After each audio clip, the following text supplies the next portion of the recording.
and welcome along.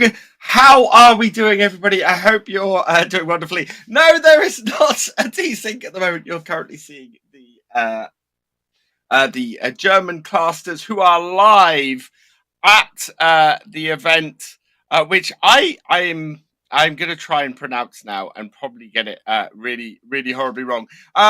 Cactus is where the event, and we're starting off with just me today.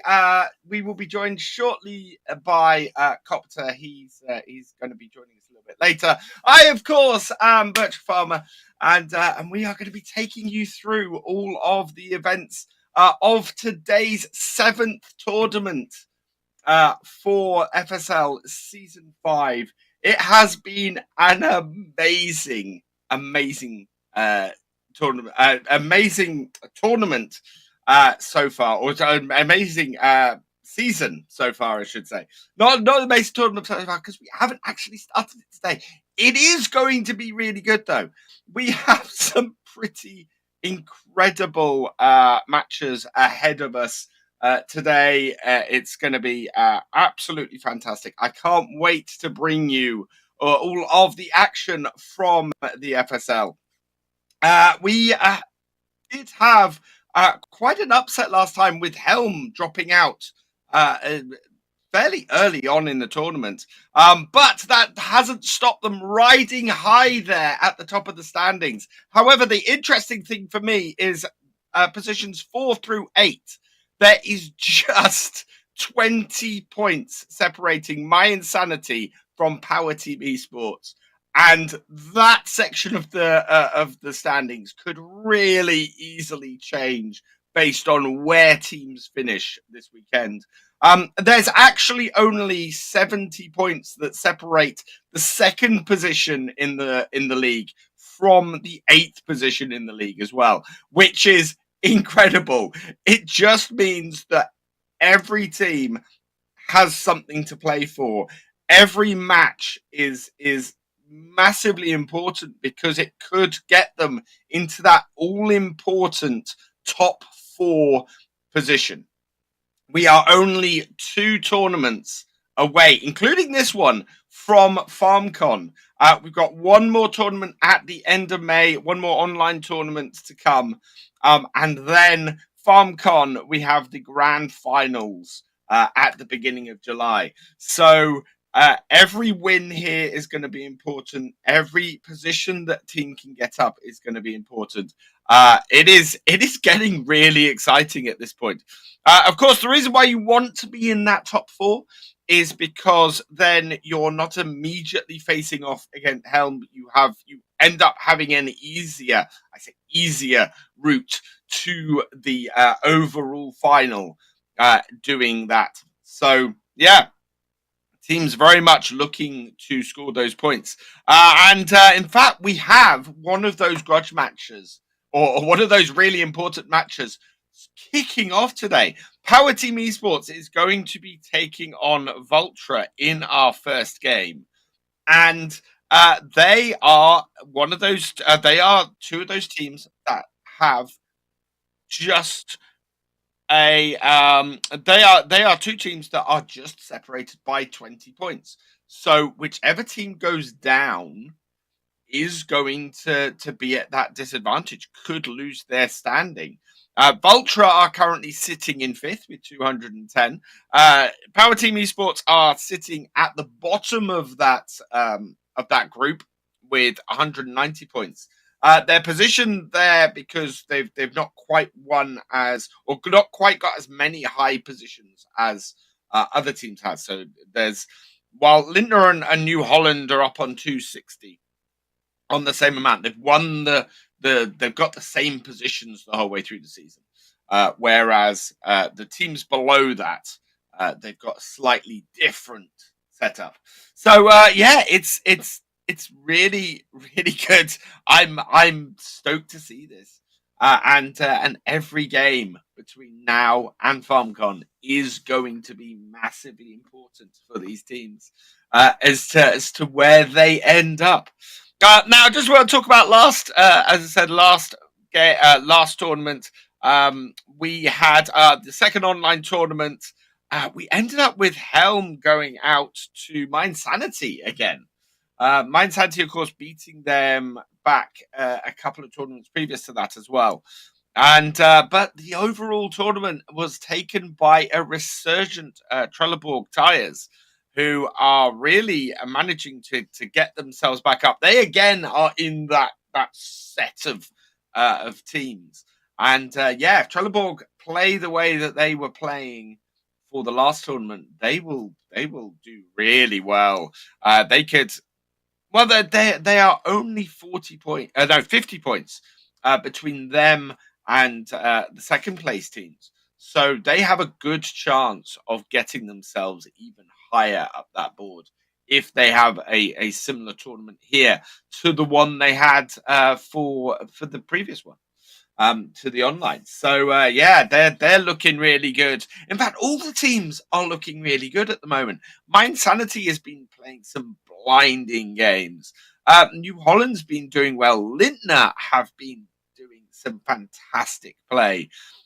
So I am really interested to see where this takes us this weekend, and how well these teams are. Well, actually, the final positions that we get in the leaderboard after this weekend, going into that final tournament before FarmCon, as things begin to shake out and begin to take shape. Is going to be really good. We've seen some very interesting tactics coming on. Teams are now at this point in the season refining their gameplay and their tactics, and we're still seeing a lot of variety in the tactics that teams are using. Previous seasons of the FSL, we've got to this point in the season, and we've had very much a singular tactic coming out, and all the teams working on along the same sort of lines, and trying to get that one tactic refined. With the changes that we've had this year, we are not seeing that. We are seeing teams trying different things. We're seeing teams try to be a bit more disruptive in what they're doing, and trying to get one up.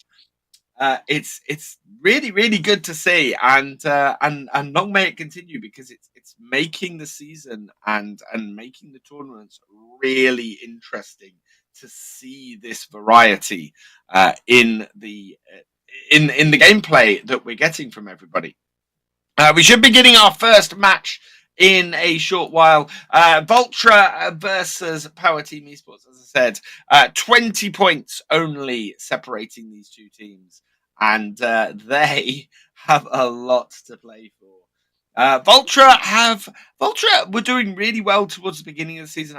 They've not been doing quite so well recently. So hopefully their form will come back today.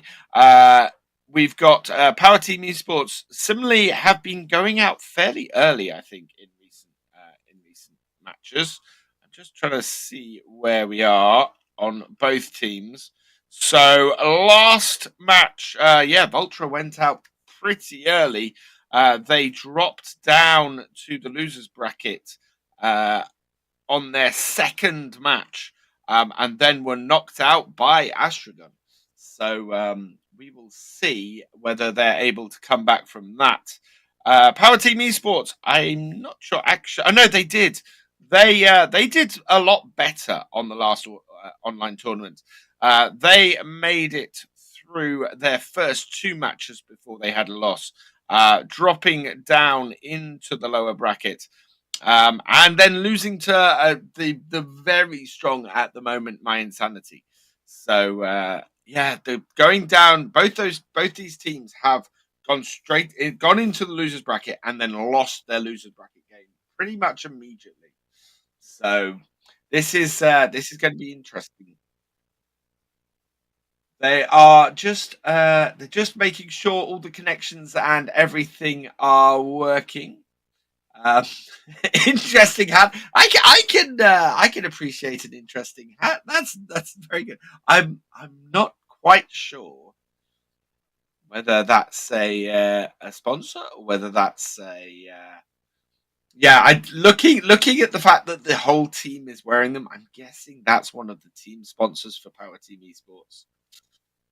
That's Vultra are looking very smart in their black and grey t-shirts, though. Looking concentrating really hard. We can see the other teams gathering. There's the guys from Astron. And I think that must be either Power Team Esports fourth player or their coach sitting at the back there. Um, Obviously, checking out some stats. And look at that gorgeous Fent Katana sitting at the stands there. That is a lovely piece of kit and absolutely huge as well. Yeah, really, really nice. So teams are just running a quick test game, making sure everything is working. As soon as they've completed that, we are going to be getting into the first match here. And as I said, both these teams, so much for them to play for. They are going to be really working hard to make sure that they get into that top four. They really, really want that. So I'll have a quick look while we're waiting at who's filing into the chat here. I'm actually going to start with YouTube because we don't pay. I don't pay a lot of attention to YouTube historically. The FSL. So I want to give some love to the people watching on YouTube at the moment. So Kaya Farm Girl and Fried Rabbit Gaming, welcome along to you. Yeah, we've got a lot of people in the Twitch chat at the moment. So hey Fielden and Yoss Modding and Taz and Yanka and Chucky, welcome along to all of you. Kubota is nice, welcome along. Mabrand, welcome along to you as well. So it's lots of people filing in, which is fantastic. Of course, this is all leading up to the grand finals, as I said, at FarmCon on the 6th and 7th of July. That is going to be so awesome, so much fun. I'm no, sorry, 5th and 6th of July is when the final is at FarmCon. And yeah, it's going to be absolutely fantastic. I'm just checking some of my my knowledge here a little bit, and just making sure that I've got everything right. But yeah, it's going to be huge. I am going to be over there. I'm really looking forward to it. I'm hoping we're going to see you guys over there as well. It is at it's at the Fent Forum. Yeah, so FarmCon itself, I just want to double check this. FarmCon itself is 6th and 7th of July at the Fent Forum in Germany. It's going to be absolutely fantastic. I'm hoping to see you guys there. And we're going to get into the first game. Here we go. Power Team Esports versus Vultra. And we're going to see what's happening between these two teams as we enter the banning phase. Are we going to see any surprises here? Vultra banning the Vultra actually is a little bit of a surprise out of the gate. Power Team Esports, though, going for that large John Deere tractor, that 8R getting banned by them. And no real surprise there that the Case Magnum is their second choice. Normally, when a team is banning a large tractor for their first choice, they'll ban a large one for their second choice. And Vultra surprisingly banning the JCB. We have seen that JCB getting used more and more recently. And Vultra at the last moment seem to be selecting Unstoppable. No, they have gone for Bottleneck, trying to get Power Team Esports to commit to that Unstoppable early on, but no, we got a Bottleneck versus a Bottleneck. Fairly regular setup with those class combines and those case bailers as well. Both teams, though, going for a telehandler. out the bat. So we might see some bales tossed into the top here. Vultra picking the Fent 940 and the Class Axion, while Power Team Esports have gone for the smaller Fent front loader. Oh, and the larger Fent as well. So a very Fent setup there for Power Team Esports. And we are off. Where is that all-important second-class combine? I don't see it out on those podiums. So the teams will be going for the next best thing. That is the John Deere combine. And we're getting Soren in the lead heading into it. Can he get at it? And yes, he manages to grab it from under Power Team Esports. But there is the class combine, and Power Team Esports have grabbed that.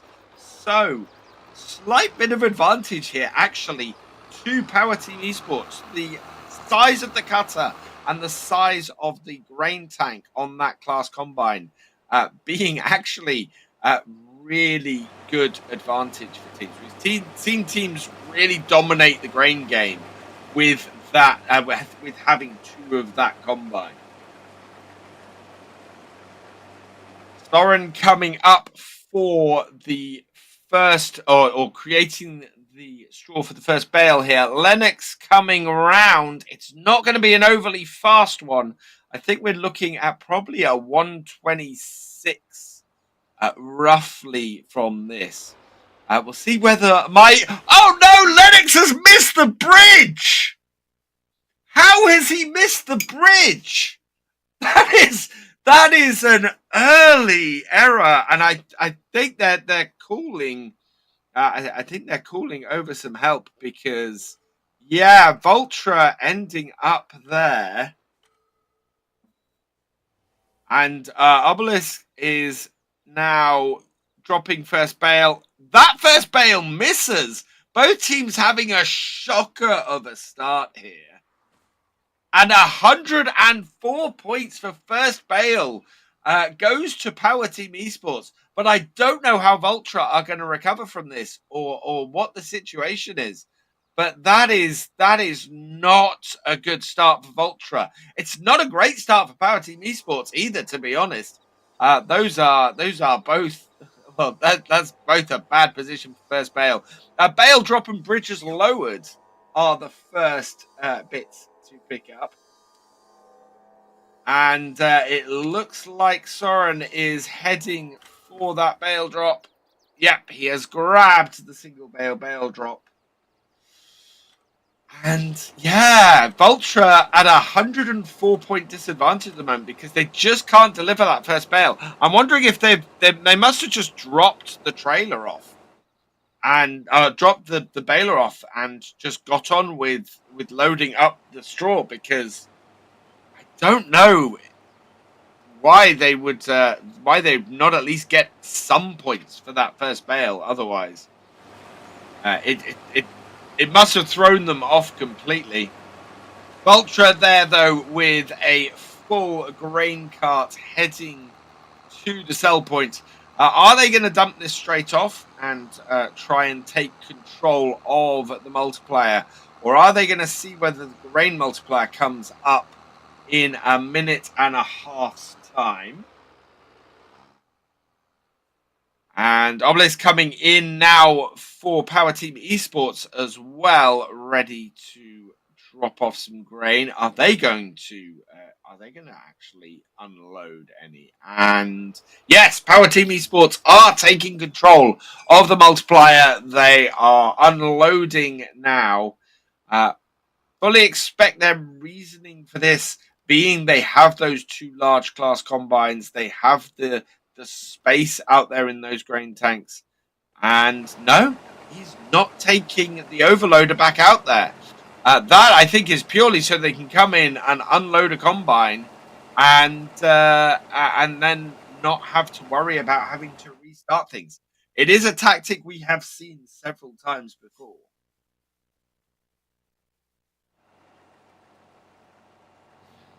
And El Pepito now coming around. That grain tank is looking very full on that class combine. I don't think it'll be very long before he takes that into the sell point. In fact, that is exactly what he's doing as the 5-minute drop is coming.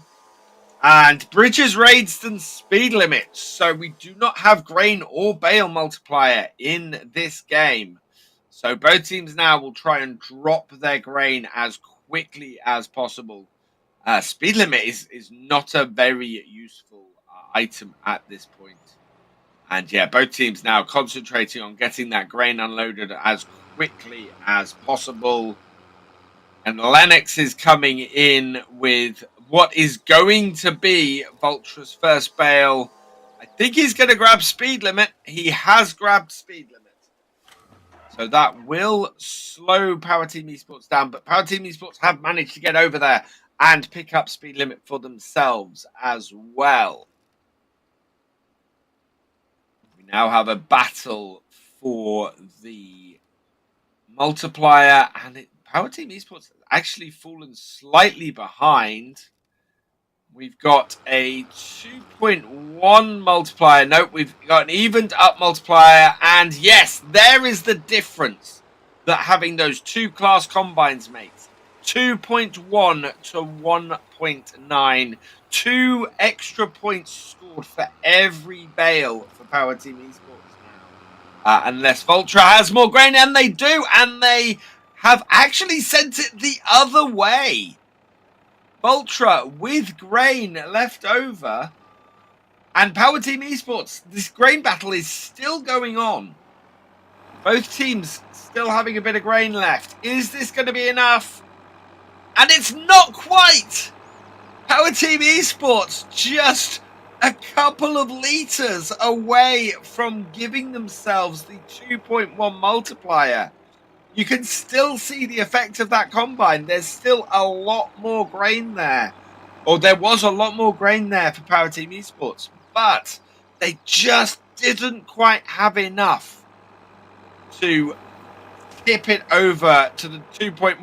Power Team Esports coming in with a toss. Oh, but he wasn't straight enough. And the telehandler is on its side. That did not go well. This is really interesting because this match has a lot of unforced errors. I was not expecting to see this early on, and it still stands with less than 3 minutes on the clock at 104 points to 0. As Soren finally comes in to score the first bales for Vultra. And Vultra's first bale is worth 40 points for a total of 50 because they get the extra 10 up the top. And yeah, that is a really, really long way back. They have scored more bales now. They are in the lead. And I don't know what the number of bales we've got on each team is. We've got 17 bales for Power Team Esports at the moment, and only 11 for Vultra. So Vultra are going to have to press a lot of bales to maintain this lead. They currently are, I'd say, 4 bales ahead. We got a toss, and all but 1 bale misses. It's not going well for Power Team Esports with those tossers into the top. They're probably going to need to rethink things because right now Vultra are pulling out quite a sizable lead.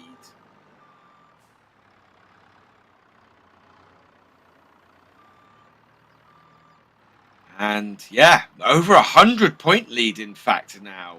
They have the whole first bale is a long distant memory. And they are looking at getting quite away. Power Team Esports, I think they must be using that telehandler to go out there and grab bales. The trouble they've got, though, is that means they only have 1 baler out there actually pressing bales. it's going to allow Vultra to maintain their lead quite nicely. And Soren is waiting, I think, to see if he can destroy a combo. Or at least trying to prepare things. And here we go with another toss. El Pepito gets it in this time. 60 points in one go.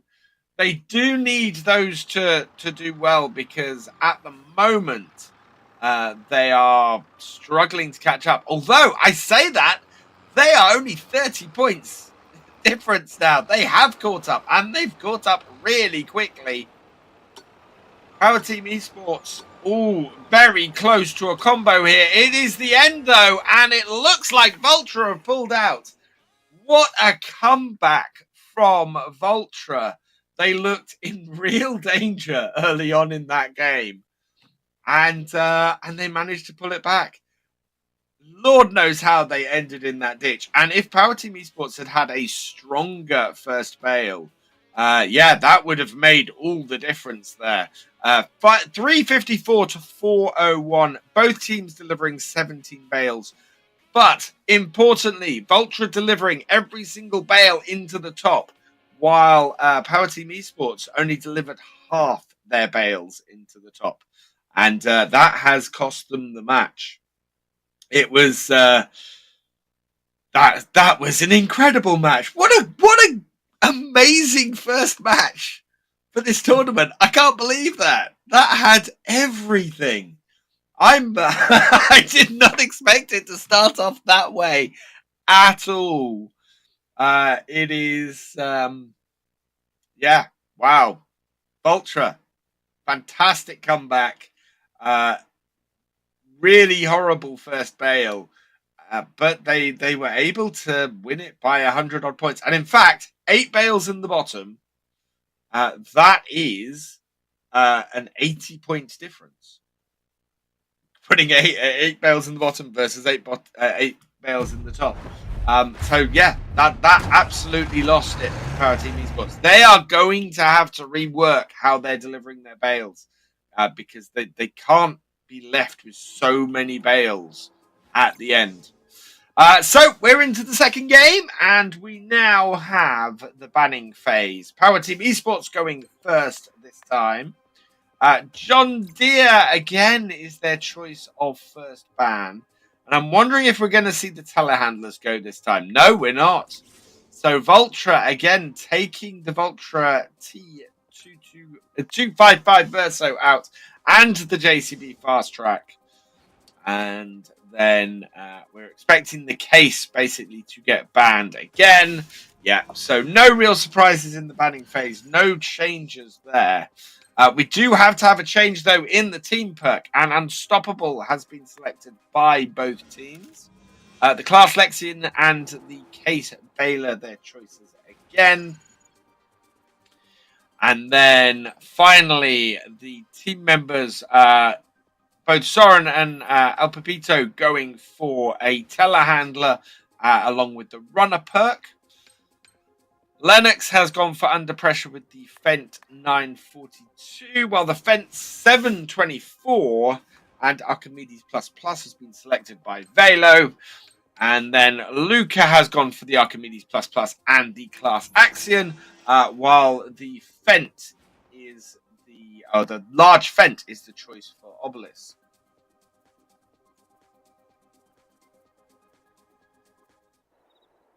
So into the game we go. Where is that second combine? There is the John Deere, and we've got there it is. The Class is front and center.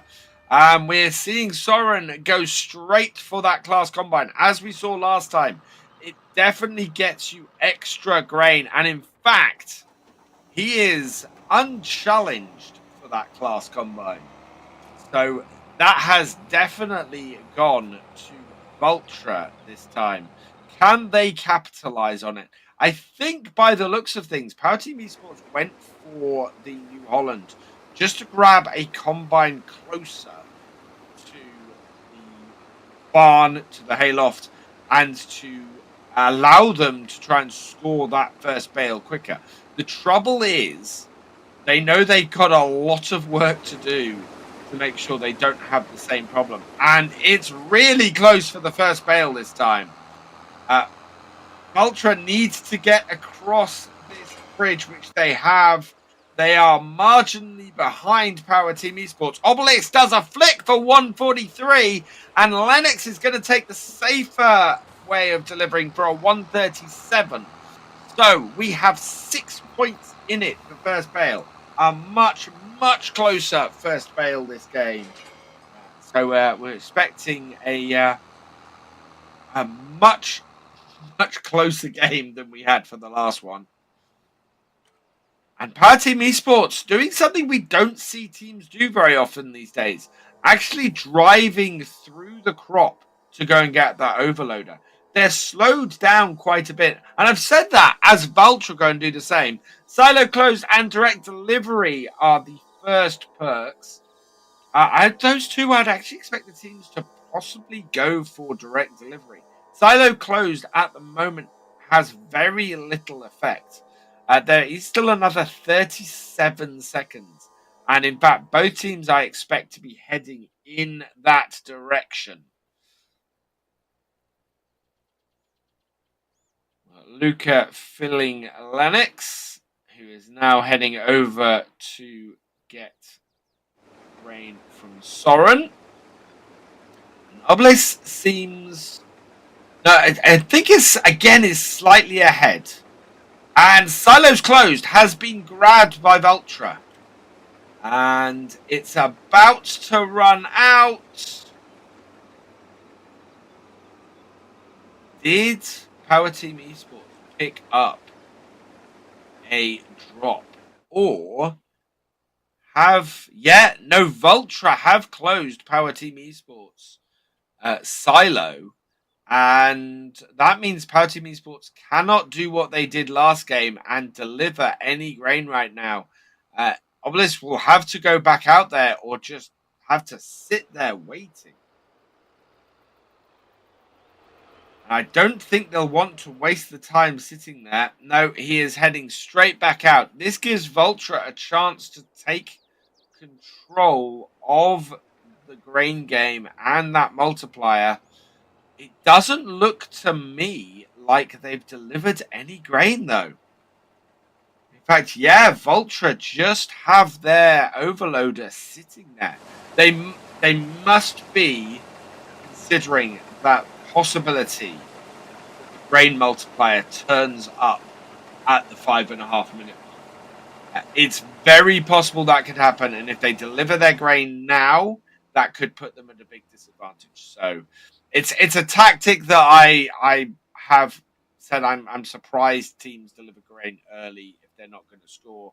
And yeah, Vultra playing it on the safer side of this and making sure that they don't end up with that issue.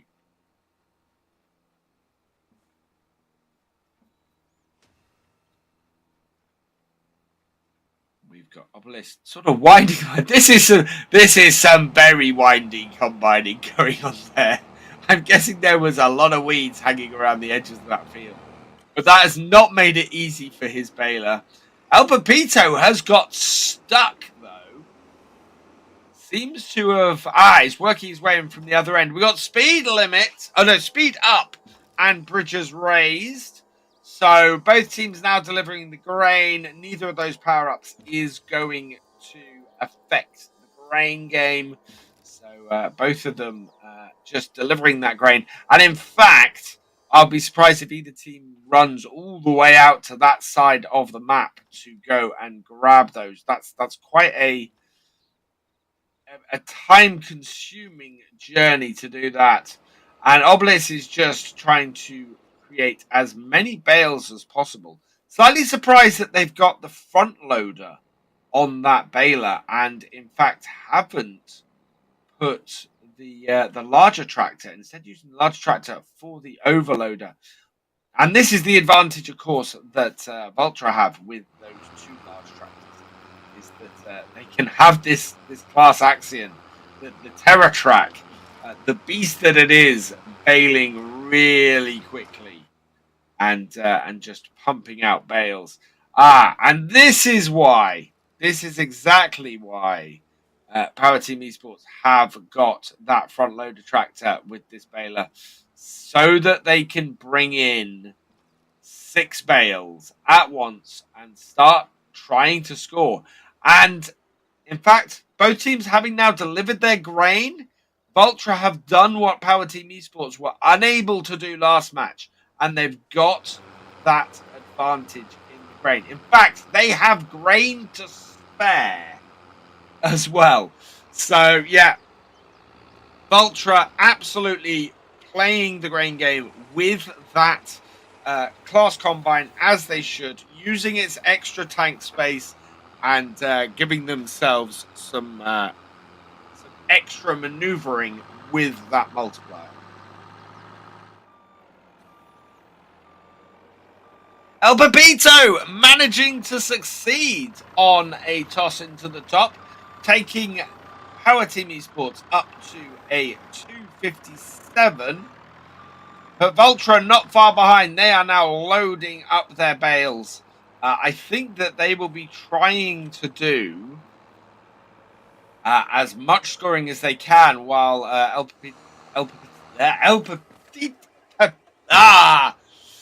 Petito is going out there and getting the bales in. Yeah, you see, this is the thing. So Power Team Esports are actually going out there with their baler, but they're having to run around and get bales in at the moment. They've not really delivered that many to their barn, whereas Vultra have been doing that delivery. They have been getting them in. And we've got a second bale toss coming here from Power Team Esports. He's nice and straight onto it. 19 points for every bale. They are up to 336. Vultra are hot on their heels.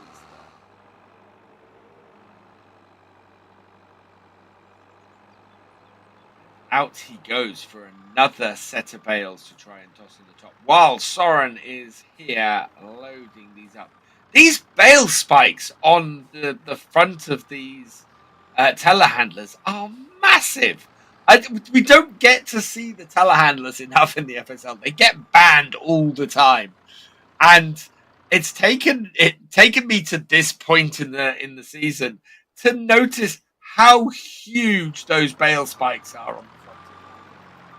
They are absolutely massive. What map is this? This is the Farming Simulator League Tournament map. It is available as part of the FSL or the esports section in FarmSim. Actually, there's a whole bit in the menu at the start where you can go in and you can play this for yourself. And up for 21 points a bale, and Vultra now taking a commanding lead. That extra 2 points a bale kicking in, and that Power Team Esports is having to run out and grab bales with their telehandler. Oh, 2 bales have fallen for Vultra, though. That does give Power Team Esports a road in, as long as they can keep scoring points. But like last time, Power Team Esports have a lot of bales kicking around at the bottom of their hayloft, and Vultra now sticking bales in. They have got a commanding lead here, over 100 points in the lead. We've got only 5 seconds left. There's nothing really that can be done, and Vultra take it 2-0 for the first match of this tournament. That's a really good result for Vultra. They needed that to keep their position. 501 points to Power Team Esports, 585 for Vultra. And yeah, they delivered more bales. They had more grain. It was a very dominating game for Vultra. Well played by them. They are through. And Power Team Esports aren't out yet. They're down into the losers bracket. And they now have the harder route to make it to the final today. Will we see how much further will we see both these teams go? We will find out in a little bit. But yeah, very interesting. Get lots of questions actually. Can players use controllers in the FSL? There's your answer. One of the members of Power Team Esports was using a controller. So yeah, if you want to play with a controller in the FSL, you absolutely can. You've just got to bring the controller with you in order to do it. But yeah, fantastic game. I am really stoked for that. We are going to be taking a break shortly. We will be back with Farming Friends versus Astron after that. So yeah, more teams in that middle bracket. We can see them beginning to get into position at the moment. But yeah, Vultra taking that 2-0, or 2 games to 0. A commanding first game from them. And in fact, I am, with seeing the teams get into position here, I am kind of wondering if we are going to take a break. I think we might be going straight into it, possibly. No, we are going to be taking a break. We will be back shortly. I will see you then.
Welcome back, everybody.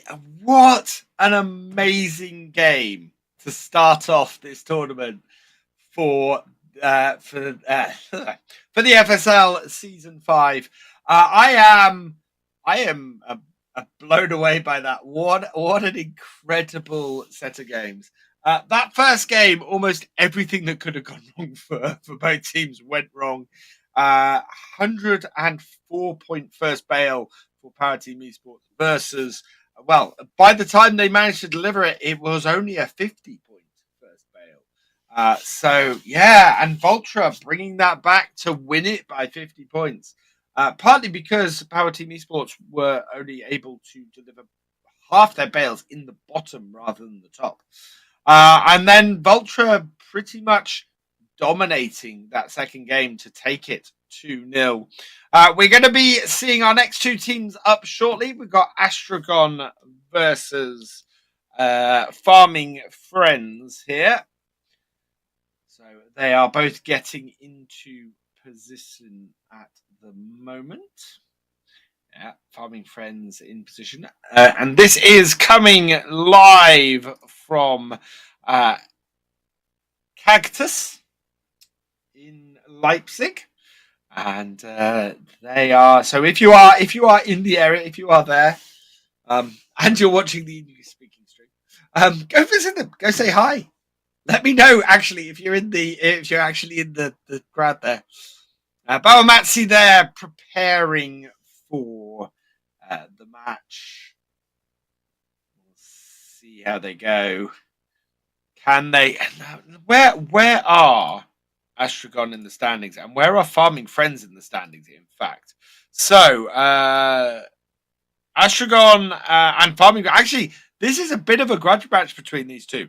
Astron are currently sitting at 9th. They are trying to get into that top 8 bracket. They've got a bit of work to do, though. There's 60 points between them and Power Team Esports.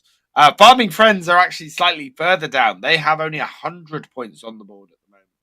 So this is quite an important game for both teams. They really want to get as far as they can, get as many extra points as they can, and get themselves up that rankings.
We're heading into match with both teams having picked.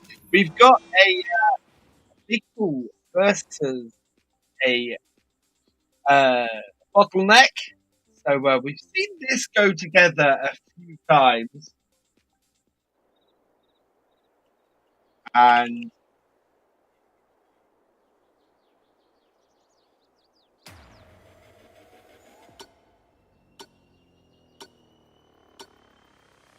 away we are. Both teams are off. Lucky Lucka is on foot. I don't know if we have fast combine time. Riga is getting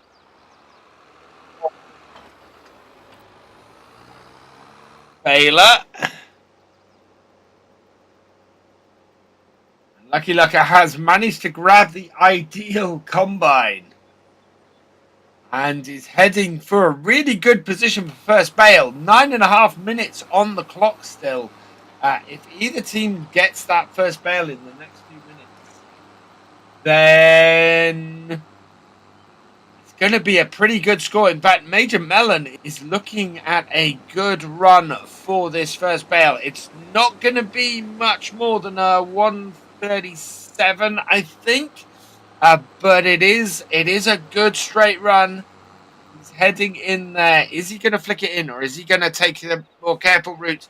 And it looks like both teams coming in there roughly the same time. We've got a 133 and a 132. So the 133 going for Farming Friends, and the 132 going for Astron.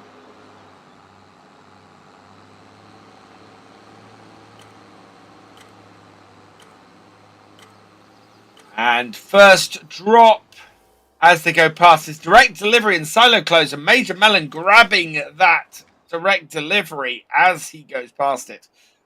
Very good choice. And in fact, both teams going for that direct delivery rather than the silo closed at this early point. It does mean the silo closed is no longer available at that at the 5.5 minute mark. So both teams looking to be in a fairly strong position as far as dropping grain at 5.5 minutes. And my brain is going a little bit wonky now. Both teams could still get grain multiplier at that point. And yeah, it looks like the class combine was not available at the start of this match. We can't see it up there. We can see the case and we can see the old Deutz. So yeah, that would be all of the combine.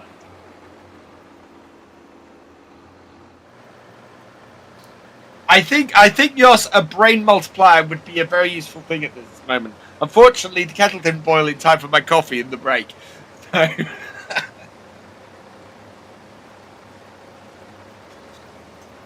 Riga is currently in the big hall for Farming Friends. I think they'll probably park that up. It makes sense for them to get as much into that trailer as possible. Major Melon, however, is bringing the overloader up to the sell point rather wisely, not folding that auger out until he's a lot closer to the actual sell point. We see teams do that a lot, actually, unfolding that auger really early. And we've seen one or two get stuck in a tree because of it. So, yeah, a very wise choice to not unfold that until he's approaching the actual sell point. Riga getting in there, though, and now pressing bales. There's an extra 2,000 litres in there at the moment for Astron. I don't know if that's that new Holland combine works faster or not. But yeah, there's a definite extra 2,000 litres of grain there. And in fact, they've stopped. So that will allow Farming Friends to catch up. And in fact, now Farming Friends have an advantage in the grain amount. So I think it's just a case of stuff moving about. In fact, Farming Friends have a pretty commanding lead in the amount of grain they have. They've stopped harvesting now. And yeah, look at that. That is over 2,000 litres. We've got bale multiplier and bridges lowered for the 5.5 minute drops. Bale multiplier would be very useful for both teams. I don't expect either to pick up until the last minute. Mtron has finished unloading the combine and is now getting into the big hall. And away he goes to tip up that load. Hello. Hello, welcome, Copter. Yes, finally here. Welcome, everybody. Also, from my behalf, I am pretty sure that Alex has been taking good care of you guys as well. But I'm finally back here as well on the live. And for the rest of the day, of course, you're going to be enjoying my lovely voice as well. And we've had a pretty eventful day so far, actually, Copter. The very first thing that happened was we had a tractor in the ditch. Mm-hmm. Trying to go for first bale. And that has pretty much set up the tone for today. Okay, so that's how it started. Okay, nice to hear that we have had a bit of great entertainment here meanwhile. And lovely to be here as well. It's been a while since we did the last broadcast. It's been a couple of months actually from the previous one, if I recall completely right. But we are here. And I just love to be back once again. A lovely Saturday for everybody. Both teams coming in with their grain game now. Both teams got a bale multiplier. So if Farming Friends could score right now, they're going to get a really nice bonus to those bales. 1.5 times multiplier on top of a 2.2 multiplier is going to give them some really good points here. And they need them actually to catch up. And it looks like Astron don't have the grain. In fact, they don't.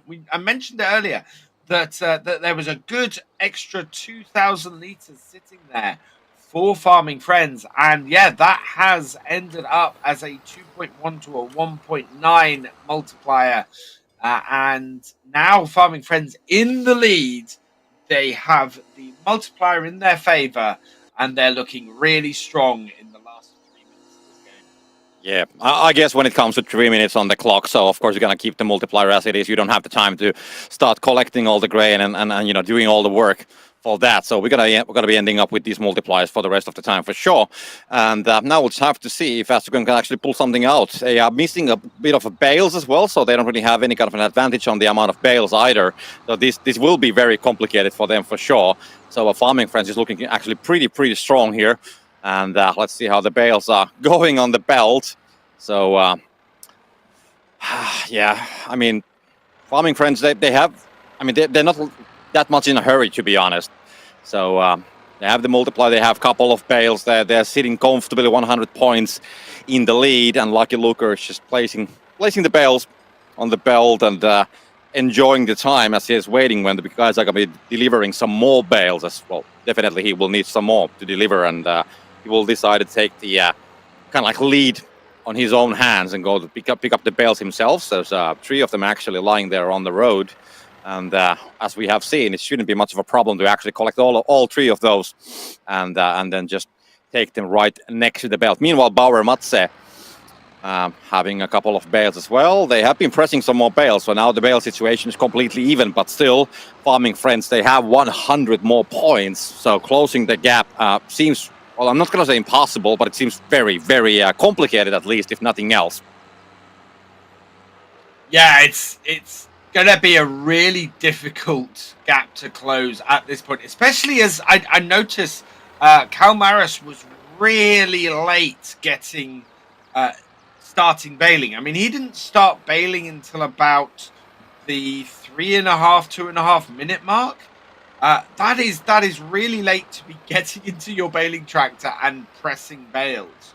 You're gonna struggle a lot to get yourself in a position where you can catch up and you can score the points you need.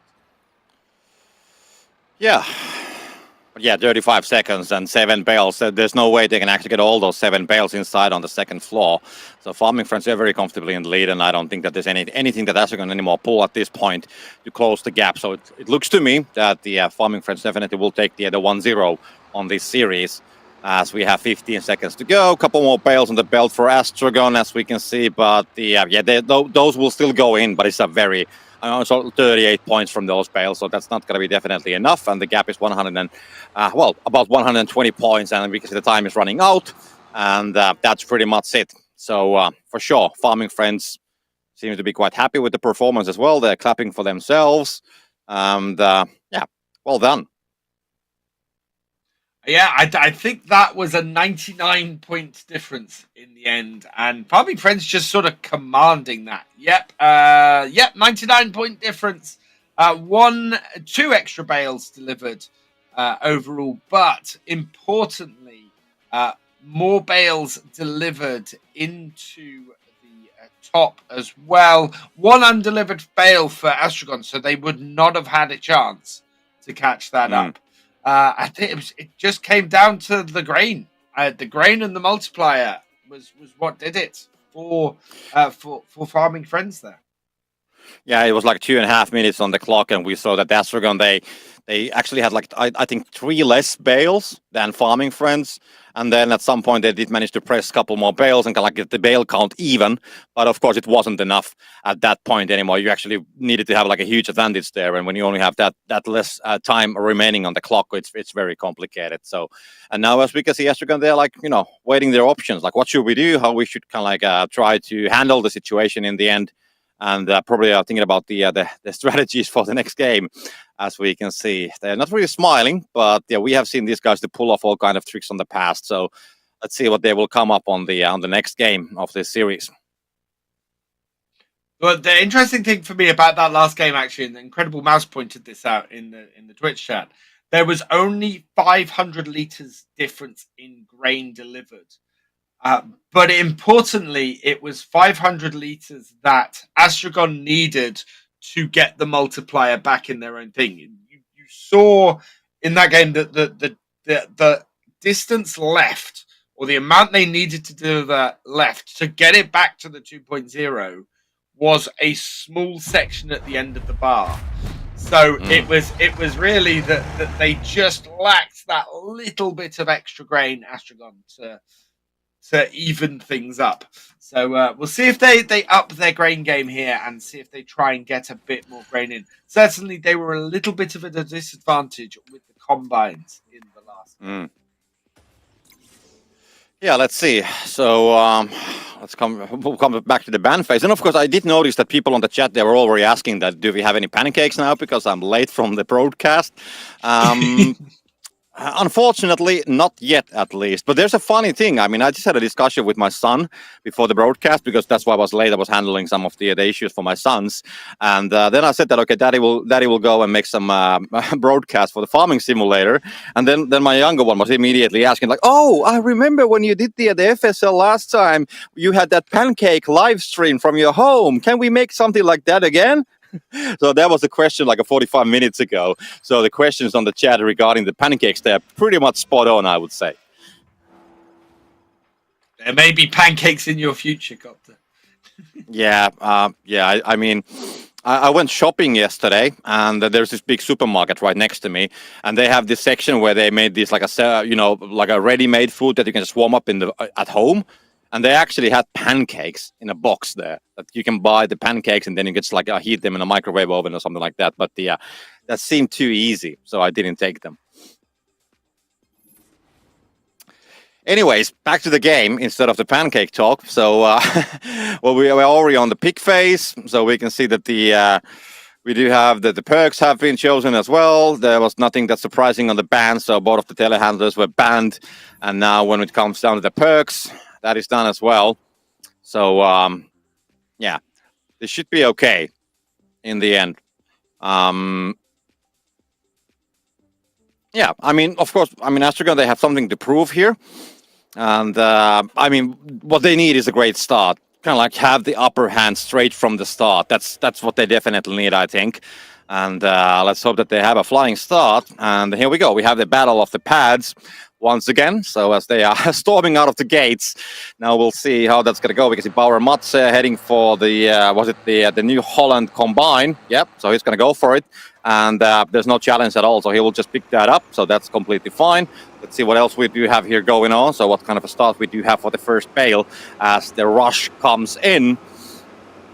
And they're on the X-rays. We can see farming friends. They're actually not that far away from the barn. So we can see that they actually have a pretty good start as well. We can see M-Tron already, collecting the grain and, of course, making the weed for the bales. But that's pretty far away, actually, from the barn. So this is a different kind of, not a strategy. But this is not where the first bale is going to be definitely coming up. We can see there on the background, because Lucky Luker and Krieger is already getting away. And when we look at the clock, we could be getting 140, maybe, I don't know, 43, 44. I think 44 is doable. 43 maybe is the truth, but he's not going to swing that in, so he's going to reverse it in, and that's going to be 139, 38. Yeah, 138. So that's the first bales for farming friends. So Astron doesn't get that great start, which they were hoping for. But yeah, instead, Farming Friends, they will have a flying start and Major Melon coming with the baler as well. And is he going to swing that in? No, he's going to reverse as well. And that should be, a 123? Yeah, so 15-point gap right there from the start. So not the greatest start for Astron, not the start they were hoping for. Yeah, looking at where we are at this point in this game, certainly Farming Friends seem to be in the stronger position. They have the more first bale points. We've got Herbicide and Silo closed as the first drops. I think teams might go for the Silo close, but I don't think they'll go massively out their way for it. But yeah, so Farming Friends have that 15-point advantage in the first bale, but also importantly, they have the better combine setup. They've got the John Deere combine, which is slightly bigger. Now, Matsi is dropping a bit of grain. I'm guessing that's so that he can actually meet up with his overloader. But yeah, there's more grain here at the moment. There's more capacity for it with Farming Friends than there is with Astron. So it's very much looking like a multiplier advantage later on for Farming Friends, especially with Astron having to drop grain on the floor. I mean, that is grain that they could really use, but they're not quite in the right place to get it unloaded. Yeah, well, nobody went for the first drops. I mean, the Herbicide was pretty, far away from the players, and it was on the other side of the water as well. So it didn't make much of a sense to actually go there on the other side, especially when the bridges are still up. And now we're just waiting for the second batch of the drops to see what is going to be coming from there. Meanwhile, the grain game is, of course, going on. We can see that the setups are being built already. About the same amount of grain being collected. Astron maybe having a slightly lower amount. But yeah, we don't yet know where this is going to be ending up, as they haven't stopped collecting the grain. But we'll just have to wait and see how that's going to go. And actually, they're almost pretty much even. So Farming Friends, they, at least for a while, they stopped to collect the grain, but now they're collecting more. And of course, it comes down to the fact, what do we have on the second batch of the drops? Do we have some kind of a multiplier or some kind of a grain game, let's say, game changer coming up from there? But for the moment, we just have to wait and see. But yeah, and of course, the grain game is something where Astron did lose on the previous game, as Alex said and pointed out earlier. So I would imagine that they want to make sure that this is not the time when that's going to happen.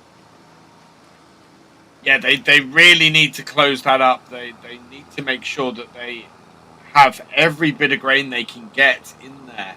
I mean, they have the big hauls, so they can take it all at once. And they will get a decent multiplier because they're using the big haul.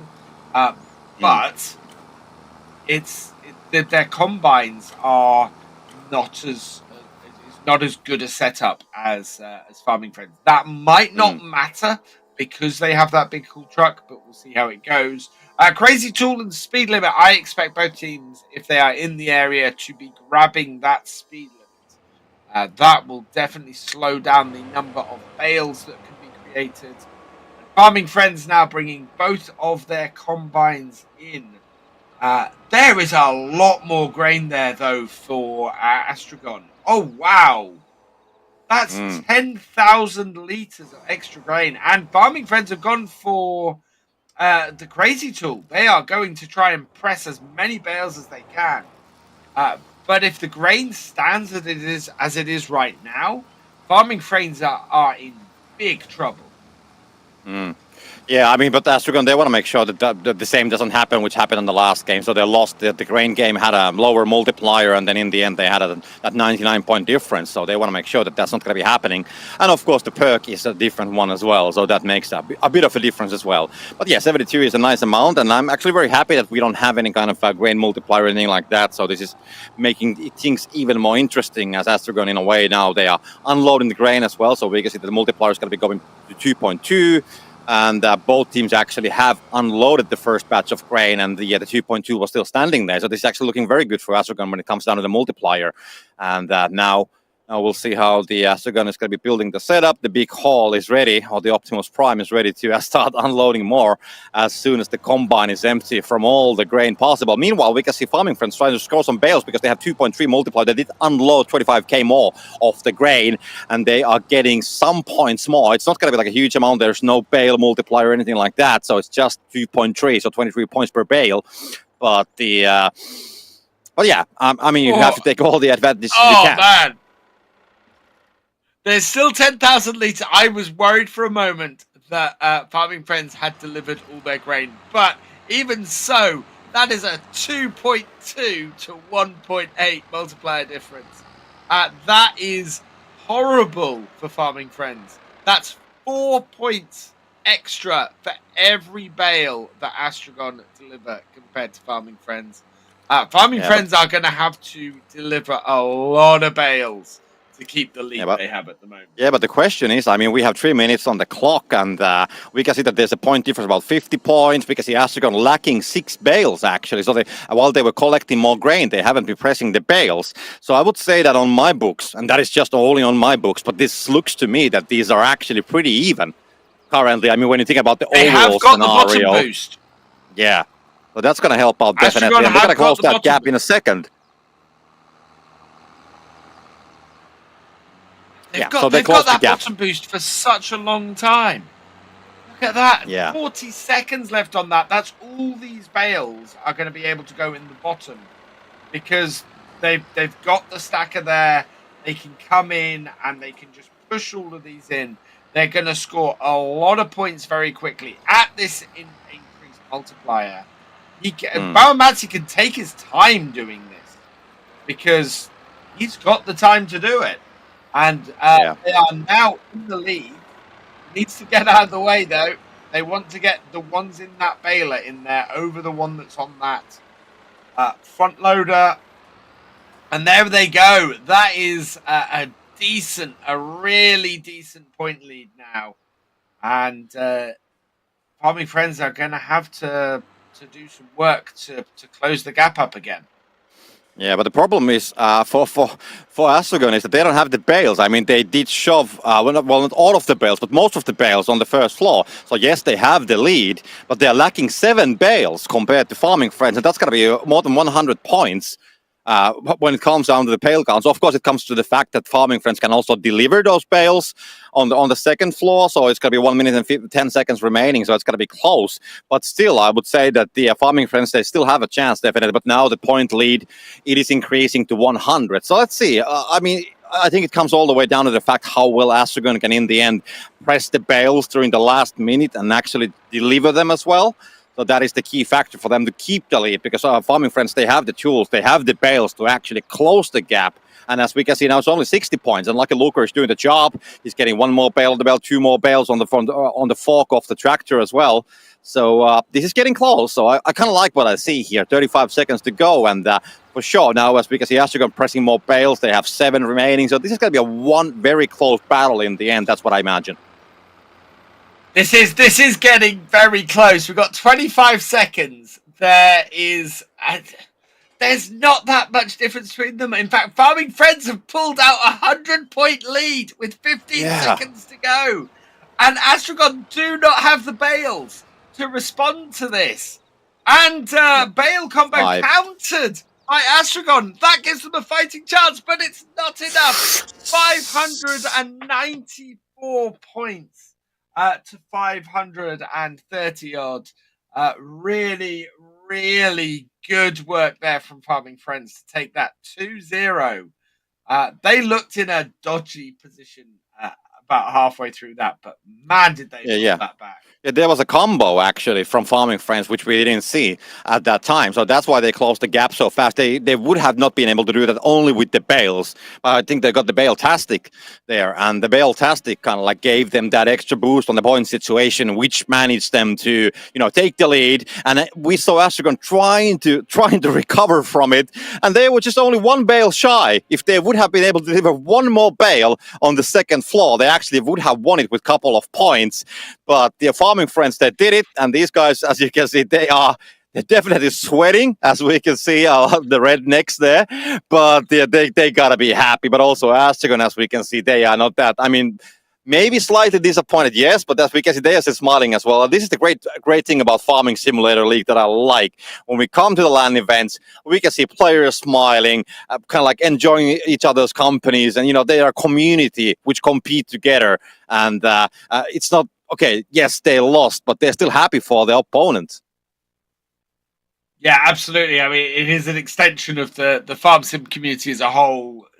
Just such a friendly community for the most part, and it's just the same is true in the FSL. These guys know each other; they play together on a regular basis, and yeah, they all get on really, really well. Looks like we're going to have My Insanity up next. They are up against Lindner, but before that, we are going to take a short break, and we will see you in 2 minutes.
Welcome back, everybody, and what a set of matches we have had so far today. I am once again joined by my good friend, Cast by Copter. How are you doing, my friend? I'm fine, thank you. It's like I said when I joined the broadcast in the middle of the game. It's always lovely to be here, and yeah, very nice that we do have another great farming simulator event once again, and yeah. And we'll see what we do about the pancakes. I mean, people have been asking about it. It's been a while, so maybe I think it's time to do something about it. Absolutely, pancakes are a must with the FSL. They go hand in hand these days. We've had two really exciting matches to start. We're going to get some replays in a moment, and yeah, Farming Friends pretty much dominating that last game, playing really well, getting a fantastic advantage on the grain game in the first one, and getting some really good and managing to get themselves a combo in the second. And you can see here that they're working as a team really strongly. They've got bales coming in all the time. they're able to keep things going and be really tight. As a team, to me, it looks like they've improved a lot since we saw them last. Hmm.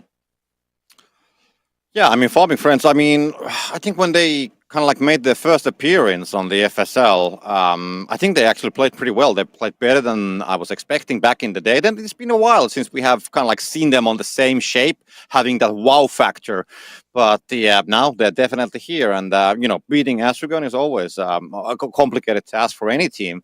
So it's a great start for them, and that's going to mean that at the same time they will face Vultra actually on the second round of the upper bracket. So that's going to be, of course, later, not for now, but still. So another strong opponent which they need to face. I think the most impressive thing for me about them in the last game was the fact that they beat. They beat Astron when Astron had a 2.2 multiplier. To be able to overcome that level of disadvantage and come in and win by a decent amount of points, as you said at the end there, Astron did get some bales in and were within only 1 or 2 bales of actually taking that second game. So it was a lot closer than it looked when we were five seconds from the end. But to be able to overcome such a disadvantage and win it really does show that they have got that good rhythm and the ability to keep themselves supplied, as opposed to Astron in there, who we saw with a minute and a half to go.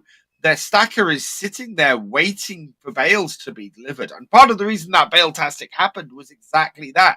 There was a gap between Astron delivering bales and their next bales coming in. And in both games, they were pressing bales. They started pressing bales with their second baler really late in the game.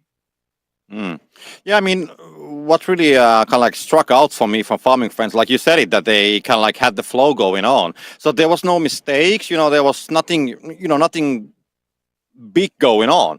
I mean, no mistakes, no rush, no hurry, not a panic mode or anything like that. So they were just like they were just executing. And when you have that kind of like a stable performance, that always brings some kind of a result. Of course, getting that bale-tastic in the end, you have to be a little bit lucky from time to time to get those. But still, they did manage to pull that off. So I would say that I mean, Farming Friends is a stable team, and when we go on the second round at the later stage, then I mean, when they're facing Vultra, and we have seen Vultra also having, let's say, performances which have been varying. So yeah, I think Vultra needs to be very careful when they play versus the Farming Friends if they can pull something like this once again with the stale performance, because Vultra has been prone to do some mistakes from time to time, and. So yeah, I would say that it's going to be an interesting match. But now we're going to be, of course, facing on the next game, which is the My Insanity versus Lindner.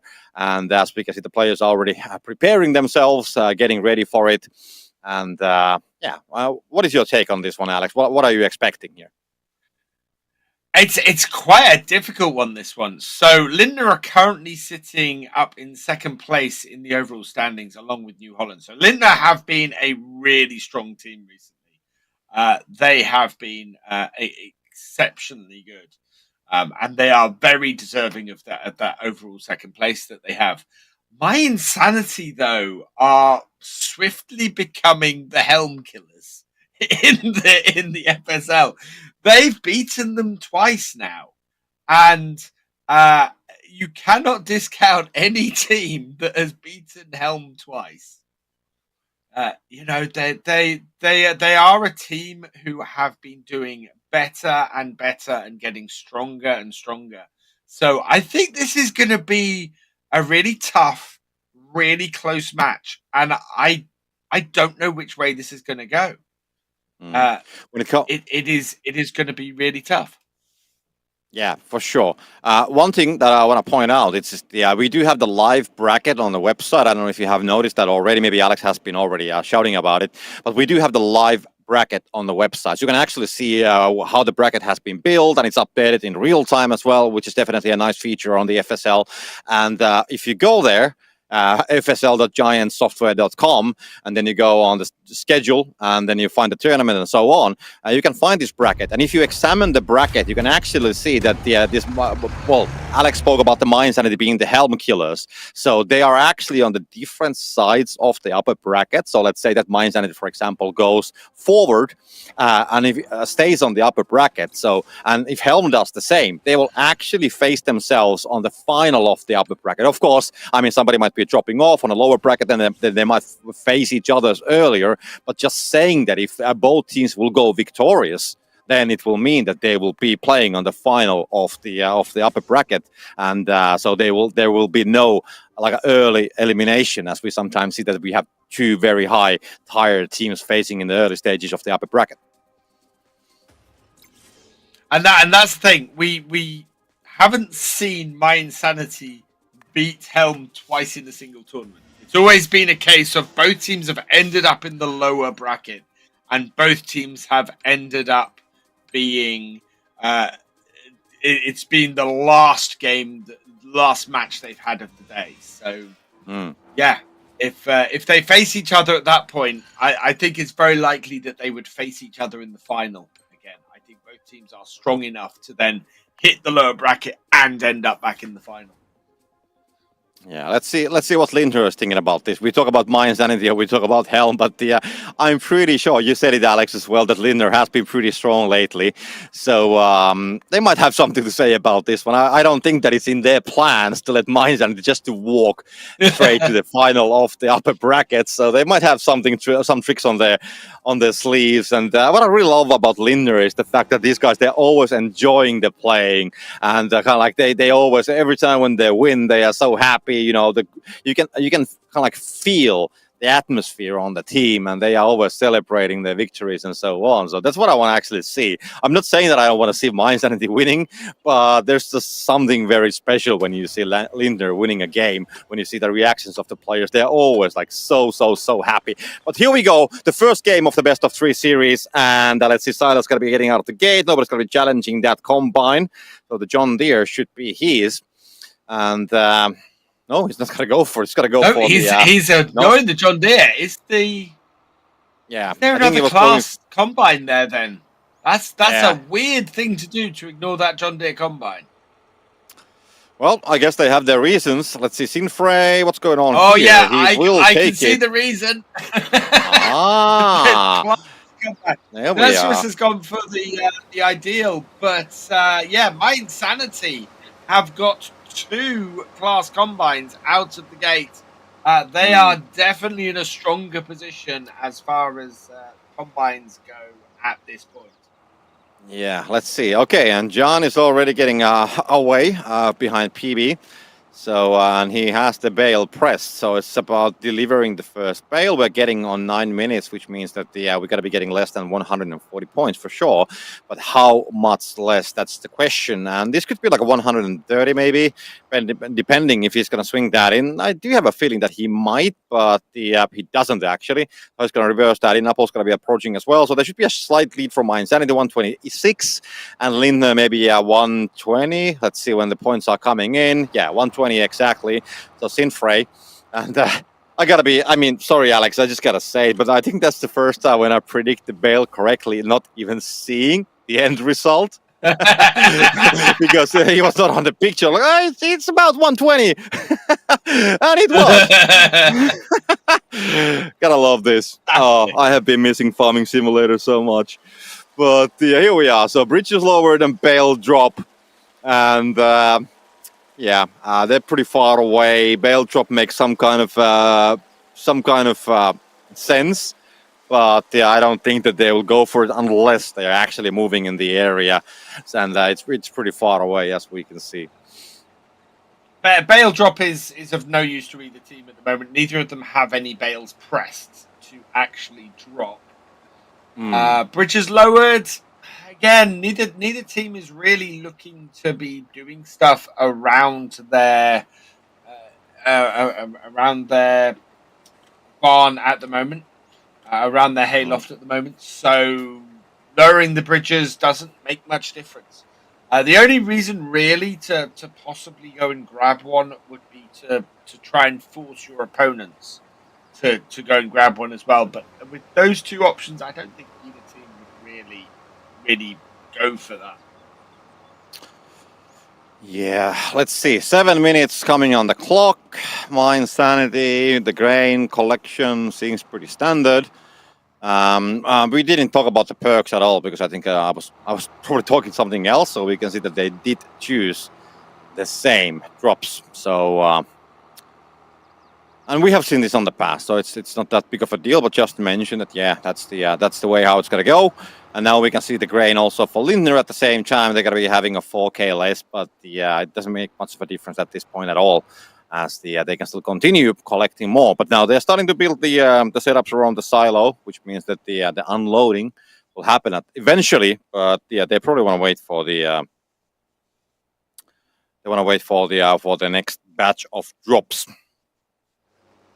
Yeah, there's that still that danger that the grain multiplier could turn up, and both teams not dropping any grain yet, simply because. And that actually is a gorgeous shot. I really love the look of that combine coming up that hill like that. That was amazing. FSL is wonderful fun, but also can be really, really beautiful at times as well. Yeah, okay. So we're getting close to the drops. 15 seconds, and then we know what might be coming up. Well, okay, not might. It will come up in 10 seconds, so we don't have to guess at that point anymore. And now we are just waiting for that to happen. And yeah, 72,000, by the way, for My Insanity grain. So they have been collecting quite a lot. Direct delivery and speed up. So we'll see what they're going to be choosing. Jan is going to be approaching. Maybe speed up is the game. But no, he's not. Maybe he's going to come. Let's see. Oh, yep. Yeah, he's going to go for the speed up. Yeah, for sure. Yeah. That is more useful at the moment because he's trying to press bales. So the speed up means that he'll be able to press more bales as opposed to the direct delivery where both teams are now delivering the grain. So that it makes no difference to go for that direct delivery. Yeah, okay, so the setup is here definitely for My Insanity. The unloading is happening, so 2.2 multiplier, also Lindner unloading at the same time as well. So we'll see how this is going to end up. But I didn't actually catch the amount of grain collected by Lindner completely, but My Insanity, they had a fair amount of grain. So I would say that we are looking maybe for them. Yeah, we are definitely looking for them to have the advantage. It's just a 600 liter difference. And the multiplier difference is 0.4 currently. So it's going to end up definitely for My Insanity. It's going to be at least a 2.1, if not a 2.2. It kind of depends on how close Lindner are to the end of that indicator box. Or the end of the bar they are. Because 600 can make as small a difference as that. We've seen that happen in a game where being 500 liters short meant that the multipliers didn't even up. But I think looking at where those were, this is probably going to end up with a 2.2 multiplier in My Insanity's favor. And that is going to cause a lot of problems from Lindner, especially as Lindner are currently 3 bales less than My Insanity as well. That is going to make everything an uphill struggle for them for the last minute and a half. And in fact, yeah, it's ended up at a 2.2 to 1.8. Lindner are now in trouble in this game. They don't have the bales. They don't have the multiplier. There's a lot of work they've got to do Yeah, I mean, there's no. I mean, everything is currently, My Insanity has the advantage on all the different factors. So the bales, the points, the multipliers. I mean, the only difference is in the belt speed in the advantage of Lindner, but it's only just one notch. So that's pretty much nothing, to be honest. And that has actually changed at the same time as well. So we can see now My Insanity having also a faster belt. So this is that's pretty horrible, to be honest. My Insanity got the multiplier reversal, but incredibly, they got the multiplier reversal so that Lindner wouldn't get it and have it for an extended period of time. They happened to get it, though, as Lindner was scoring Bales. So Lindner scored Bales with the reversed multiplier at 2.2. That was got by My Insanity. My Insanity have let Lindner back into this game. Yeah, okay, let's see. I mean, 2 minutes to go. And now the multipliers, which it swapped back, but still, I would say that the My Insanity, they should have pretty much everything they need to actually, to close the gap. Definitely 50 points of a difference, and 7 bales more also for My Insanity, which is a huge amount, as we know. So let's see how that will go in the end. But I honestly can't fault My Insanity's tactics there. I mean, I've been talking about teams getting the multiplier reversal to limit the amount of time for a very long time. It just happens to be that at the time that My Insanity got it, Lindner had Bales on the belt and were able to score while that multiplier was reversed. But the tactic in general is sound. Because you want your opponents to have that multiplier reversal for as little time as possible if you have the advantage on it. So yeah. Okay, so the final minute is already running, and My Insanity have came like just 2 points, 2 points behind Lindner. Now it's 20 points, but with a one single bale they can actually take the lead, claim the lead for themselves, and that is happening exactly as we speak because they're getting that 4 more points per bale. And as we can see, Zerus at the same time also trying to stack here as much as they can, and actually has a decent amount of bales right next to the belt. So these bales, which are not completely the final bales which they have remaining, but those will go for the second floor. But at the same time, we can see PB doing a great job. Things are looking very organized here, as we can see. 15 seconds to go. They have taken the lead by the 30 points, and I don't think there's anything that Lindner can do at this point because they are lacking the bales, and they're definitely lacking the time. The final 10 seconds are going to be running on the clock, and they're going to be already showing the bales on the first floor as well. Couple more seconds to go. Mines and the leading by 100 points, and they will take the first game of the series without blinking. Fantastic play from My Insanity. Great advantage taken with the grain multiplier, and just gave them a commanding lead. 2 extra bales delivered overall, but 2 less delivered into the top, and that is purely down to that grain multiplier. Look at that.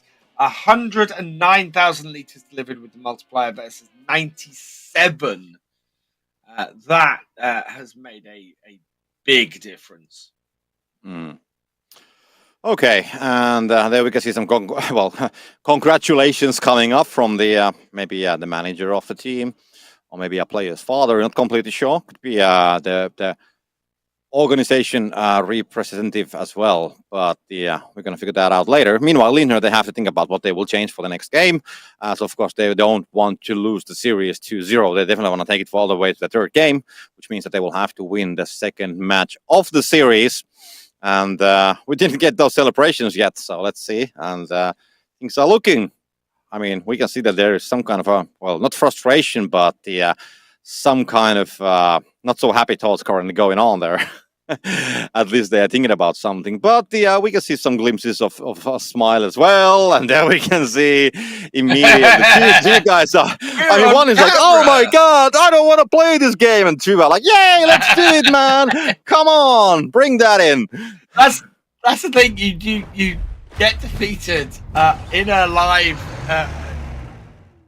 situation like this, and you have to pull yourself up and away you go again, because you're not out yet. And even if they lose this game, they're going into the lower bracket. They can still work their way back up.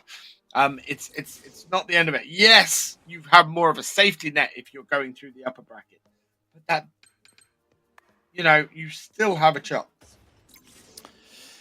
Yeah, of course. I mean, they still have a chance. I mean, it's not yet over. That's why it's best of 3. It's not like a best of 1. That would be well. I mean, we have seen best of ones as well, not on Farming Simulator, but on the other games, and that is a thing as well, best of one. But this is the best of three. And not much change here in the banning phase. We've got a front loader and a large tractor band, which always seems to be a weird combination to me. But the telehandlers are both gone from Lindner's side. And we've got big haul on both teams, plus the class combine and the baler. And we have big haul versus big haul, by the way, which is interesting. I don't know. There's just something about. I mean, teams. Yeah, I'm not gonna lie. I mean, you know how much I love the Optimus Prime. So having two at the same time is definitely something that I always like to see, especially when we have the other one, which is a red-colored one, as it should be. But that's a different story. I don't know. Maybe some of the viewers did watch the series on the. I think it was coming on the 80s. You know, Autobots and everything. So. Did you watch the series, Alex? What, Transformers? Yeah. At some point, I will show you the shelves to my right. I think there's about 800 you have those as well. I have some as well. But yeah, you know, did you know that they tried to vote Optimus Prime as a Person of the Year for the Time magazine, something like 15 years ago? Fantastic! I imagine if it would have been on the cover. It almost would have been like an FSL ad, to be honest. But anyways, let's get back on the game. We can have the nostalgia a little bit later. Maybe at FarmCon. But Zesrus has missed out on the New Holland combine. He's been forced to head over to the case. Does that mean... Yeah, we've got the old Deutz combine out. So that means that it looks like the class combine isn't there. But... why is neither team gone for either the Ideal or the John Deere? Are both of those combines... both of those combines can't be missing as well. So, yeah, we've got a very strange combine setup here for the team. We don't normally see. But the first bale is already going in. So Jan is already here. And that's going to be 140, maybe. It's going to be getting close to 140. 129, maybe. Because it's going to reverse that. Yeah, 138. Yeah. It's going to reverse that in, but yeah, it would have been 140. But we have seen lately that people, they don't want to take the risks anymore that much. And Sinfrey, yeah, didn't take the risk, but didn't get the bail in either. No, he did. He tried to flick it in and missed, and has ended up with a 122. So not the greatest start once again for Lindner. Let's see how well they will cover. Well, okay. It's too early to say something about recovering. Let's see how the rest of the game is going to go. We are still in very early stages of this second match of the series. We can see the drops coming in, silo closed and bail drop. Probably not anything that they want to take at this point. The silo close doesn't make any sense at this point. And the bail drop, as Alex pointed out earlier, it doesn't make much sense either at this point. So they're pretty far away. So now we'll just wait for it as the players are circling on the fields, and we'll continue the grain game. I mean, Mind Sanity could grab it. They have got two bales, but I have a feeling that one of them is right beside their hayloft already, and the other, I think, is probably sitting in the back of a baler, so it wouldn't make much difference. So, yeah, the bail drop, not really of any use, as you said. Yeah, not at this point. 2 minutes for the next, the second wave of the drops. And let's see how that's going to go. But yeah, we still have some time, so we can see the big holes in use.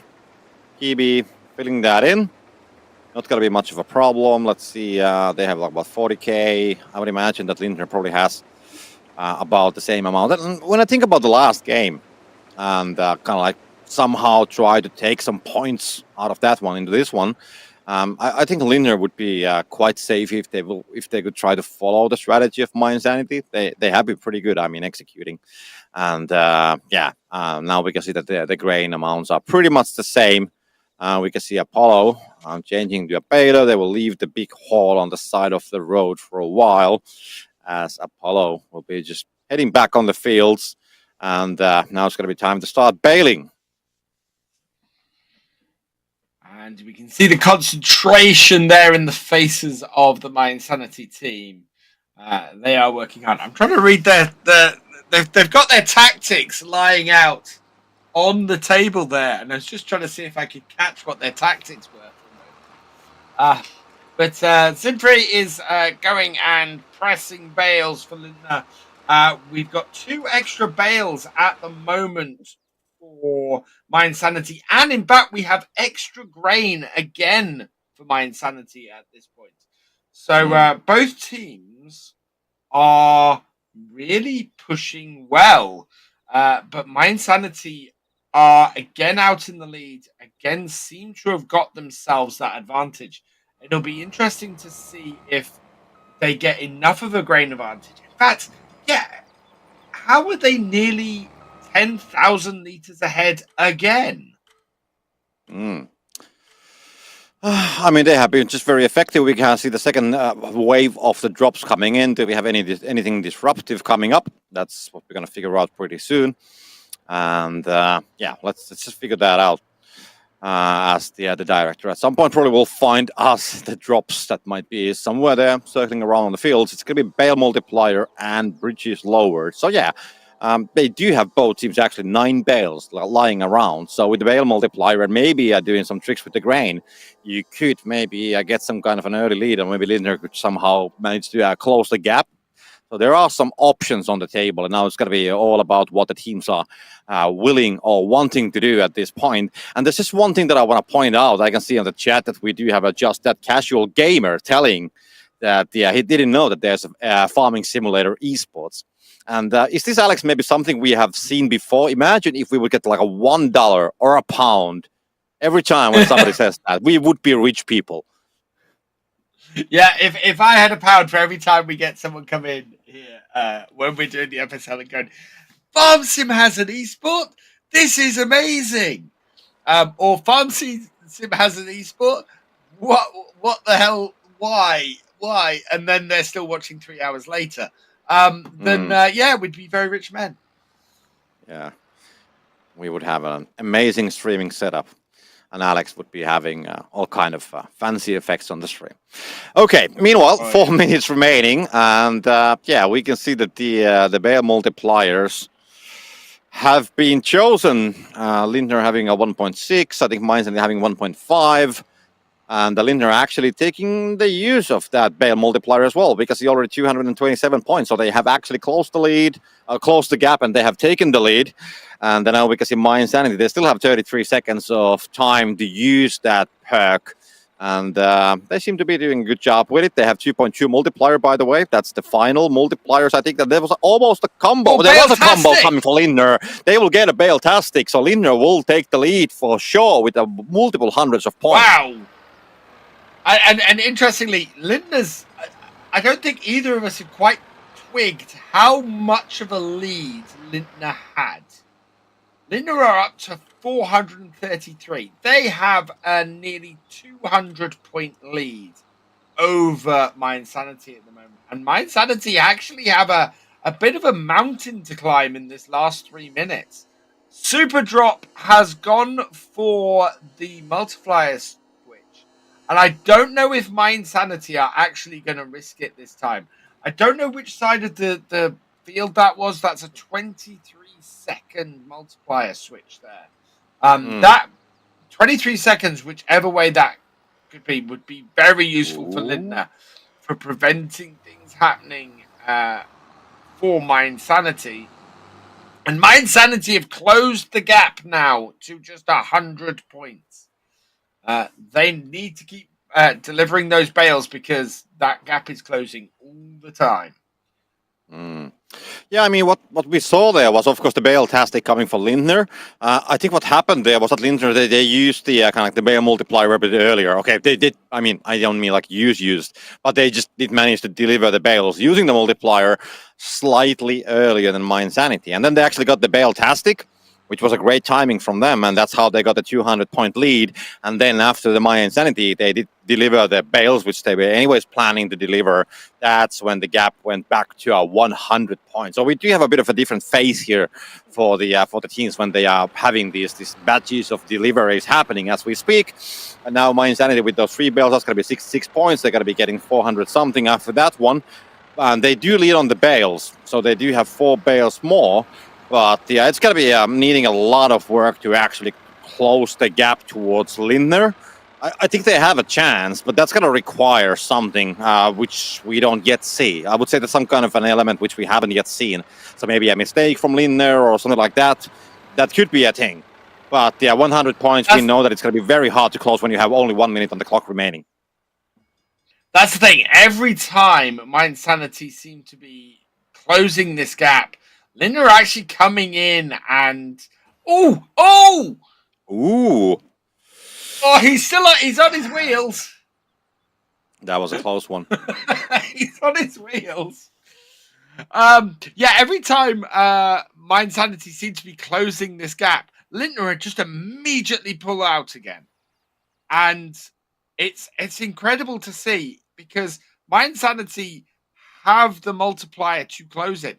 They don't seem to have the bales anymore. They've been fighting so hard to close this gap, and it just keeps getting to 100 to 150 to 150 points out, and they never seem to be able to close it. There is only 50 points, but Lindner now bringing in more bales up on the top, pulling out the lead again, and yeah, it's gone to Lindner.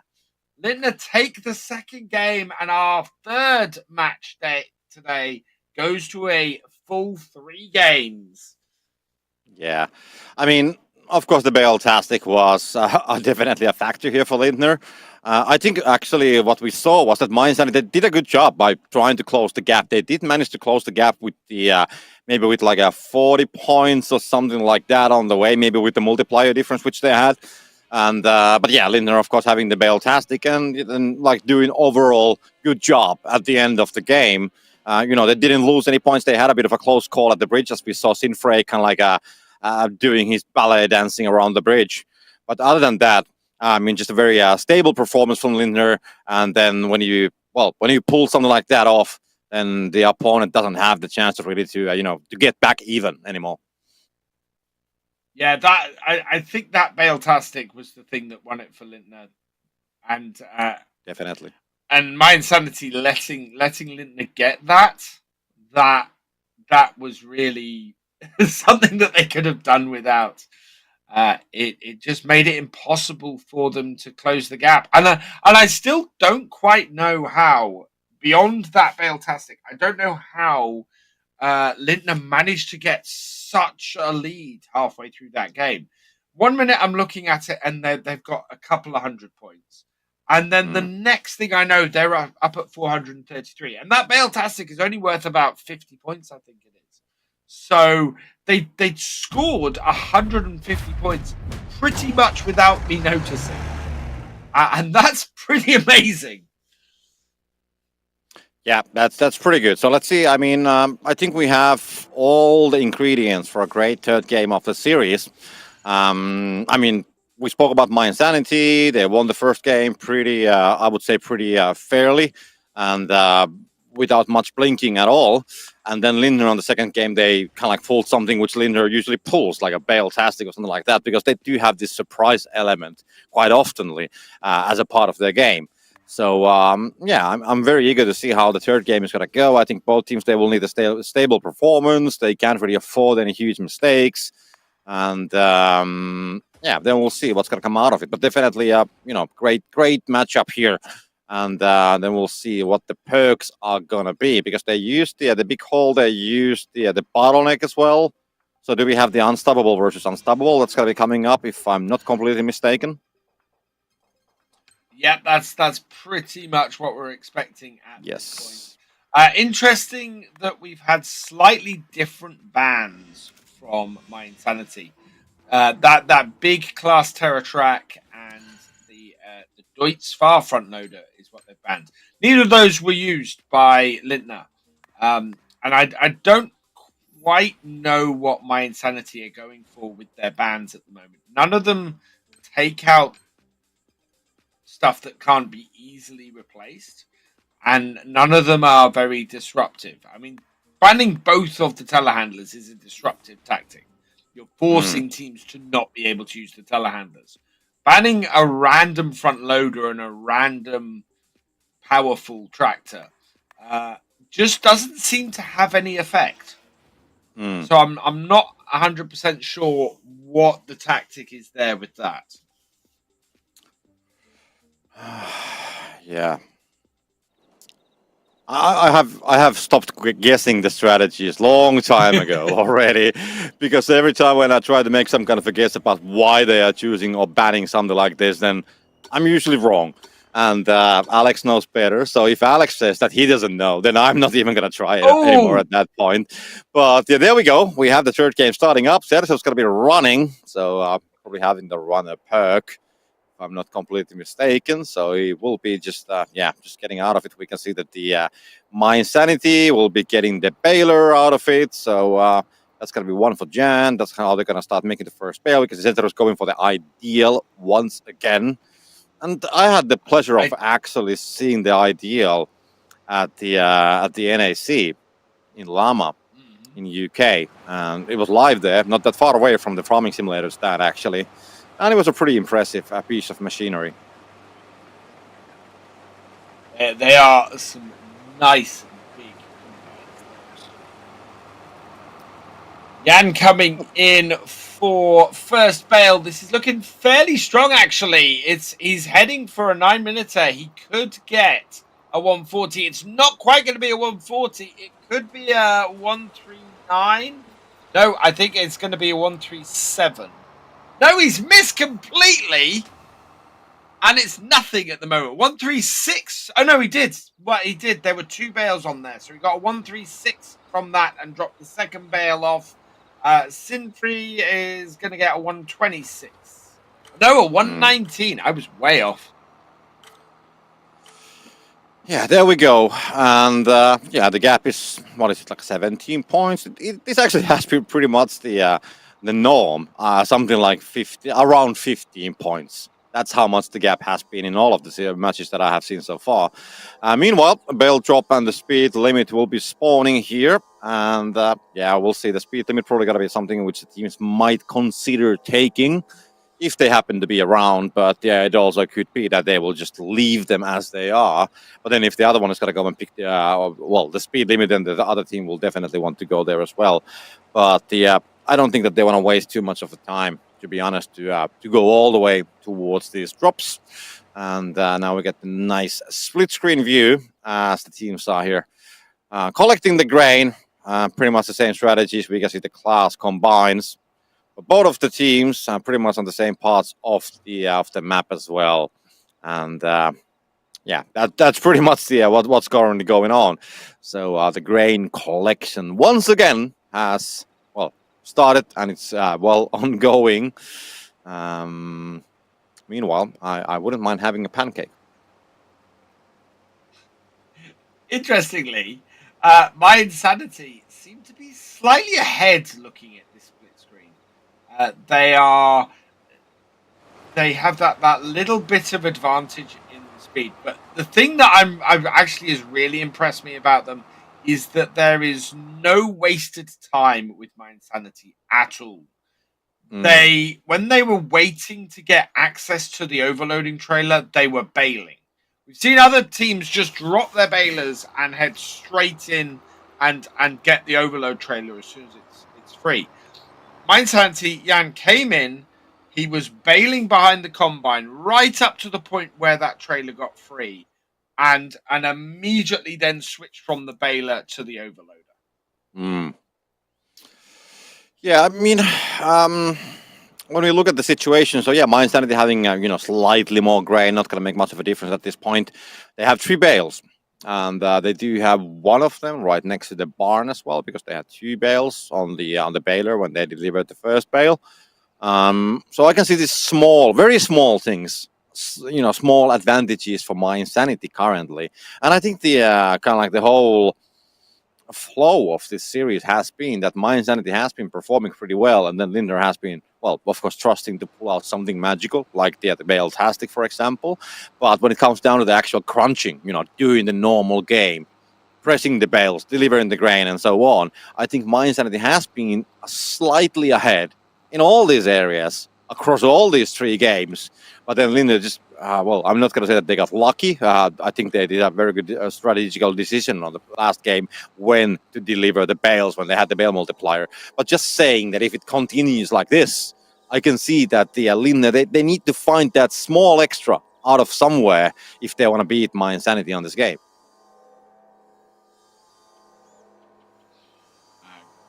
Wow, grain multiplier or direct delivery. I bet both teams wish they could pick up both. But I reckon we are going to get grain multiplier picked up because it is the perfect time for both teams to be delivering their grain. Both teams, I expect, to leave it till the last possible moment.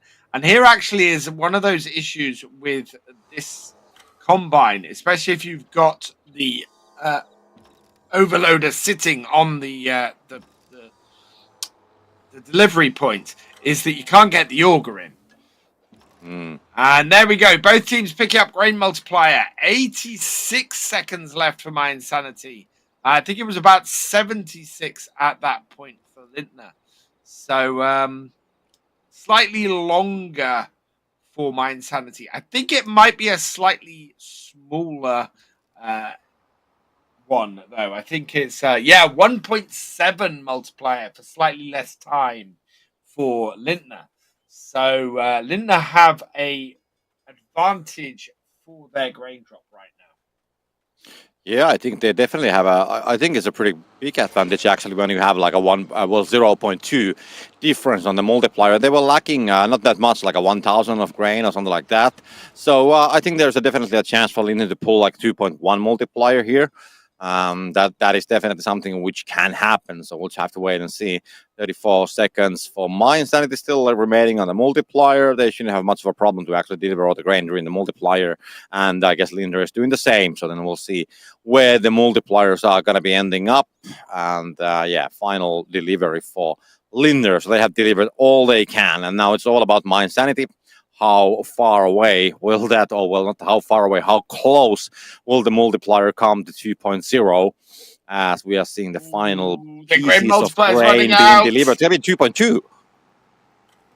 Oh, so that 1.7 multiplier for Lindner has really given them a massive boost here. And but we've seen it happen a couple of times today. Teams that have been at this kind of level of disadvantage have won, and My Insanity can still pull this out the bag. They just need to be delivering as many bales as they can now, as quickly as they can. They do have a slightly quicker conveyor because both teams are running unstoppable. Their conveyor is running pretty fast at the moment. So the question very much is, can they get the bales loaded up? Pressed and loaded up, in fact. Yeah, I mean, we have seen this like a 0.4 0.4 multiplier and 4-point difference per bale happening in the past as well, and it has been pretty devastating because by delivering 10 bales you get 40 more points, and that's a lot of points. But now My Insanity, they still have the lead, so they're leading by 90 points about. The bale counts are pretty much even. The final 2 minutes are starting up. And let's say that they do have about 100 points of a difference when they have the equal amount of bales. So that's going to mean that you still need to deliver like 20 bales, 25 bales to actually to close the gap. And of course, the other team needs to be delivering the same amount. But still saying that this 100-point lead, which they had, okay, they don't have that anymore. It might be enough for My Insanity actually to pull that off, because to close that one, it's going to require some time and it's going to require some bales. But yes, we can see Serserus is doing a great job by just putting the bales on the belt. Actually, a huge amount of bales right around that belt, and that could be a thing. But also Hannes is having some. So I mean, something tells me, and I might be completely wrong once again, but this could come all the way down to one single mistake when stacking a bale on the belt. And that's the thing. It is now the little mistakes. This last minute or so, every single one of these bales needs to go on here. Hannes is trying to maintain this advantage. And that top bale, yeah, you can see he's put those bales slightly over to the left with the hope that that top bale will still go in. And these are incredibly close. 370 to 349. It is all down to the stackers at this point. Whether the stackers can keep those bales going on there. The speed boost on the conveyor for Mine just 10 seconds, keeping them in this, and it's 10 seconds, and it's 426 to 437. It's gonna be close. Time is running out. It's gonna be Lindner. It's gone to Lindner. Yeah, and they are happy. I mean, so close. Yeah. I mean, that's almost like in the last few seconds. I mean, sometimes when I see these Lindner celebrations, and I think Zerzeros, especially, I mean, he's kind of like, you know, bringing the spirit and leading the team and so on.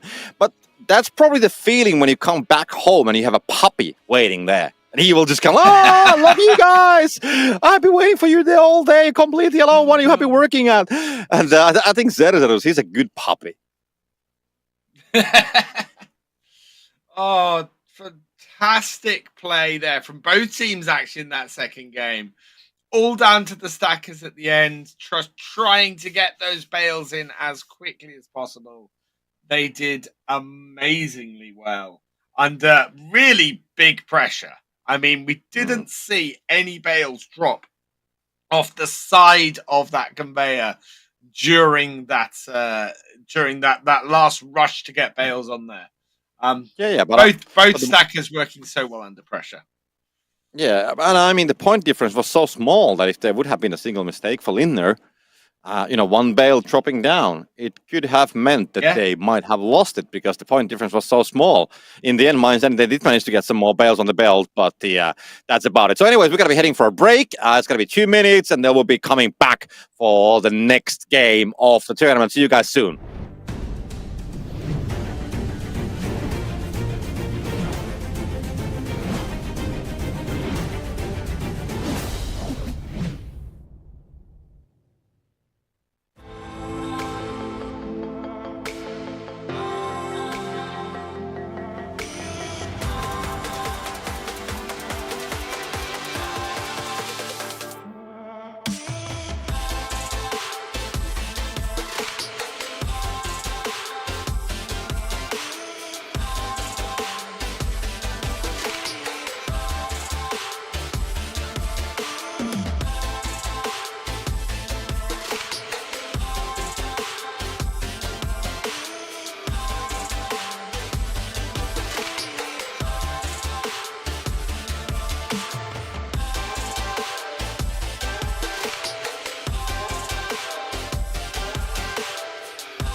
And welcome back. It's going to be time for the next game. Of course, we saw the series between My Insanity and Lindner. Of course, it went all the way down to the third game. And in the end, Lindner, they did manage to pull that off. They came back. They came back fighting. They did force it all the way to the third game of the series. And then they did the what they usually do. They played it as well as they could, and they won it. So that was the game. And of course, we do have, of course, still replays and stuff coming up. But the next game, people are always excited about what's going to be the next game. So it should be actually Vultra versus Farming Friends, if I'm not completely mistaken. So that is what we are seeing next. But do you want to, Alex, say something about the My Insanity versus Lindner still? I was impressed by Lindner's comeback there. That was a really hard fought third game, and they did incredibly well.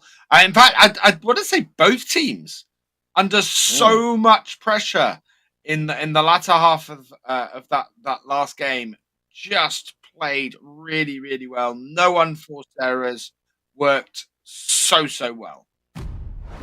Okay, we are going already. This is fast. I mean, you didn't even have the replay. Yeah. So let's go. Vultra versus Farming Friends. And we got a lot of games today. Yeah, we do. And this is something we discussed after the Farming Friends game. I think I said it that the Farming Friends, they had a nice stable performance. And if they're going to pull similar performance versus Vultra, Vultra will have to fight.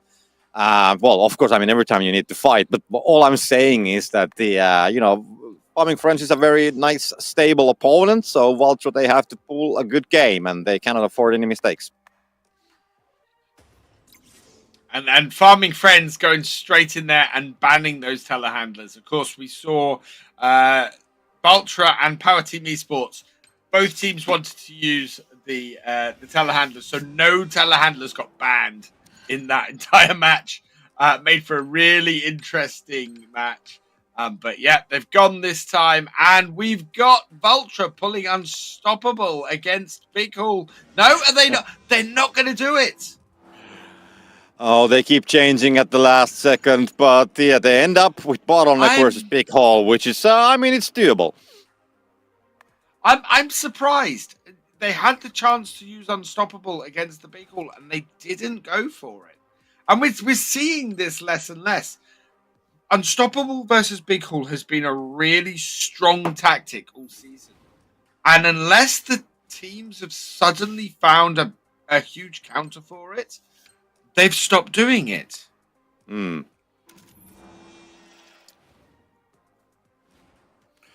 Yeah, I mean, it's still doable. I'm not really worried about this one. So let's see how this is going to play down, because I don't really... I mean, we saw when the Big Hall kind of like came back to the game, because there was a season when we didn't see that much happening at all. And we have seen teams to find different kind of ways to counter different kind of strategies. So let's just wait and see. And there we go, the paddle for the pads once again, and the rush for the first bale. I don't know what kind of hype terms I can find for these, but they are going for it. They're going to be challenging it, and the Farming Friends, they seems to be ahead, and they will claim it's a certain immediate change of strategy. Will go for the New Holland one instead when he realizes it's going to be taken right under his nose. And that puts Farming Friends in a really strong position to start with. That New Holland is not a good consolation prize to that class. Really, they want to be abandoning that New Holland fairly quickly and grabbing the ideal that's up on the podium on the top left there. But I don't think they will. I think Vultra will try and soldier through with the New Holland. They are going to have to do something about their grain game, though, because that is going to put them at a massive disadvantage for that later on. Yeah. We can see the first bales, they should be coming in. I don't know, 130 something. That's what I'm expecting, but yeah, it doesn't seem to be the case. I don't know what happened actually with Vultra there, because they were already getting close. Was there some kind of a mistake? Because they left... What's going on? Yeah, there was a mistake, because I saw that there was something going on, and definitely something is going on. Look, Mom, I can fly. And he's gonna leave it right there. They don't And have he's the gone first for bail Bridges at lowest! all. He's gone for I mean, Bridges lowest! yeah, there was a chance for a No! 140. There was a chance, Oh, wow! but that's gone. And I said something about I'm not Vultra making the sure. mistake. Oh, what's going on now? He's gonna. I'm screaming like a I'm not small even girl. sure Sorry. that he disconnected that bailer then. I think that might have been a forceful disconnect because otherwise, I think the bridge did it. But Vultra, for the second match today, are having a shocking start. I think what we need is that we need a soundboard, Alex, and we need to have Terminator sound there, like you should have taken the safer route. Oh my God! But yeah, I mean, when he left behind the combine, he was in a very good speed to get like a 140 or 138 or something like that. But then something happened, and that was something. And you said something about. Second time he's done that today. I think he must have missed the bridge, and then tried to retake it and got stuck on it. But I don't understand why we've never seen people have that much problem with the with getting a first bail in like that. Oh my God! I mean. I kind of like love what you said, Alex. He missed the bridge. I mean, imagine if you. I mean, I know, Alex, you're a big streamer, a great commentator. You make so much money with esports, so I know that you have a lot of sports cars. So this is like a usual situation for you that you just take your Ferrari and then you crash it, and then you say to the insurance company, "Oh, I missed the bridge," and I don't know what they're gonna say about that.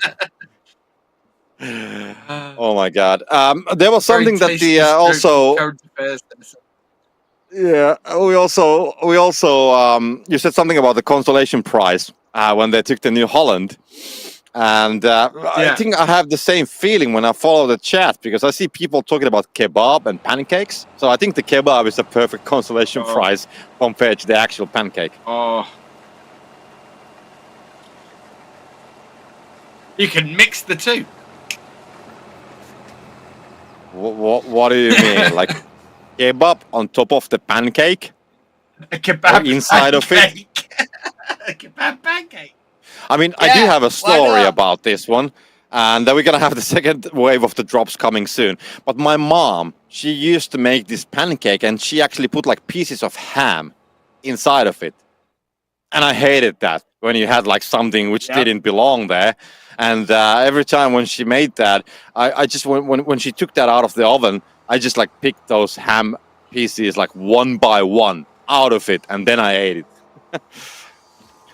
Okay, but kebab pancake, maybe that's a thing in the future. Who knows? Maybe at FarmCon, if we find the oven that we can actually use, we can make a challenge that we can make some kind of a different kind of versions or variations of the pancake, and then we put Terminator to eat all of them.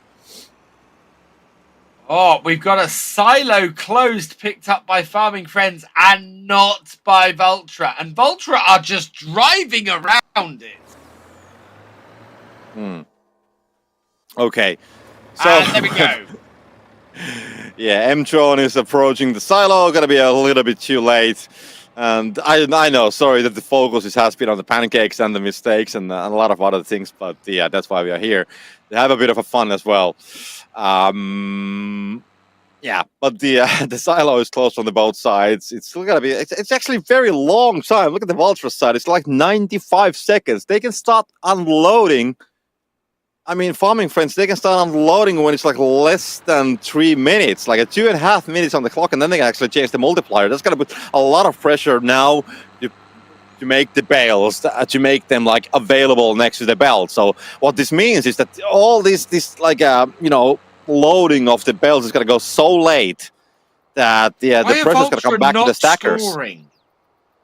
Why are Vultra not scoring? They have a 2.3 multiplier. They will. Oh no! I know why they're not scoring. They've got an entire minute where they have access to the to drop grain. Yeah, they were sitting there waiting for that. This is Yeah. some fantastic play for Vultra. Really disruptive. They're going to get like 2.9, 3.0 multiplier for every bale they deliver for the next 40 seconds. And they are loading that belt. This is going to more than make up 60 points for their first bale. 30 for first bale plus Yeah. the extra 30 on top. And we spoke about the stable performance. They are Look at playing it this. well. They're just keeping it calm and just doing the job. And it was a bale points pick for Farming Friends. And despite the fact that Vultra are scoring massive points for every bale, they've only just gone into the lead. And they have a 4-5 bale deficit. Yeah, now Farming Friends with a big hole, they can of course fix the situation very fast, because if Vultra unloading at the same time as well, we should end up still with a small benefit for Farming Friends, I think. Well, it's going to be actually 2.0, if I'm not completely mistaken. It's going to be very close at least. Yeah, it's going to be 2.0. No, it's not. They still had more. So Vultra actually will take the lead on the multiplier. And Farming Friends, I mean, you spoke about the multiplier. So they did score just a couple bales with that 3.0. Now Vultra is in the lead with 210. They're leading by 50 points. And honestly, if you ask from me, this should have not happened. Yeah, this makes no sense right now. Vultra had a disadvantage in the combine.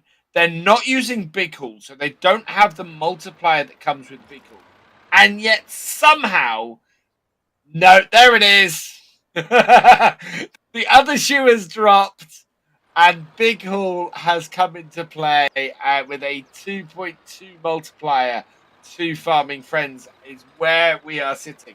I thought there was something very odd going on there. However, Vultra have got a sizable lead at this point, but they need to keep the bales coming in to maintain it. There's 1 minute and 10 seconds left.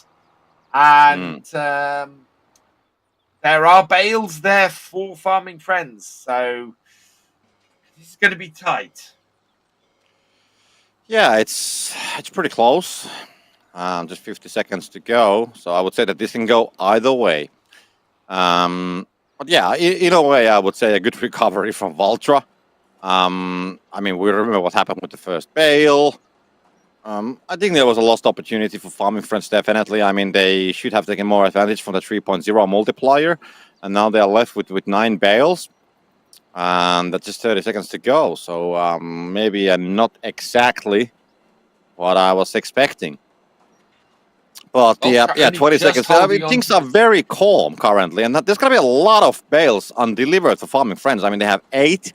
And somehow they're struggling to get them in. And Vultra, they're going to drop one of them as well. That's going to be huge. It's going to be just 10 seconds to go. It's going to be a point difference for 7 points only. Krieger's going to put something on the first. They're going to miss a lot of bail. This is going to be a Vultra. Yes! It's got Vultra! Yeah. In the last I don't know how, though. I mean, yeah, great job from Vultra. Taking everything into account, that the mistake which they did and the Farming Friends having the multiplier advantage. And yeah, not something I was expecting. And we can see a bit of an emotion here as well for Vultra. So they are, I don't know, not believing what they saw. So they won it. That's definitely great. But I have so mixed feelings from this game, to be honest. I mean, I Farming Friends, they should have claimed this. Yeah, 1 bale. They have 4 undelivered bales. And there was a 1 bale on the belt which dropped maybe 5 seconds before the game ended. And that would have been, like a 22 points. So they would actually won it if that 1 bale wouldn't have dropped from the belt. There was so at the very last moment, I think 2 bales on the belt scored for Vultra. It was with like 2 seconds to go. And that won the match for Vultra. Up to that point, Farming Friends had it. Which is just the leader, the winner changed places about 4 or 5 times in that last 10-second period. That was amazing. Yeah, okay. Okay, let's see how this is gonna go. But yeah, I mean, yeah, I don't know what happened with. That is a question for me. What happened during the time when they had the 3.0 where they're not ready to deliver the bales, and then because that's the moment when you could have been like that. That's your hammer time. And then at the end, I it was thought that it surprisingly was. quiet around the belt. I mean, there was just a couple bales there, and there was not much happening, to be honest. It was. Was it? I thought it was Vultra who had the 3.0. Or did it swing the other way and then swing back? Was, Okay, I don't think they were ready. I think Alex, please don't confuse me anymore. It can be very confusing. But on the other hand, we might have created a monster. I mean, people are actually talking about the kebab pancake now, and that's a terrifying thought. Tomorrow morning, I'm definitely having pancakes and bacon before FSL. Okay, let's think about that tomorrow. Maybe I can do something about it. Let's see. Anyways, so we are heading for the second game of the series. The telehandlers are actually in the play, so they are not banned. We have the cases, Deutz Fass, Fendt, heavy tractors, front loaders, but the telehandlers are actually in the play if you want to play them. But the doesn't seem to be the case, at least not yet. Let's wait for this one. And but yeah, Stop versus bottleneck. Yeah, there we go. Manicho, yeah, New here Holland. we are. Let's get it on, boys. I was saying in the first match this morning, something I didn't realize is just how big the bale grabs or the bale spikes on the front of these telehandlers are. They are massive. I think if you lined them up right, you could possibly get 4 bales back at once on the front of these telehandlers.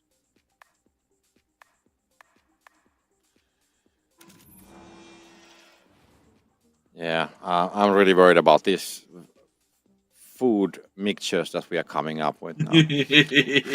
But yeah. Oh, okay, that's a different discussion. I think what we should do is that every time when we have a broadcast, we have a lot of discussions about the food. I know.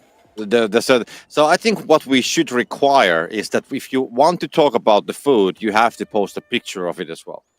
But I don't know if you can actually post links on the chat, but I think it would be fair. That if you come up with something, and you also need to somehow make it visible. FSL Discord takeover. I think what we need is an FSL branded chef's costume, like the hat and the and everything. Okay, let's go for the first bale. So 30 seconds have passed already. And we can see Lucky Looker going there on the field. Screwger's going to be coming up to press the first bale. Actually, a pretty decent position, and it shouldn't take that long until it's going to be getting away behind the combine. And let's see how this is going to go. At the same time, we can see Vultra being actually quite far away. Screwger is already going on, so this should be a 140 something if he's going to successfully going to get that in. And yep. Oh, and it's a flick, and it's a 145. Yeah, that's a great one. Fantastic. Great start for Farming Friends, and this is exactly what they need if they want to push this all the way to the third game. Of course, Vultra, they cannot afford to have the same kind of a mistake which they had in the last game, and that is not happening. So we can see that their thing is very, very steadily 126. So the gap is actually 19 points. So almost a full bale in the top. That is quite a catch-up, and first drop is herbicide or speed limit. I fully expect, Vultra heading back to grab that speed limit. Very useful at this time. Will definitely limit Farming Friends. And it means that Farming Friends now have to go out of their way to pick up that for themselves. So, it's quite a disruptive thing that Vultra's done. And Lucky Lucker heading over there and grabbing it. But that has sent him well out of the way to pick that up.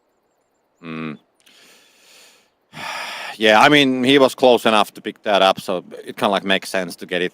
And then, of course, doesn't leave any chance. Oh, well, doesn't leave the option for the other team not to pick that up either, because they want to make things even. And then now we're back on the crunching game, so let's get that grain collection going on. And that is exactly as we speak happening. So we'll see in a matter of seconds, I hope, what is the situation and how this is going to play out from here. We can see Lennox circling under the combine to get the that batch of grain out of it. Krieger doing the same. So this is pretty straightforward for the time being. And there will come a time when we can hopefully see some kind of a differences. But for the moment, it looks very, very steady and a very similar kind of a strategy which they're doing.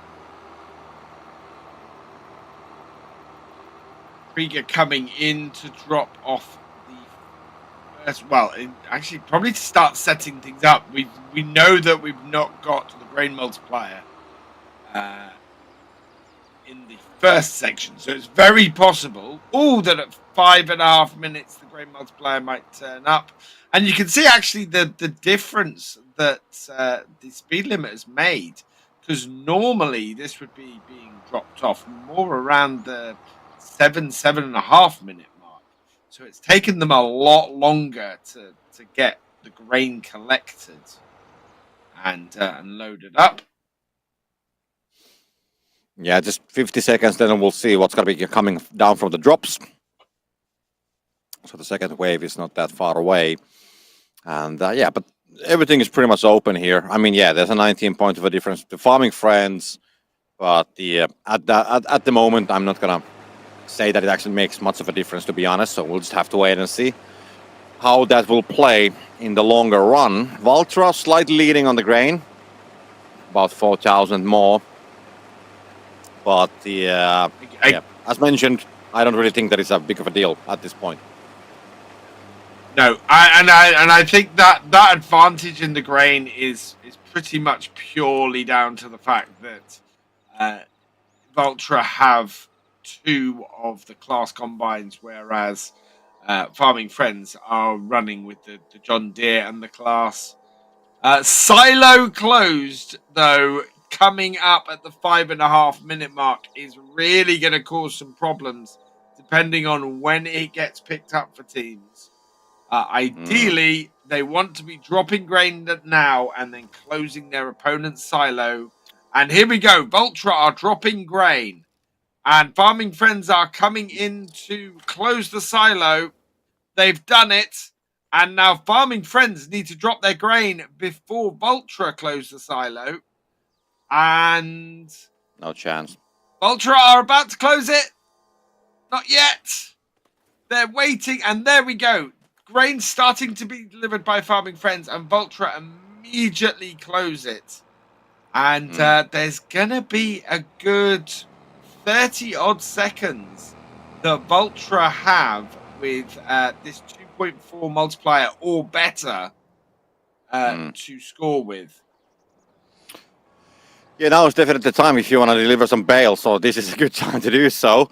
We can see Lennox dropping them down, so he's not going to go and take them all the way to the belt. So we'll see. They still have the time to do so. And let's see how they want to... I mean, it's 8 points more per bale than the opponent currently. Of course, I mean, we expect that Farming Friends will be getting, equalizing the multiplier at some point. But for the time, because they had pretty much the same amount of grain before the multiplier, before the silo was closed. And let's see, Søren will be bringing something, and they have the telehandlers. So let's see what's going to happen. We can see Lucky Luker also just getting some bales here. So you're going to need to get 3 bales in the fork of the telehandler. We have seen these 3 bale passes happening as well, but the Søren definitely not going to be going for it. So he will just go around the belt, and they will try to take the advantage from the multiplier. And Farming Friends, they can start unloading. But Vultra's got to be, I mean, if Vultra can start unloading, they will take even more better. It's a perfect timing, by the way, because they did put the bales on the belt before they started to adjust the multiplier. So that might be just 90 points, and it will be 90 points for them.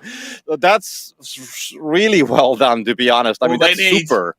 It's very nicely played out, and just like you said it, Alex, wondering why the teams are not putting the bales on the belt when they have 2.3. So this was the same. They actually had the patience to wait for even better conditions.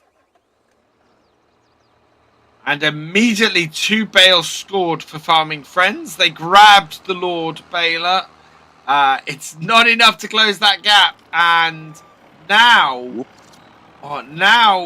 the grain is continuing to be delivered, but there's a healthy lead there for Vultra at the moment. How things shake out is going to be very interesting. Yeah, honestly, I mean that this is not looking very good for Farming Friends currently. We only have 2.5 minutes of time remaining, and Farming Friends, they haven't really been able to. I mean, we can see some small mistakes as well. We saw Lucky Luker missing the bridge with the telehandler as well. So small things which are costing time currently, and getting back from that 100 something loss in points it's gonna take some time, and they don't have the time, and they haven't even like unloaded the grain. Now they're doing it, and I don't think that they can actually even get it on 2.0. I think it's gonna stay less than that, like a 1.9 or something like that. Let's see. So this is definitely a complicated situation. Mtron is still trying to work out the setup here. The trailer. So all the time is just lost, and they are 1.5 minutes to go, and they it's not looking good. They are. Oh, and they're dropping bales off their conveyor. This is not good for Farming Friends. They have 1 minute and 20 left. They have 4 bales sitting around the bottom. Everything's even, but they are not getting that multiplier under control. 1 minute to go, and they're still delivering grain. So they've not got a tractor out there pressing bales either. That is 1 minute left on the clock when they finish delivering their grain. They've finally evened things up, but there's still this 150-point lead for Vultra, and Vultra are continuing to deliver bales, and they are delivering bales faster on their belt because they have Unstoppable as well. This is really tough. Yeah, I mean, Farming Friends, even if they would deliver all of their bales, which they currently have, and Vultra wouldn't deliver any of the bales, which they have, Vultra would still win. So I don't think there's any way. I'm sorry to say, I'm sorry to call it at this point, but the gap is simply just too big, and there's nothing that Farming Friends can do at this point anymore. I mean, there's no chance for a combo. There's no magical miracle. There's no Terminator coming down from the sky and just whipping the magic wand and giving you 100 points or something like that. It's not going to happen, unfortunately. And in the end, it will be Vultra who will win the second game of the series as well, and will take the whole series, of course, as a 2-0 scoreline, and they will advance on the next stage, which means that Farming Friends will be dropping down on the lower bracket at this point, and Vultra will continue victoriously, and we'll see who's going to be the who's going to be the next opponent, because the next game that we're going to see will be Lindner versus LU FTHN. I don't know how that should be pronounced. We have discussed that earlier. Lufthansa, maybe. Yeah. And so that will be the next game. I mean, so we have the Lindner versus the LU, and then from that one, we know who's going to be challenging Vultra on the upper bracket later on. And what you said, Alex, couple games ago about my insanity being the Helm killer. So we know already at this point that they will not be killing Helm, at least not on the upper bracket. Nope. But we see this. We do see this with my insanity fairly often, though. They tend to drop down and then work their way up from the lower bracket. So it's going to be an interesting battle for my insanity coming back up. But of course, we are going to see Lindner versus.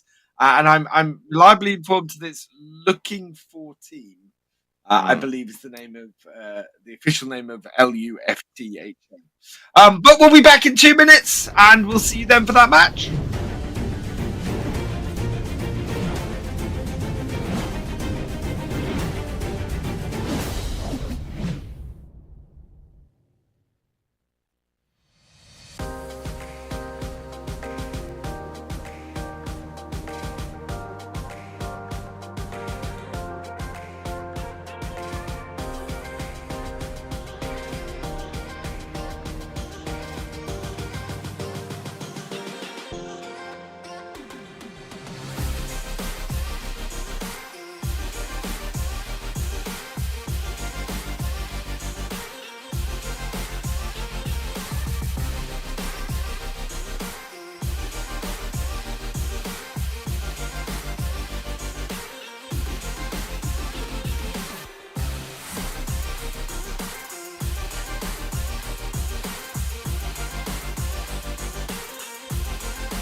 and welcome back to Tournament 7 of the Farming Simulator League's 5th season. Coming to you live from Kagatus in Leipzig. Well, I'm not coming to you live from there and Copter isn't, but the players are playing live there. So, yeah, it's been a really good tournament so far. I wouldn't mind being in Leipzig, to be honest. I mean, everybody knows that I'm far away from the north, from Finland, and we have this thing called backwinter, as we call it. We currently have about 20 centimeters of snow, and I'm pretty sure that the weather is better in Leipzig. So let's not go there. Anyways, so we have the next game coming up. It's going to be Lindner versus the looking for team, which I said Lufthansa, because that fits the letters perfectly as well. But the Lindner, they're going to be rolling the dice. And is that a perk dice that they actually have? Did I see that it actually has the perk logos on it? I think it does. So it's a perk dice. Although, and you can choose what do you want to play. I've lost visual at the moment. Yeah, me too, and I think the stream has as well. Hopefully they can actually hear us as well. But yeah, we can see black screen. I can see that the Twitch is seeing the black screen, so I imagine YouTube is seeing black screen as well. But I hope that they can hear our voices at least, if nothing else. Yes. Cool. Oh, there we are. We're back. There they are. And so this is somebody shut down the lights. That is not the position you want to be caught in. But yeah, so they're preparing. As you can see, some concentration on their faces as they get ready to start the first game of this match. I'm really interested in that perk dice. Have Lindner actually created a perk dice just to make it really, really random? What perk they start off with?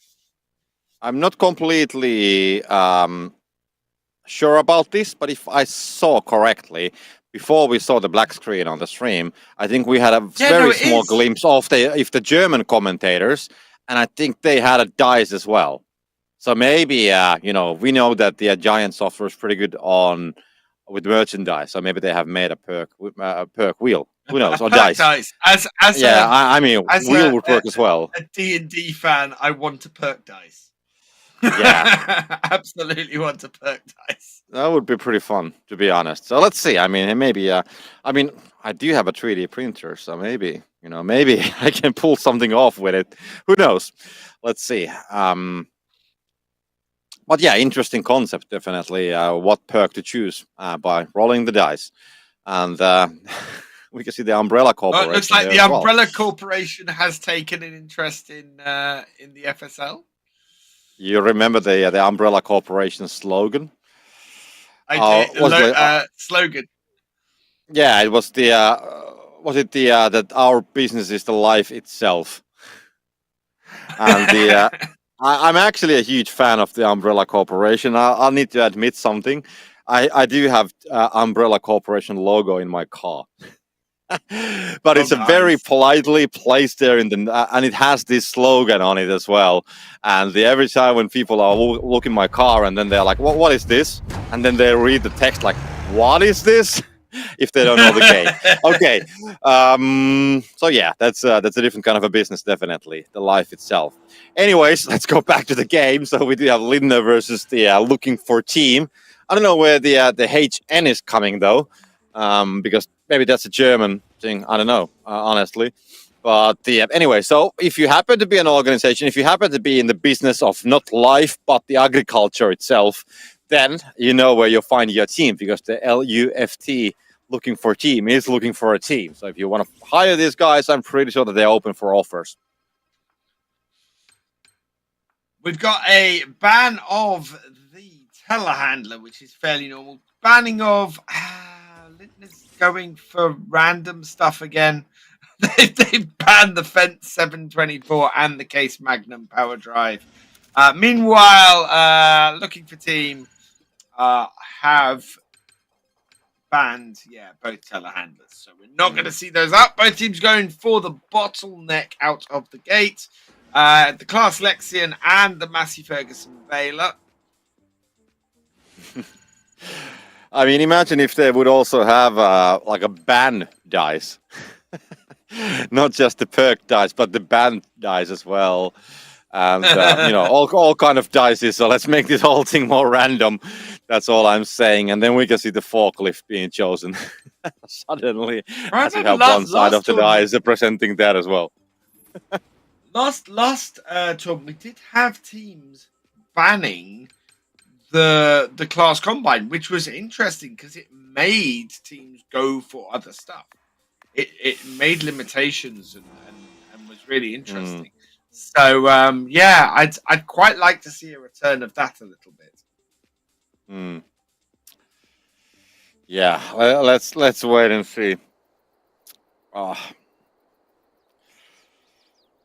Okay. I don't know how much I can take anymore. No, there it is. Perk dices and everything. So the teams are upping the game. So let's go. The two good combines are up at the top left, and neither team is going for them. Interestingly.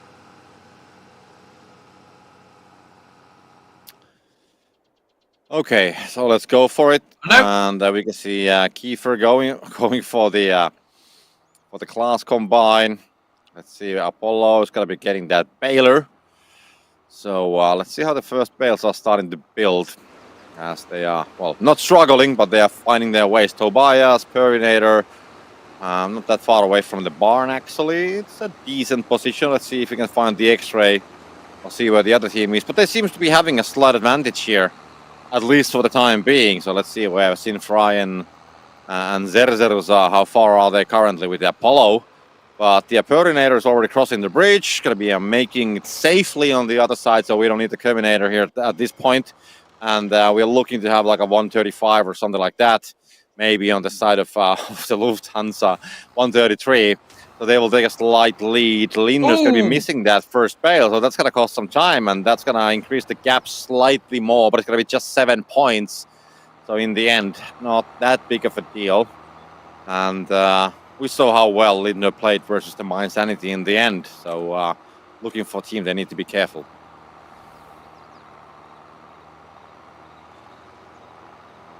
I think a pancake dice is going to be fairly pointless, as the chat's suggesting, because it just says yes on every side.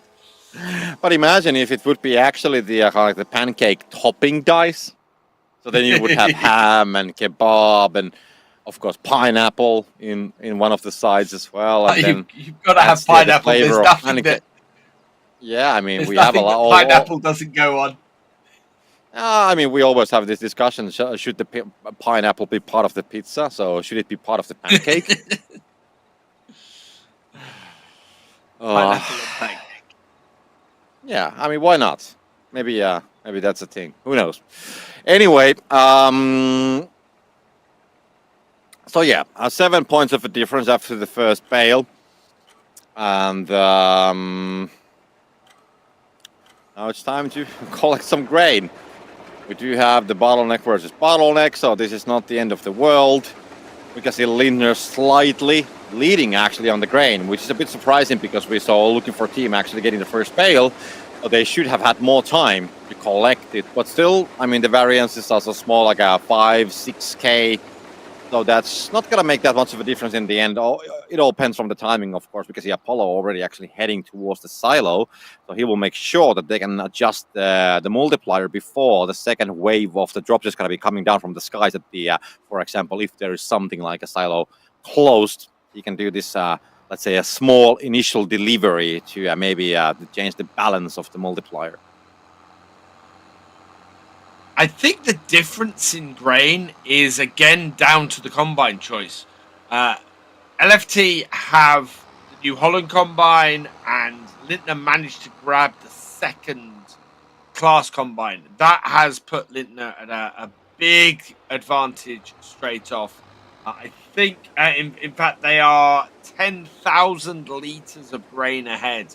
And it's simply because this New Holland combine holds so much less and so they're unable to get as much grain moved about the field. Yeah, let's see how that plays out. You might be right on that one, Alex. 30 seconds, and then we do have the drops, and then we actually do have... No, we don't actually have any kind of a loading operation yet going on, so teams, they are definitely willing to wait for the right moment to use the grain in the best possible way. But yeah, slowly but steadily they are moving towards the silo, knowing that the time will come pretty soon. As 5 seconds, and then we have the drops coming up. And what do we have here? Let's see when they are appearing on our screens. Bridges raised and silo closed. So yeah, they can definitely go for some kind of a disruptive play. And now the difference actually in the grain is like 13,000. So it's not 30,000, but still a huge advantage for Lindner at this stage.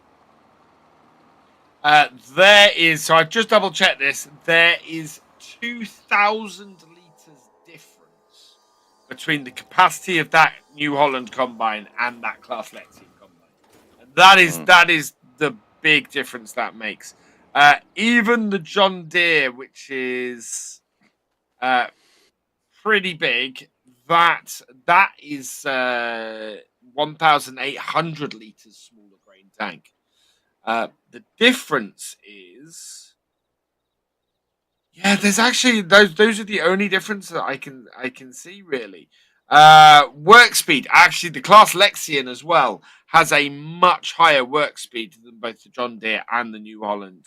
The combine you want, if you can't get that class, is to get the Fendt Ideal. The Fendt Ideal has a 17,000 litre grain tank.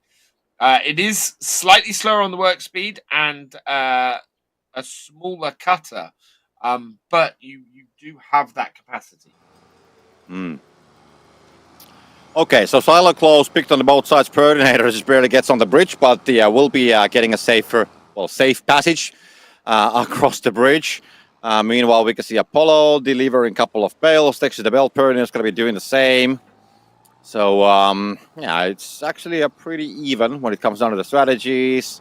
We can see that there's a bit of a difference on the silo close, so we can actually see some delivery. And there is a very narrow window to take some kind of an advantage from the multiplier if they start unloading right now. As we can see, that Looking for Team is going to do it as we speak. But yeah, if they want to do something about it, they need to get the bells on the bells as we speak. And Tobias is like circling around it. He's very close, and he's going to change that angle. Going to put those 2 bales on the belt. So they're actually using the multiplier very well, because I don't think that Lindner can. I mean, they will start unloading, but they will still get some points more than what they would in a normal situation. But at the same time, because they're Looking for Teams, they're also missing some of the bales. So there's going to be some points coming up as we speak in any second now. But it's taking a bit too much time, to be honest. And they will get something like a 5. Sorry, it cannot be 5 because it's always an even number. But maybe 6 points more than Lindner would have got if they would have scored the bales. Or maybe 3 points more than normally from that bale. Do Lindner have it? Lindner do have more grain. I was wondering because they are only a few litres away from switching the multiplier. They switched the multiplier. They're actually going to end up with a 2.1, possibly even a 2.2. In fact, yes, they have. It's not going to be a 2.3. And now Lindner need to score as much as they can because they are over 100 points behind. And yeah, there was they need to catch up. Yeah, I mean, Looking for Team, they did score 5 bales. So that's where the 100-point difference actually came out. And now they're going to be also getting the bottom boost, as we can see. So they will take 3 bales straight from the baler, and they're going to extend that lead. Of course, I mean, the problem for Lufthansa, the Looking for Team, I don't know what to make out of this name, to be honest. So the problem for them is the amount of bales, because they only have 4, and I think Lindner has like 15 or something like that. So the amount of bales, okay, 11. So that's the problem. And Lindner actually has been now scoring some points as well, because they have been putting those bales on the belt, and now they have almost tied the whole situation. 4 bales of a difference, and those 4 bales with these multipliers, they are worth 88 points, which means that when you think about the situation overall, so Lindner kind of like has more points on their hands if they will just manage to score them. Yeah, much stronger position that Lindner is in now as they go into the lead and start to pull away. Only 55 seconds left. I think they must have been trying to stop a combo there because there is no reason for Looking for Team to be putting the bales in the bottom as Lindner just continue to pile those on there. Zerstra's doing a fantastic job of stacking on the belt, and Lindner just continually pulling away now in the last 25 seconds. I think they realized that yeah, I mean, I think Looking for Team, they realized that they don't have the time to put them, of course, on the second floor already before. So that's why they maybe decided that, okay, it's a smart move now to show one of them in. And that's got to be not enough. And they're getting close, but not close enough. It's got to be 40 points more for Lindner already. And they're able to definitely claim the first game of the series. So Lindner, with about, I would say, was it like 60 points or something like that, they will take the first game of the series. And yeah, happy faces as we can see. And these guys, they're ready to start the party already. Yeah, 19 bales delivered for Looking for Team, but 13 of them in the bottom versus 15 for Lindner in the top. And look at that grain delivered with multipliers difference. 20,000 litres worth, or the equivalent of 20,000 litres worth delivered extra for Lindner. Just gave them a commanding lead in that multiplier. The biggest problem they had, other than dropping their dice, the biggest problem they had was they were a bit slow getting the grain delivered. It was partly because I think at one point, oh, look what they're doing. It's laser engraved. They have chosen. They're in a position where they had their silo closed, I believe, and that was what caused such a late delivery.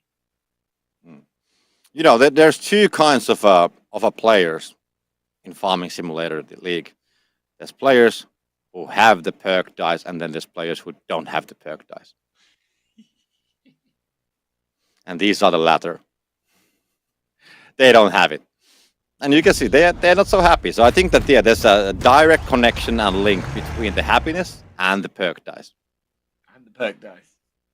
I do love it. And so we are looking at a possible unstoppable for this second game from Lindner. But the ban phase is first.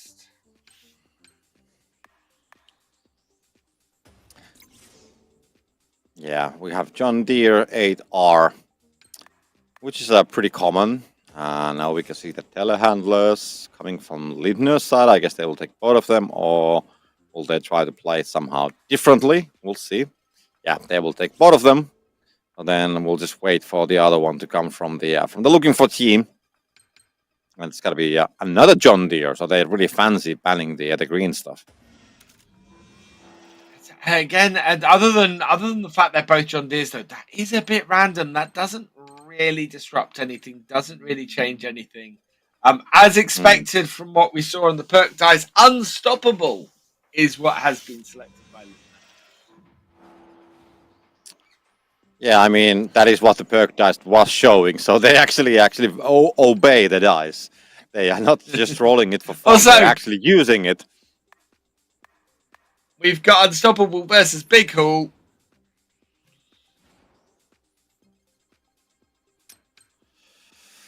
And interesting to see where Perinator is going to go. Is it going to be a big tractor or a front loader? It's going to be a big tractor. So we've got two big tractors and a front loader versus two big tractors and a front loader. So what do you do if you roll the dice and the perk is already used? So you have to roll it again. You have to be rolling. I guess you just roll. You just roll it as long as you get a perk that you can actually use. Yeah. But the question is that do they actually have herbicide on it as well? Well, that's what I'm wondering. And are there 6 perks? No, I think that's what I'm wondering. That did they maybe put like just the 3 of them without the herbicide, No, and there's then only like a double-sided that. So there's only 5 perks, including none. So I'm guessing they don't have the no perks on it. And then I'm guessing that 2 of the perks then would be duplicated. And I'm guessing herbicide is not one of the ones that's duplicated. Who knows? Who knows? I mean, how crazy these guys might be. Anyways, we got to go for the first bale once again. And Lindner, actually, they are looking to have a great first bale here. Apollo has the bale already on the baler. And he is looking to swing. Is that a little bit too early? No, it's going to be 148. What's going on? That is fantastic. That is the highest today. And... brilliant first bale there from Lindner. And Perinator is stuck. That is going to make a big difference because it's dropping the bale early. He can't get it in from this side. He's going to have to come round and push it in from the other side. And that is not great. And he almost missed for a second time. But 119. That is 30-point difference. A 29-point difference. More than a single bale in the top. That is not good. So sometimes, Alex, I don't know if you fancy farming or sailing. It came like a sailor. Like, we're gonna have a lot of fish today. I married a sailor, so. Oh, okay. So that's where it's coming from. Okay. But yeah, okay. Yeah. There is one episode of South Park that I should probably show you, but that's a different story. Oh. Anyways, so 7.5 minutes to go, and the 30 points lead for Lindner, more or less. Okay, 29, but yeah, we're not counting those single points at this point. And we'll see how this is going to play down. The grain collection happening as we speak, nothing that special. Looking for team actually having a couple more bales. So that is something, but yeah, it's not like the end of the world. Of course, we do have the different perks. So the Optimus Prime is here, as the Looking for team is playing with the big haul, and then Lindner still playing with the Unstoppable at the same time as well. So yeah, and when you look at the grain game, yeah, go on. This is the thing. Wow, I have just looked. That's insane. Nobody's delivered any grain, and there's already a 20,000 litre advantage to Lindner. That's just mad. That's absolutely crazy. I was just waiting for that. Oi, look at the grain.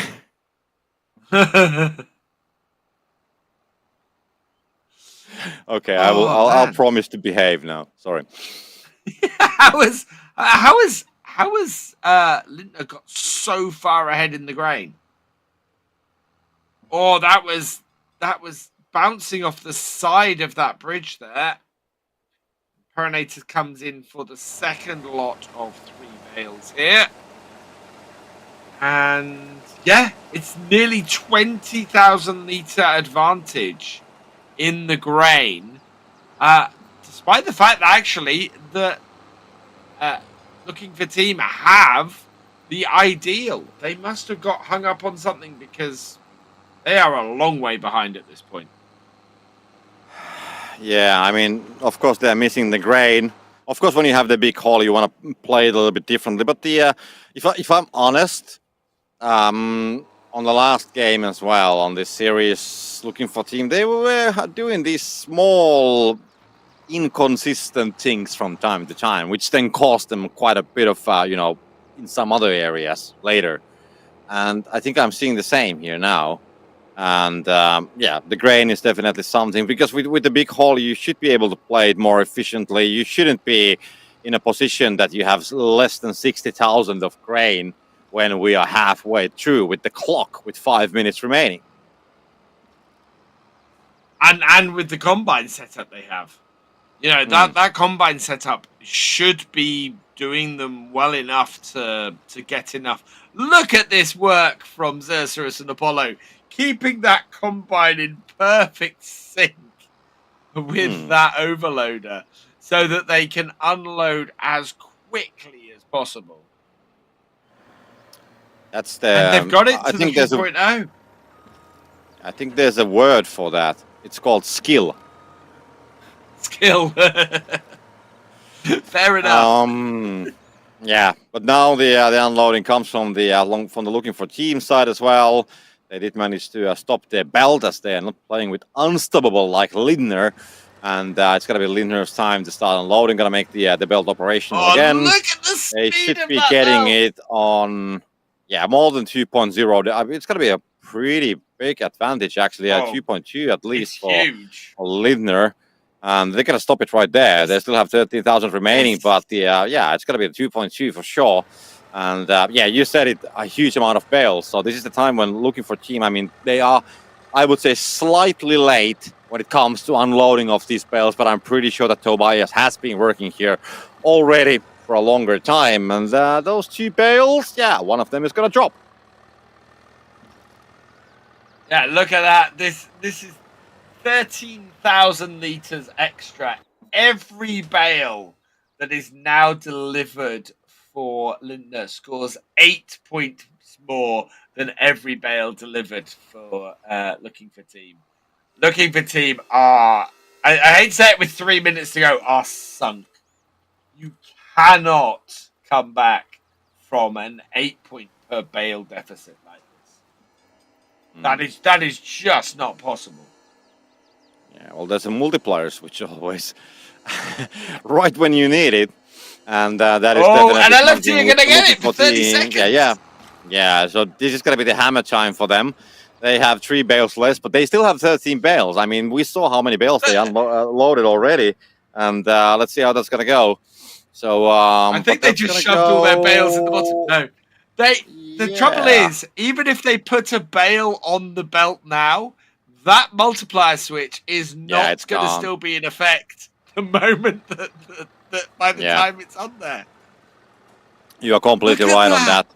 So slow. Yeah. And now it started to pick up a little bit as the multiplier switch ended up. But anyways, it's inside. But also on the Lindner side, and this is going to be the time when they have to start delivering. I mean, they have 16 bales. Now finally they're getting something on the belt. Zero's getting 4. These are almost like 100 points right there. It's 48 per 2, so 96 for 4. And the Tobias at the same time trying to do his best job. The biggest problem for Lindner is, well, I don't think that they actually have a big problem at all. I mean, the belt speed is nice. They have the multiplier. They have the score. They have the bales. Like, what do you need? Like another girlfriend? I mean, their belt is moving faster than Looking for Teams. So they've got an 8 point advantage on every bale, and their belt is moving faster than their opponents. That's they just cannot counter it. There's nothing left in the tank. Yeah, I don't think that they have the means or the tools at all. I mean, there's nothing they can do about it. 1 minute remaining. Yeah, they have the bells. The belt is, well, it's not slow, but it's not fast either. And I don't think that they have even a chance to get all the bales on the second floor, because I think they have still a couple of bales which are not on the pictures as we speak, and that will be a huge problem. And when you look at the Lindner's side, they have still like 8 bales somewhere as well. As we speak, Apollo's gonna come and bring some more, and they can still get those on the second floor. So this could be 650 points or something for Lindner, and Looking for Team is not gonna reach. Gotta be getting barely on 500, I would say. So yeah, it's really good for Lindner. But yeah, looking for Team can't even get the bales they have to score, and Xerxes is still loading on the belt because the belt is fast enough Yeah, for these 700 bales for to them. make it in. And this might be a 700-point game for More than that, actually. Lindner. No. Not quite. Anyways, great job. 680 points for Lindner. And they will claim the series with the 2.0 scoreline. That's going to leave a looking for team to find their spots from the lower bracket. And the Lindner, by winning first My Insanity, now winning, looking for team. They're going to be heading all the way to the final of the upper bracket, actually. And they're going to face Vultra, actually. So yeah, Vultra Lindner will be the final of the upper bracket. And Vultra, Vultra and looking for bracket team done, actually. have had Vultra and Lindner have had a strong play. Yeah, I kind of like said it wrong. It's not the final of the upper bracket. It's the final of the upper half of the upper bracket. So we still have the lower part of the upper bracket. I completely forgot. Maybe I'm not just used to the new bracket system. But we have a look on the FSL website, fsl.giantsoftware.com, and you'll find the bracket from there. But anyways, great job from Lindner. We're going to be heading for a break, so we'll be back in about 2 minutes. And meanwhile, go and get some pancakes.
And welcome back. There we had it. Lindner heading all the way to the next stage once again. So the first team that's going to be making their way all the way on the third round of the upper bracket. And then we're going to be, of course, focusing on the next match, which is going to be Justa versus New Holland. So this is from the lower parts of the upper bracket. These teams, they haven't played a single game on the first round. So we are going to be straight entering on the second round matches. And that's going to be Justa versus New Holland.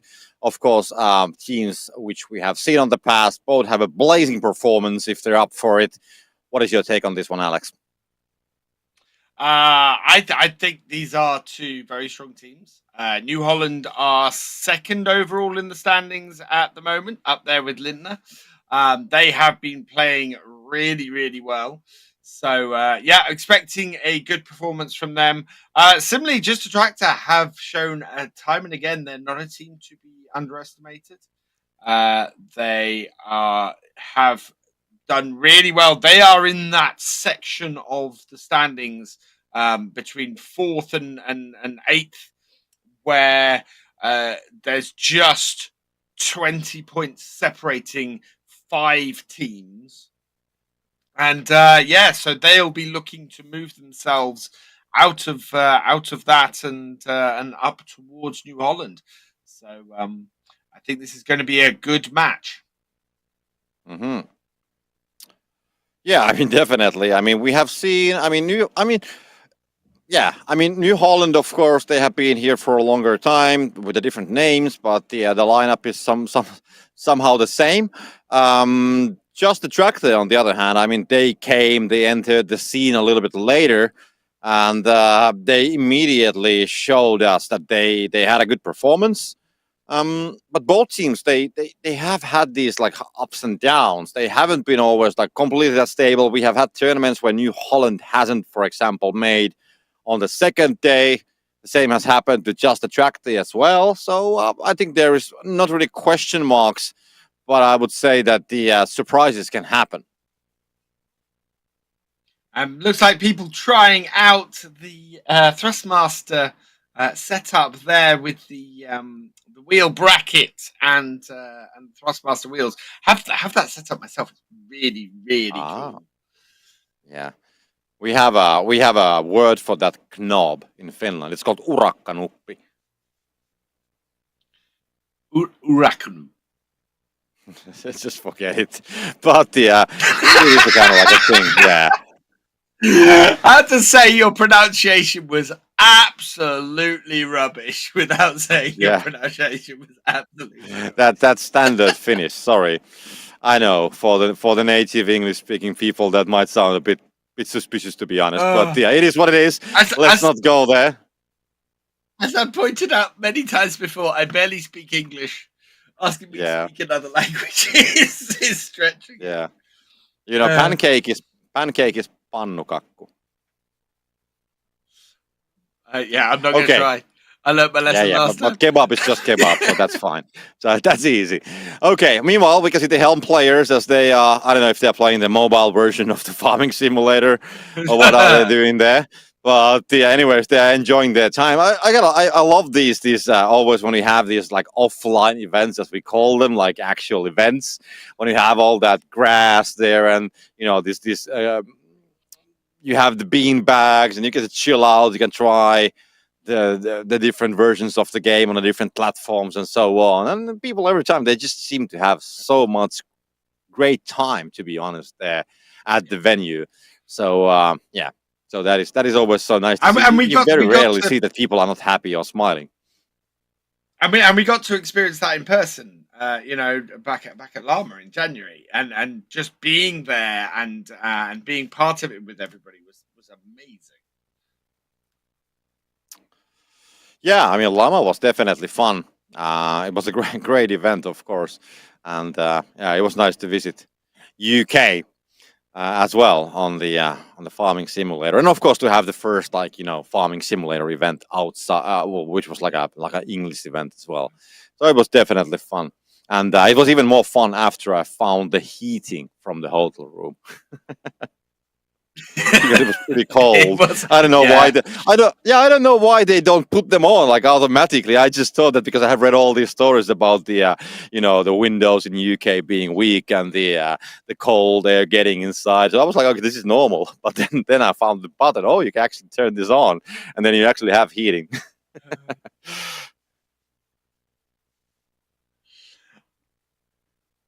I'm currently wondering what the difference between a kebab in Northern Australia and a kebab in Southern Australia is like. Is because that's very interesting. There is a difference. I guess they cook it a different way. But maybe I would say that I'm not the specialist who's going to be able to comment what's the difference in Australia. That's pretty much on the other side of the globe. And the surprising fact is that yes, Australia is far away. I saw the discussions about the pineapples and Doyle and the Hawaii and everything, and in the end, I mean, yes, it's a big globe, but we are just some milliseconds away from each other. So that's the surprising factor always. New Holland have. We still need to get. Maybe they'll get the pictures of the New Holland players while they're at this event because they're still missing a couple of them on the intro. However, immediately New Holland have banned their own telehandler, so they are immediately setting the stage for a no telehandler match here. John Deere 6M has been banned by Justa Tractor. I love Justa Tractor. They are an awesome team. They have banned the class Lexion. The disruption has begun. We've talked about this before with this team. Yeah. Yeah, I mean, New Holland is a team that always likes to ban the telehandlers. They have some not so great experiences versus Helm. But then if the telehandler actually is in the play, they can also operate it pretty well. I think the same applies also for Justa Tractor as well. So both teams are actually pretty fine with the telehandler if that is in the play. But yeah, as we know, that Helm kind of like has been the team that is always like, best with the telehandlers. So these teams who are close to Helm, on the circuit points, for example, they usually want to play that game without the telehandlers.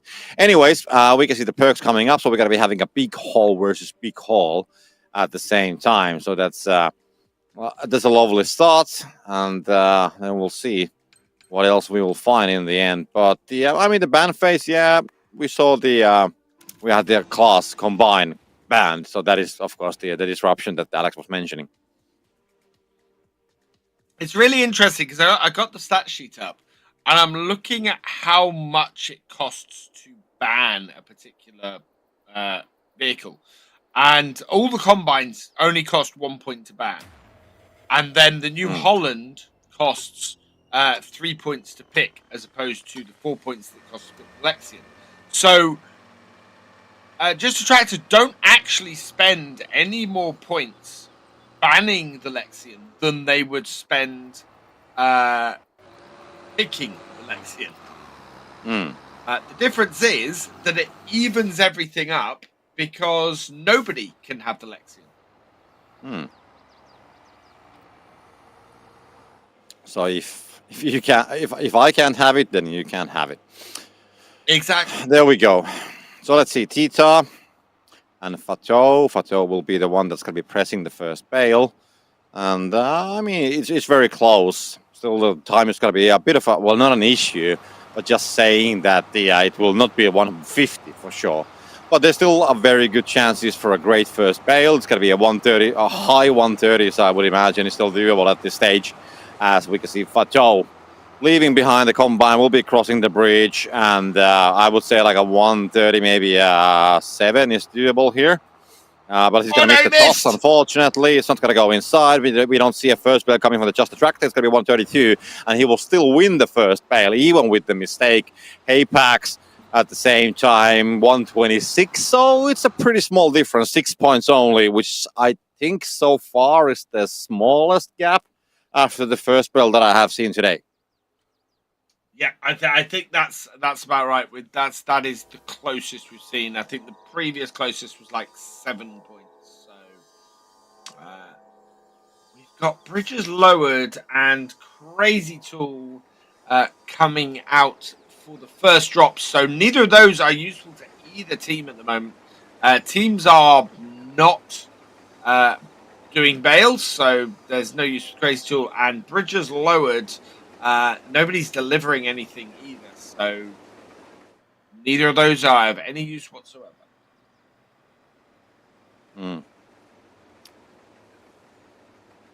Okay, so then we start the grain game once again, and let's see. I mean, with the big hauls, should be pretty even, but you never know.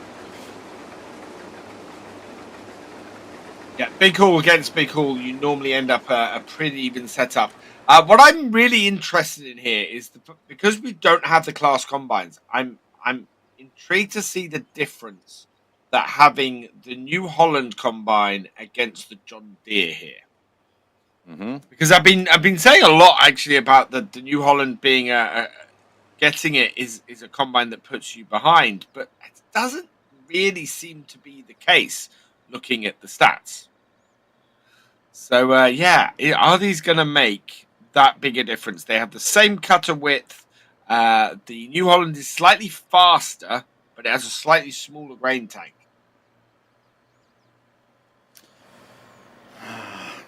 Okay.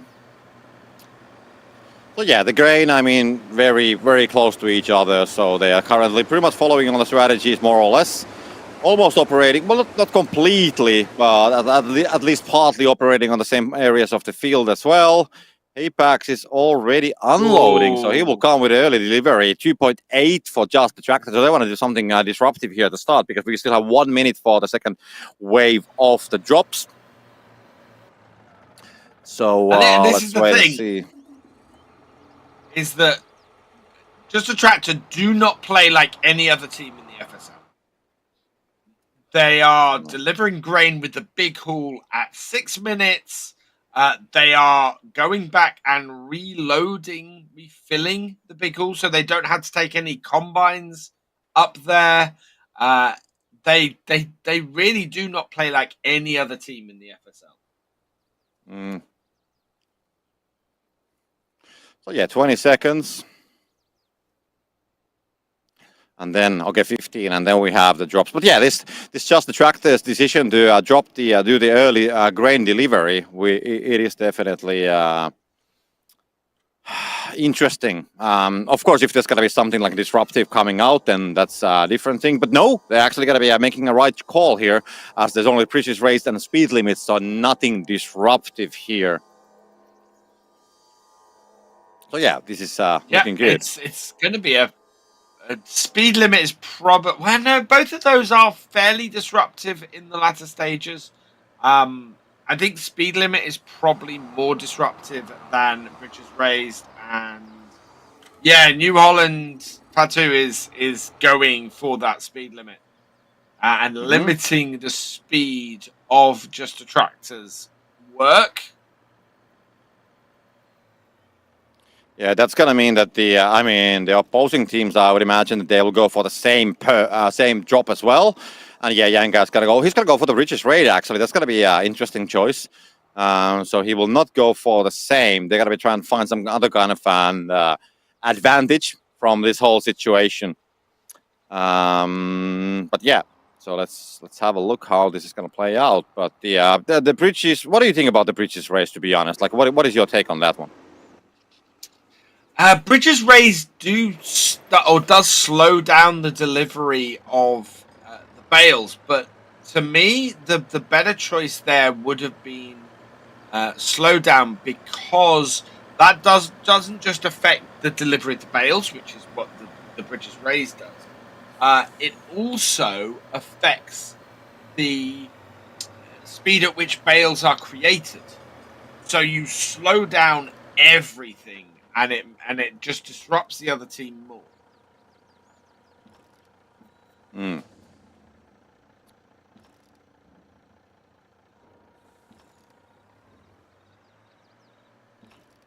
And here we go. Things are about to end up at 2.0 to 2.0.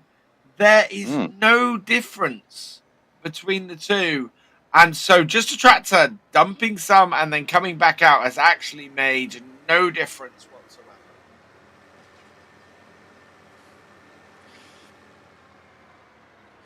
Yeah, 3 minutes. I mean, we haven't seen any bale deliveries since the first bale.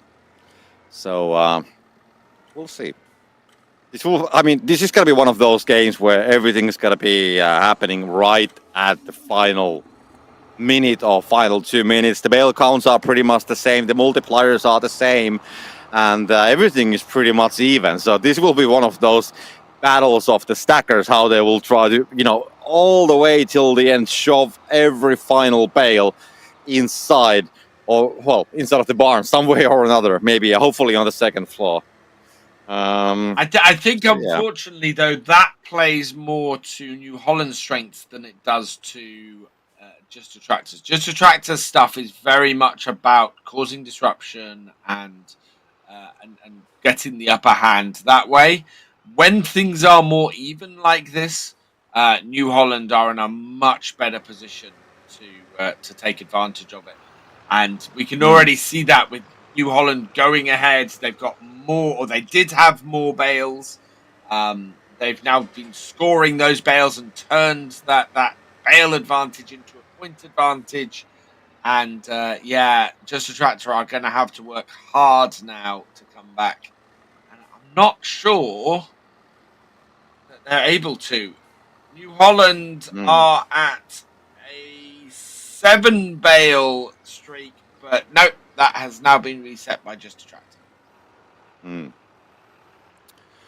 Okay, so there we go. The bale deliveries, I mean, of course, 1.5 minutes to go, and the New Holland has taken a slightly. But the situation is so close. I mean, yes, we can see some differences on the points, but then when you compare that with the bale counts, then the overall situation is pretty much the same. We can see a small mistake for New Holland. Tita is gonna drop one of the bales. Will be. Dropping out of the belt. They still have the time to save that. Hopefully, it's not going to be very costly. We have to compare the amount of delivered bales at the end. Does it have any kind of an impact on that one? Meanwhile, Janka, 3 bales on the belt. That final one. These bales which you put that the other way around, they're always so shaky that I'm always like afraid what's going to happen with them. But it's right there, and. Yeah, 35 seconds to go. The thing that strikes me is how much messier it is around Just a Tractor's hayloft compared to New Holland's. New Holland is very clean. You can see Just a Tractor trying to push in bales in this last 20 seconds and getting stuck on them. Tita's still putting stuff on the belt because he can, and there is time to do it. Why That not? bale will go in. And yeah, Just a Tractor, they do bales. have a problem. They have so many bales which they have, but they will try to go for the combo instead. It's going to be getting so close. They're going to have 3 bales remaining. It's going to be just a couple of seconds, and they don't have the time. It's going to be New Holland, barely, with about 20 points, taking the first game of the series. And it was very close for Just a Tractor as well. They had some bales already on the forks of the tractors, but they just didn't have the time to deliver them in the end. So 3 bales undelivered. Look at that! They actually delivered more bales.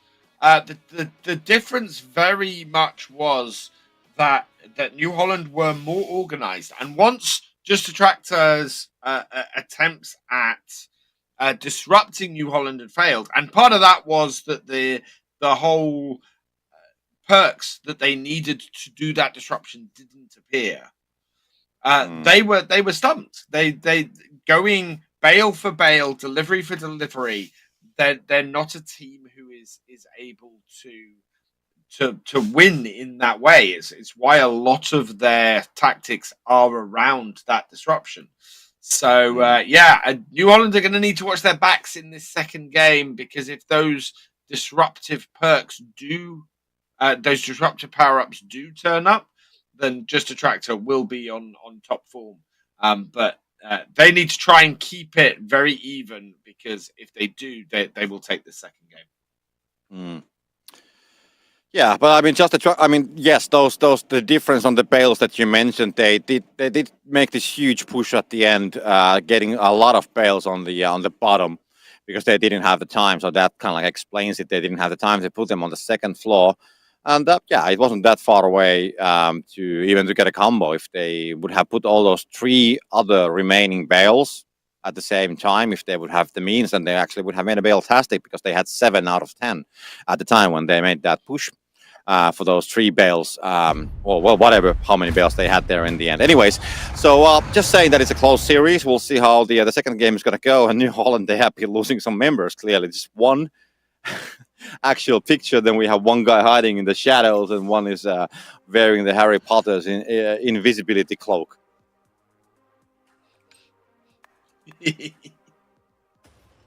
And the Glass Lexion is immediately banned by Just a Tractor. It is a disruptive thing. They're immediately trying for that. The New Holland telehandler banned by New Holland, expecting the Manitou telehandler to be banned as well. There it goes. And then finally, Just a tractor can pretty much ban anything they want to at this point. We'll see. It'd be interesting, actually. Oh, they're banning the JCB. Well, New Holland's going to stick with the same. They want to keep the telehandlers out of the play. I mean, it was successful them on the last game. We can see bottleneck versus what. Let's see if the dice is going to be operational. It's going to be bottleneck versus bottleneck, so they will just follow with the same perk.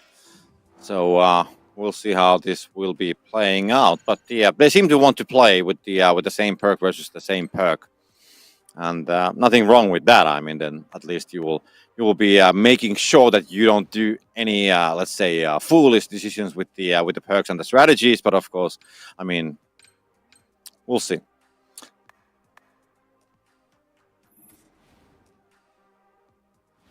Very similar picks from both teams at the moment. Although that is a head start, which again, just a tractor picking a player perk that we don't often see used.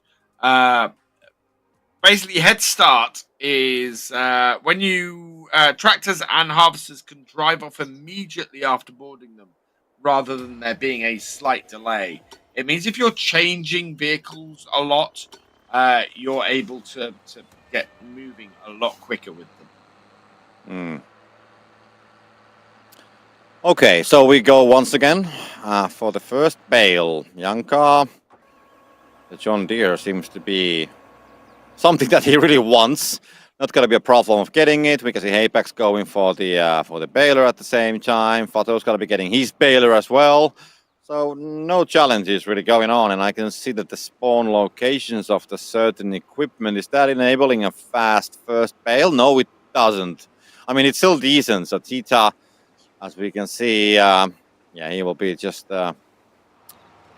starting to, well, of course, to claim some grain, but also starting to get the weed for the first bale. Apex is actually pretty fast, but he is quite far away, as we can see that both of the teams, they are going here on the X-ray picture. Well, not side by side, but one behind the other. And does Fato actually have a slightly faster tractor? Maybe, but doesn't make much of a difference. Okay, actually seems to be the same. So yeah, we can see Apex crossing the bridge. Now it comes all the way down to the possible swing, and it's going to be successful. Not Apex is not going to be swinging that in. It's going to reverse that in, and the swing will come. No, it will not come from the New Holland. So both teams are playing it very safe, and it seems to be quite safe first bale. But for New Holland, it's not good. Both of them are actually having some kind of an issues, as Fato will just. What's going on here? Wow. Come on, boys. Get that in. He's not going in the right place. No. And there we go. No. That's like,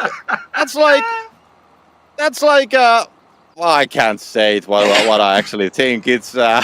Oh my God. 8-point difference. That's almost like, going on a first date, ending up in a bedroom and without the lights, not finding the right places.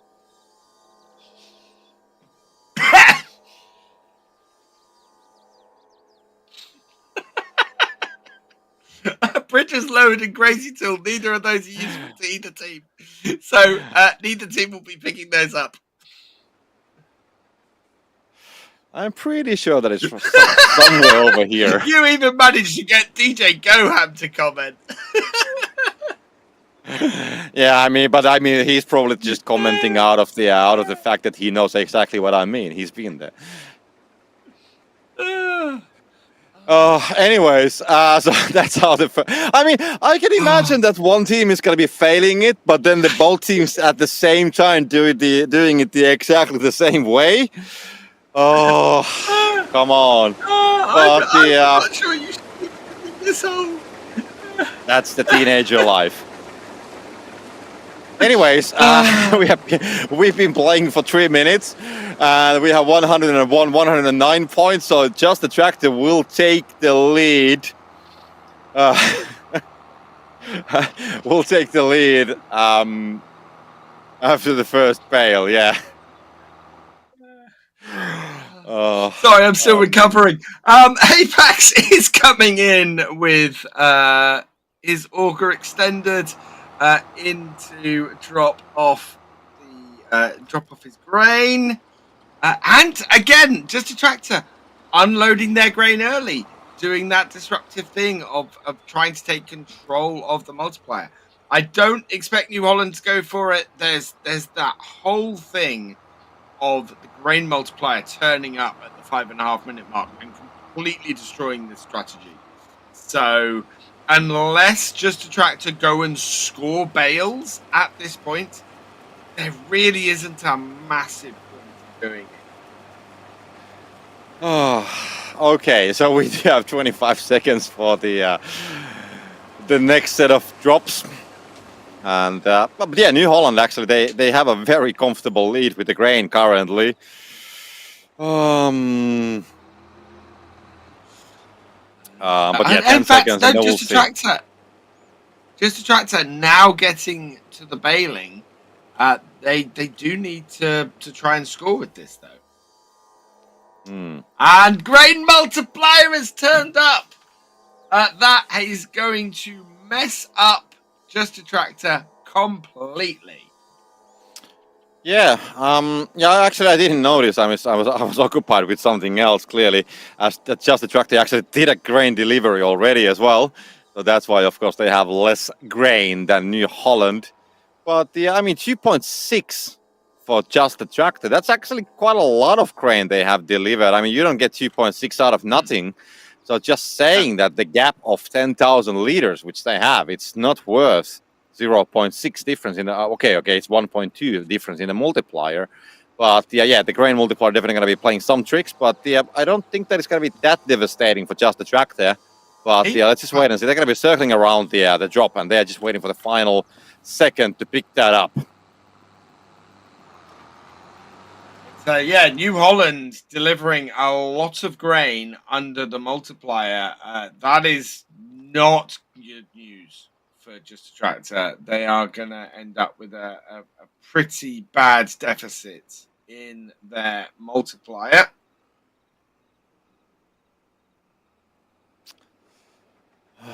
Yeah, okay. So yeah, we are waiting for the delivery. Okay, well, we do have a bit of a delivery happening, but yeah, we haven't still done the final ones. And there we can see. So let's see when New Holland's going to be ending up with the grain multiplier. Just the tractor's going to be unloading at the same time as well. And it's going to be, it's not going to be that far away from even, actually. I think New Holland will end up maybe with the 2.1, 2.2 maximum, I would say.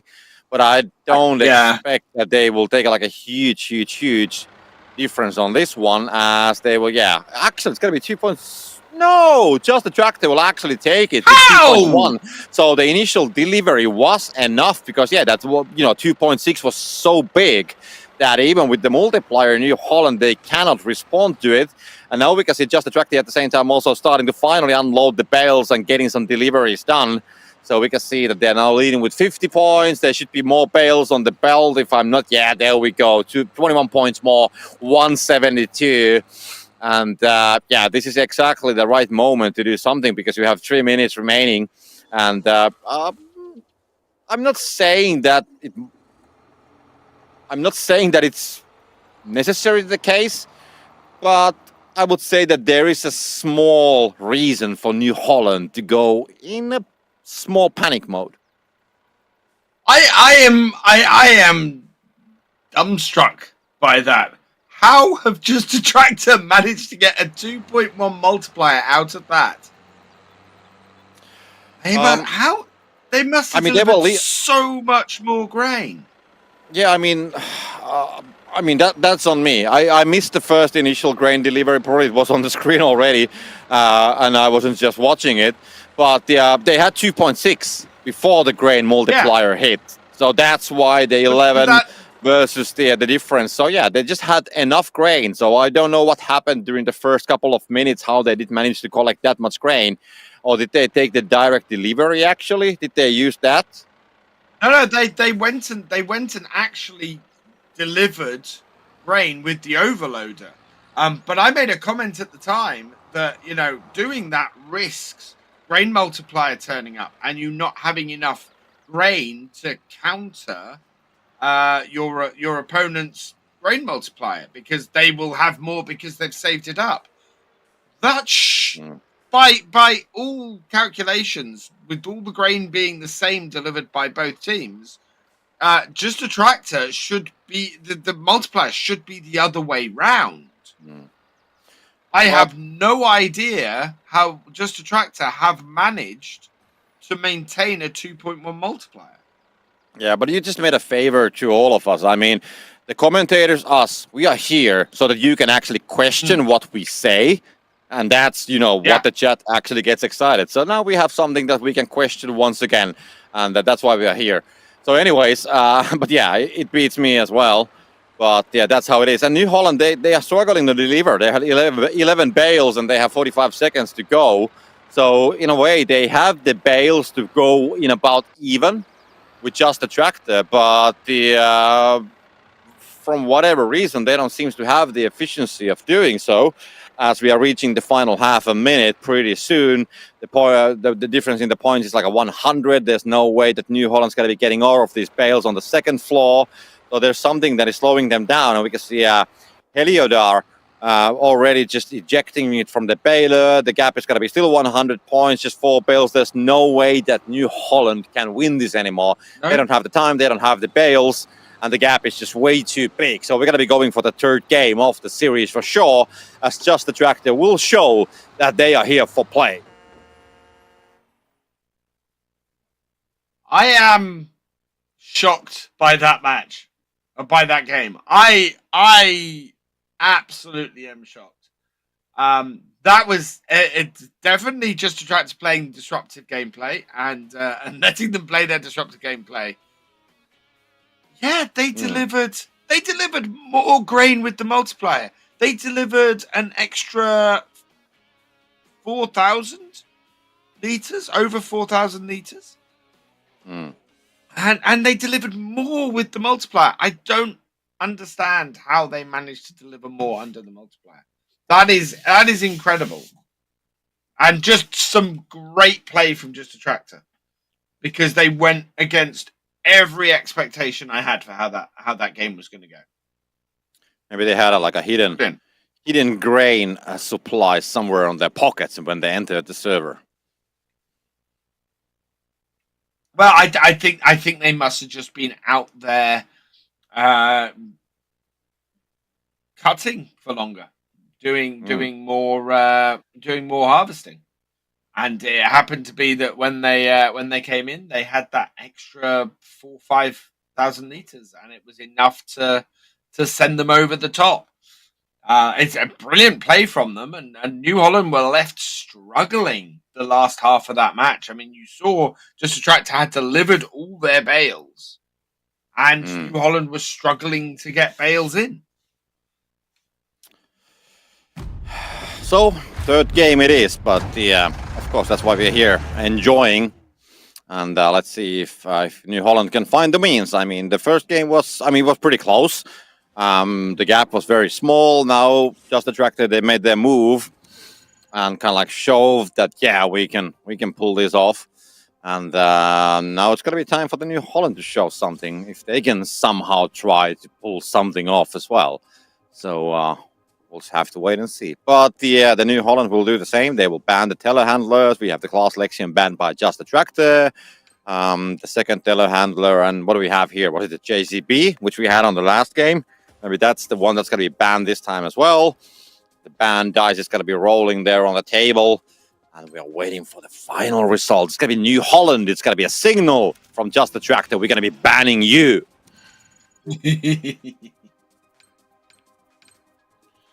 And we're going unstoppable versus unstoppable. So we continue with the same perks. Like I say, most disruptive of perks going into this third game. Okay, player perks.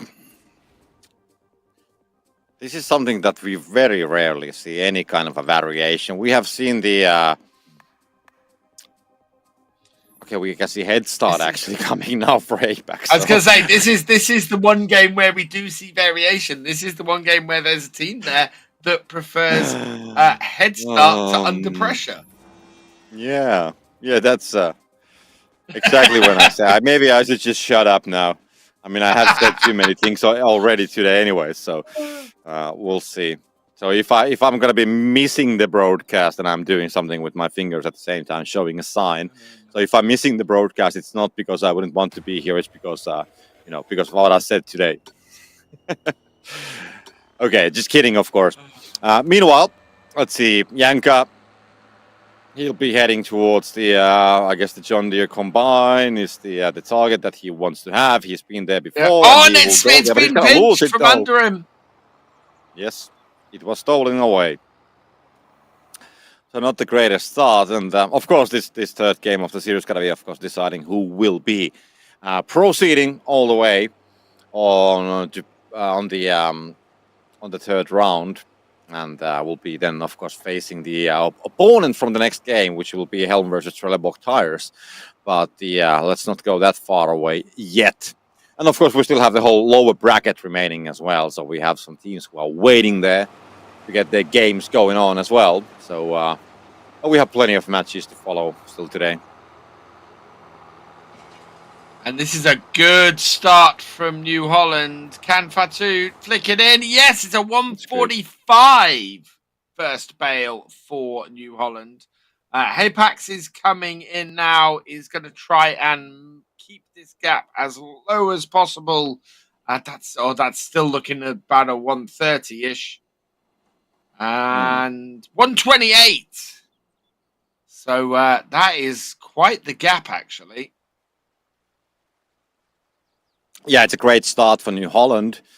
Yeah, I mean 17 points, so it's pretty much on the ballpark which we have had so far, and the start is definitely better than the previous one. So we are not having the teams just battling from the from 100 something points. Silo close, bridges raised. Not gonna make that much of a difference at this point at all. So I don't think that the teams will go for the drops at all because they're pretty far away. I think if New Holland are wise, they will grab the silo closed because that disrupts Justa Tractor. Justa Tractor like to make an early delivery. Closing the silos now will prevent them doing that. It disrupts their game and puts them onto the back foot. So yeah, I think New Holland might go for the silos closed. And in fact, Justa Tractor have gone for silos closed. So yeah, New Holland definitely want to be looking. Yeah, they want to play the same strategy in a way. They want to make that early delivery, and they have 35. We can see now New Holland coming for it, and that's got to be a pickup for sure. So he will reach back to the vehicle, and New Holland will make the same pick. So they will keep the multipliers exactly as the same, at least for the next minute and a half about, and then we'll see how they play. Then a minute and a half, then we are already pretty close actually to the second wave of the drops as well.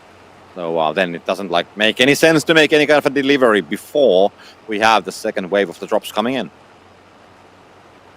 No, and that's the thing. It's going to change how Justa Tractor have to play this now with that silo closed for at least another minute or so for them. New Holland don't tend to like to deliver grain at this point, so this is going to have little effect on them at all. And yeah, that's exactly how you want to play it. You want to play stuff that will disrupt your opponents and won't disrupt you. Okay, so 1 minute for the next set of drops. And there's just barely time actually for Justa Tractor to make the... I think there's a time for both of them to make the delivery if they want to go still for this like a middle aggressive gameplay with the deliveries. So let's see if there's going to be any kind of an activity happening with the multipliers during the next 40 seconds. But silo close is now out of the table, so they know that that's not going to come. The grain multiplier is still there available, so it could come. And now both of the teams can actually go for the deliveries. But yeah, they seem to be waiting just 25 seconds, so it doesn't make much of a sense to not to wait anymore as we are that far away on the third game of the series. And... yeah, I wouldn't mind having something like a, bail multiplier. Well, it's not gonna look at the amount of bales. There's just 3 bales for New Holland, nothing on the Justa Tractor side at all. So they haven't been pressing any, and the grain amount is huge. Okay, normal, I would say. huge compared to 30,000 for sure. And we have the Bale multiplier, so that's gonna put the pressure now on the Bales. Exactly the different kind of mechanism that they were betting on, because they were kind of like, playing the grain game, and now, we actually need the Bales. So let's do something about that as well. And Bale multiplier is quite useful, but I think there's about a 10,000 litre difference in the amount of grain in New Holland's favour. So there's a good chance here, actually, that New Holland are going to come out on top at this point. Mm-hmm. Still 26,000 litres. Oh. And in fact, this might be the reason the Case Combine has had to be picked up by Justa Tractor. I thought they had the John Deere, but they seem to be bringing that Combine in as well. They still have the time. It's not going to be that much of a trouble. We can see Justa Tractor actually going for the slowdown instead, so speed limit. So New Holland did pick up the Bale multiplier, and Justa Tractor decided that they will take the speed limit just to make sure that they don't have the time to use it, which is definitely an interesting way of playing this, and it's completely valid way of playing this. But I love to see when teams are doing different kind of things after a while, not always going for the same kind of a counter plays as we quite often see them doing. So 4 minutes to go. Now we can see finally unloading happening from the Justa Tractor side. So they are trying to get some kind of a multiplier advantage, at least a temporary one. We haven't seen any Bales being scored by New Holland. That's going to be just 30 seconds remaining for the Bale multiplier. So let's see if they can still find some kind of a means to utilize it. But now as the multiplier is 1.5, that's going to mean that they will only get, what is that, 1.5, 15, 23 points per Bale or something like that, which is not like the craziest amount of points. And I don't think that they actually even have any time to deliver these, especially on the second floor. I mean, they're going to be running out of time, and we can see Tita, Tatu, Hutu, many names with the love children always. So he will come here, and now the multiplier is going to go back to 2.0. And New Holland seems to be claiming a slight advantage. Actually, a better than a slight. It's going to be 2.2. So that's actually a very nice in the end for New Holland. This is exactly what, Alex, I think you forecasted earlier, that it's going to be New Holland who's going to take it. And this thing, so now things have leveled out. I actually think that Justa Tractor went for the better choice there with the 5.5 minute drop. Picking up the slowdown rather than a Bale multiplier they knew they weren't going to use, slowed New Holland down and actually caused New Holland to not be able to use the Bale multiplier. However, New Holland just have a commanding lead now in the amount of grain they have. I'm really thinking that John Deere Combine is a much better combine to get than the New Holland Combine. And I'm slightly surprised that we keep seeing teams reserve the New Holland Combine over the John Deere X9 when that class gets banned. Because to me, the advantage that the John Deere is giving teams, it would be much better to take the John Deere Combine over the New Holland. Well, meanwhile, we have had some deliveries as well, so the gap is only 20 points for the time being. And now we can see Justa Tractor actually coming up with the Bales. Got to be getting. They will get a Bale gum combo. This is countered by New Holland. New Holland did manage to counter the combo. Justa Tractor tried to go for the combo, but it's going to be countered by New Holland, which is amazing. Amazing timing. It was so close. It was so close, the whole situation. I mean, it happened in a matter of seconds. Or not even seconds, like a half a second or something like that. It's going to be the final minute. And this counter could be the one, and it looks to be the one that's going to be deciding who's going to be advancing from this series. As now New Holland, they're leading with the Bales, they're leading with the points, they're leading with the multipliers, and everything is going to be starting to happen. Everything, all they have worked for is finally coming together.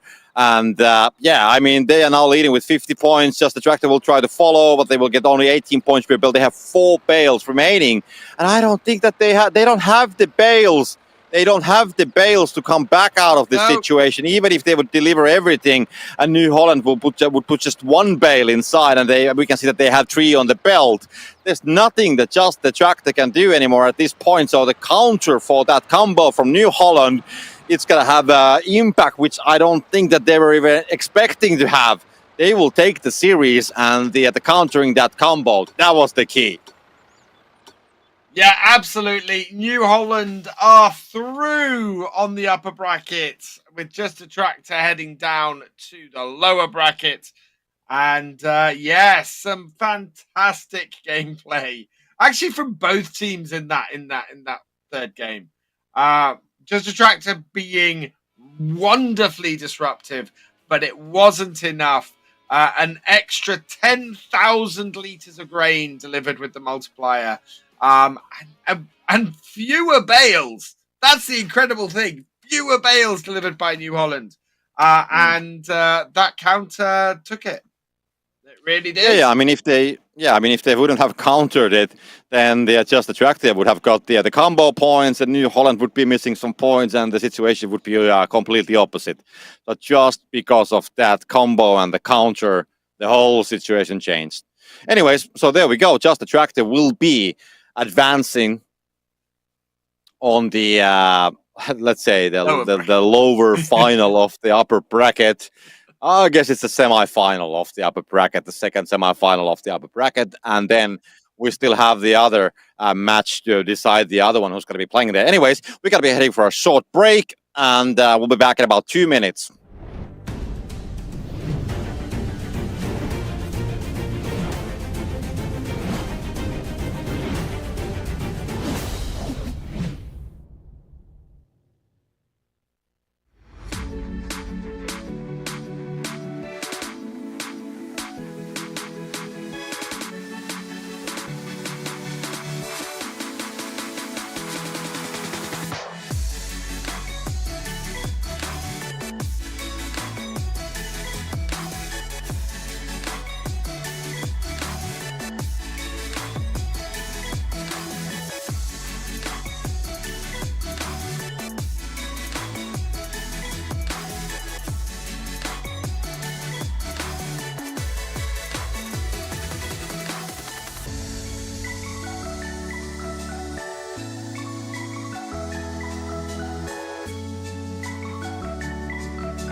Welcome back to the 7th tournament of the FSL's 5th season.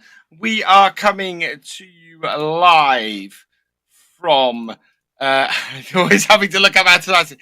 Cactus in Leipzig. I think I pronounce that differently every single time I say it. We've had some amazing matches. We've just finished with New Holland versus... Oh my God, my brain is going. New Holland versus Just a Tractor had an absolutely amazing match. What did you think to it, Copter? I mean, New Holland in the end, they kind of like managed to come back. I was still slightly worried after the second game, to be honest, because the first game was so tight. And then the second game was, of course, taken by Just the Track there. So I kind of like felt that there was a momentum on Just the Track, that they're, slowly shifting the balance towards them. But then, and yeah, then it came all the way down to that one final combo / counter. And so it was a very tight series. I really enjoyed it. It was a FSL, at its finest.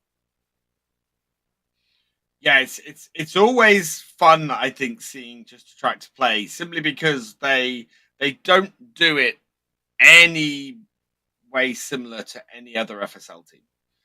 They are always doing stuff that is disruptive and different and keeping other teams on their toes. And it really showed with the second game of that match, where they were able to come in and be really disruptive to New Holland, managed to somehow reverse what appeared to be an advantage for New Holland with the Grain multiplier turning up and going on to win it.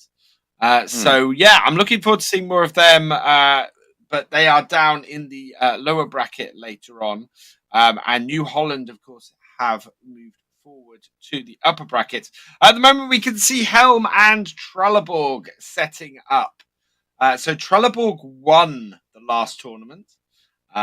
We will see if they can keep that winning form going here. Of course, they are up against Helm, who are the current leaders by a long way. Helm have almost twice as many points as any other team in the FSL. 220 points separate them and Lindner at the top of the standings. Okay. Yeah, I mean, of course, everybody always waits to see Helm to play, and I guess there is a bit of a nostalgia when it comes to Helm versus Trellborg. The names, of course, Helm used to play with the name of Trellborg and so on. So will be definitely an interesting lineup. It's like you said, Trellborg, they won the last tournament, which honestly I don't think that anybody was expecting them to win. And so yeah, this will be an interesting series to see how that now plays this time. So yeah, and from the audience we can see a lot of players are there. Maybe there's I don't know if I saw correctly, but maybe this is like a separate row for the girlfriends of the players or something like that. So they have taken them in, and these guys are worried or concerned why they are actually in the camera as well.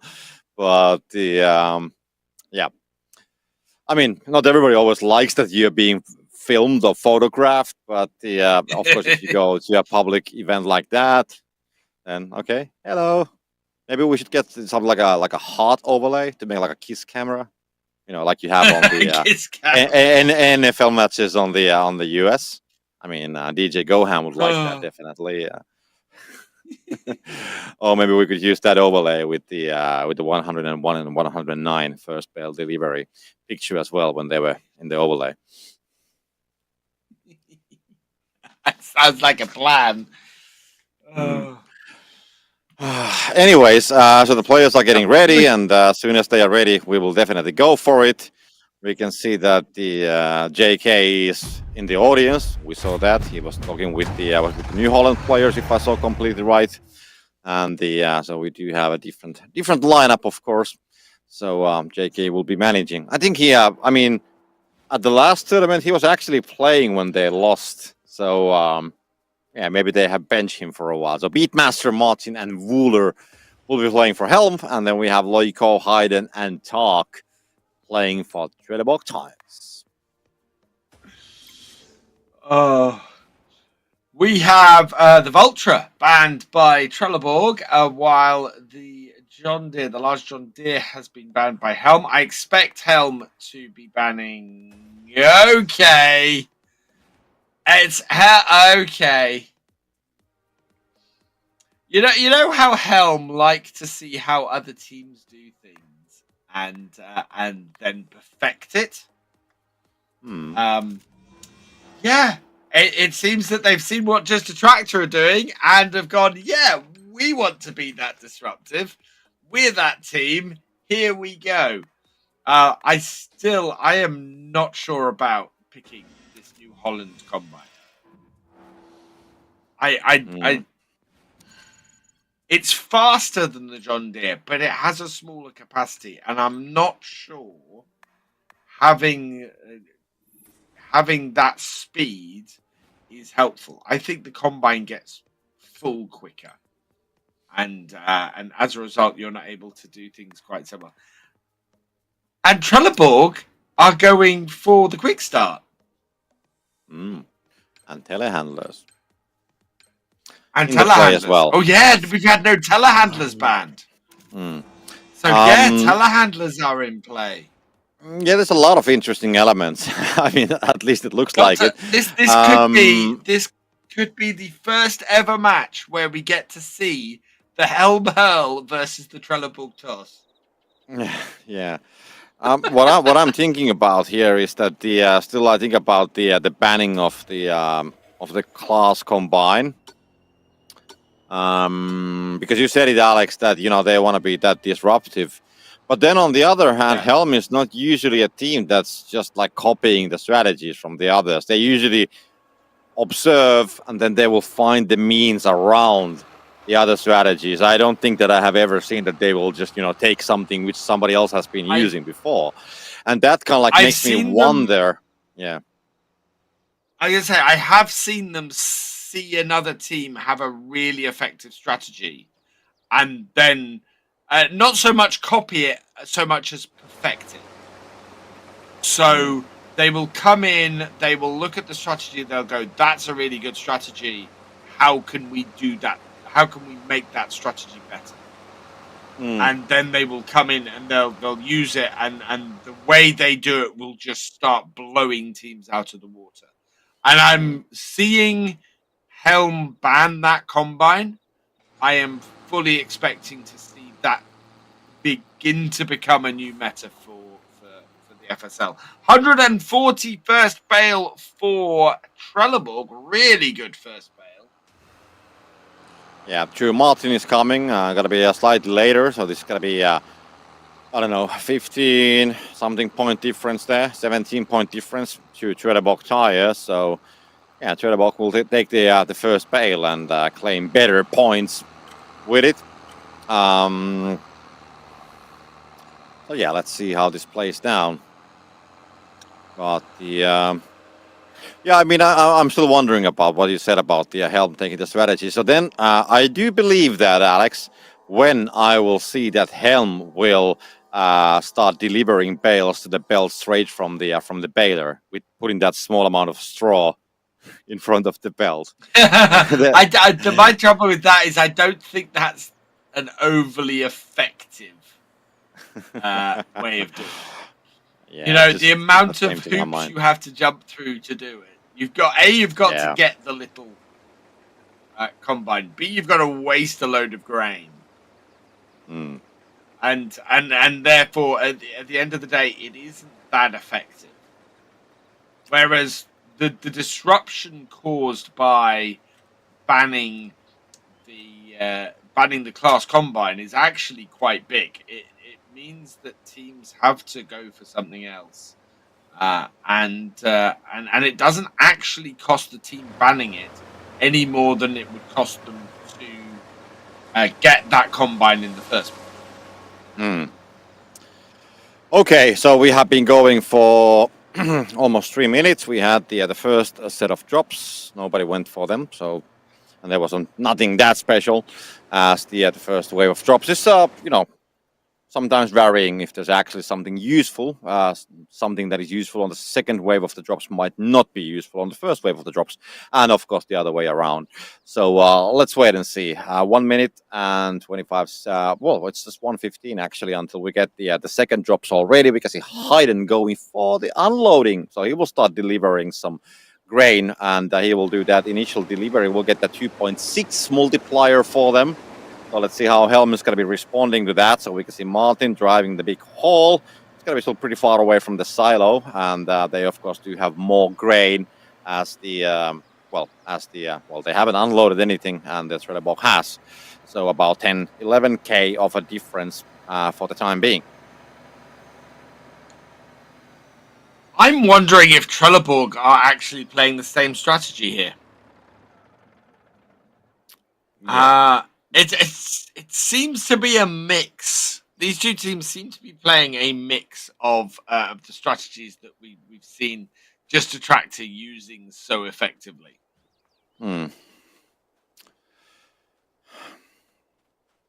let's see. I mean, it's very hard to call at this point. Just 15 seconds, then we'll see what's going to happen with the with drops. If there's going to be something disruptive coming up, do we have grain multiplier, silo close? Silo close would be actually pretty interesting, as we do have the big haul for both of the sides, and we do have the initial delivery, and we have direct delivery and bridges rates. So this is not so disruptive as I guess many would hope. You can do something with it, yeah, but the not like end of the world stuff, to be honest.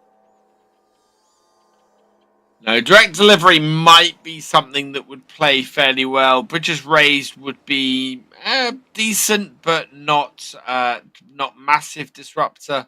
I can see teams picking up either of these. In fact, I think if a team was going to pick up one, I think they'd pick up bridges raised, just to cause that little bit of disruption. There's not an awful lot of grain being harvested at this point. And there goes Martin doing just that. And in fact, Trellborg have done the same. It's going to be a slightly longer disruption for Helm. And so, yeah, there's going to be an extra 5 seconds that the bridges are raised on Trellborg's side. Yeah, let's wait for it. What can we actually get from here? But yeah, now the unloading starts. So because Trellborg actually unloading it more, we did have a bit of a delivery from Helm side, I guess, as well. I think so. There was something dropped as they are building the setup with Beatmaster here, operating everything he can, and the yeah, should be fine in the end. So let's see how he wants to play this down. And now they're gonna start unloading it with a huge speed. 2.6, 2.5, gotta go all the way down for Trellborg tires. They haven't been able to deliver anything. It's gonna be 2.0 for both of the sides, and that's where it's gonna stay, as both teams will have 0 grain remaining. So it's exactly the same. The belt speed, the multiplier, everything, and so the only difference currently what we have is the first bale. I think the bale counts are pretty even as well. So now it's really down to how many bales you can press and how many bales you can deliver, and the masters of this are Helm. There we go. Needs to get thing, and we've got a Trellborg toss that gets all 3 bales in the top. Yeah, that's gonna be 60 points for them. So let's see, Wooler's gonna be also gathering his troops, and let's see if we're gonna have a same kind of a toss. And let's see if it's going to be succeeding, but it's going to be another 60 points because it's Bale Weeder incoming as a super drop as we are getting 3 minutes on the clock. And Wooler will be just going quite far away from the safer route. So he's not going to be, at least not for now. Let's see if he's going to do that circle to do the toss. And we can see that Bale Weeder is going to be picked by Trellborg tires at the same time. So that's going to be something that's going to even out the situation even more. We can see Helm at the same time placing the bales on the belt. Wooler is going to be coming up. And it's going to be waiting that Martin would do something, so he's ready to place them. So he's not going to make the toss, waiting that Martin will just get out of the way, and he will settle down with a more traditional delivery of the bales, and he will start operating the belt. Maybe the time will come when we can see the Helm hurdle happening as well, but the Trellborg toss was successful already at least once. Helm now moving into the lead, but the bales are pretty close. It's going to be 243 to 240. 10 bales pressed at the moment for Helm. 11 bales pressed, 12 bales pressed now. How many we have? So yeah, a 4 bale deficiency on Trellborg's side. And we know Helm are good at getting all of these bales delivered as well. And I think Wooler is lining himself up here for a Helm hurl as he jumps across, lining up, and no. That is such a, No. Oh, you know. we've got a Ooh. Bale-tastic, though, on Trellborg's side. Massive jump in their score. They are up to 430 points. And that This is getting exciting. really bad for bad news for Helm. Yeah, I mean Trellborg is doing a great job. I mean they got the toss, they got the combo. They have been delivering some bales, of course. Otherwise, as well, they wouldn't get the combo. So they are just doing everything that Helm is usually doing. And let's see. Yeah, this is an amazing. Oh, and Helmer failing to get bales into their loft. 2 bales falling either side. That is not good. And 30 seconds left.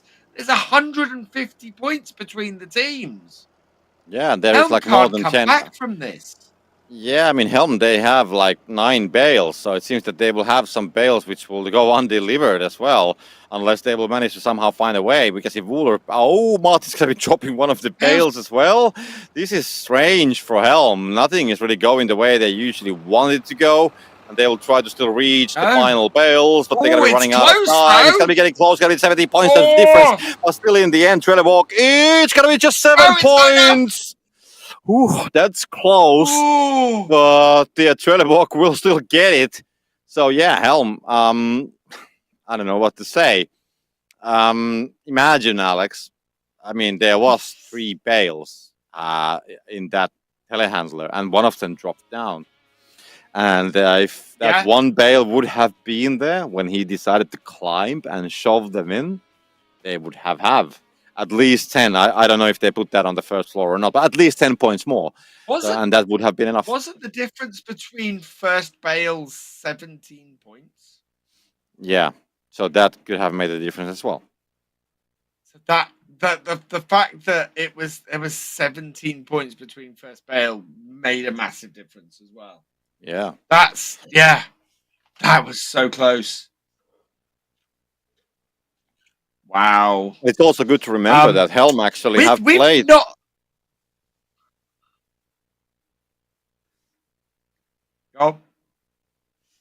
I was just going to say that the Helm, they actually have played the last 2 tournaments from the lower bracket, if I don't remember completely wrong. So let's see. I did have the previous bracket up here somewhere. So yeah, they didn't even make it into the semi-finals on the lower bracket last time. They lost to they lost to My Insanity, in the semi-finals. Okay, let's wait and see. We have the second game coming up, but the Trellborg Tires doing a great job.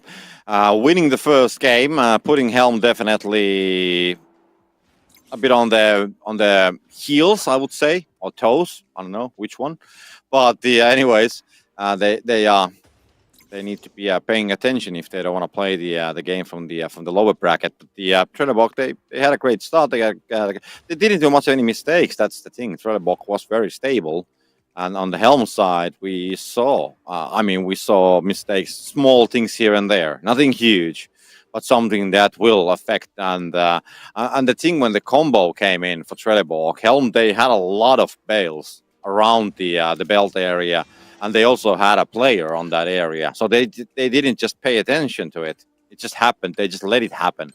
They had the means to counter it, but at least to deny it. But it seems that they probably didn't follow the track of the bales. Both teams going for the bottleneck here.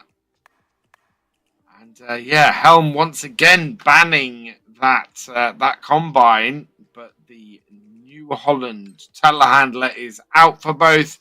And both teams again going for that New Holland combine.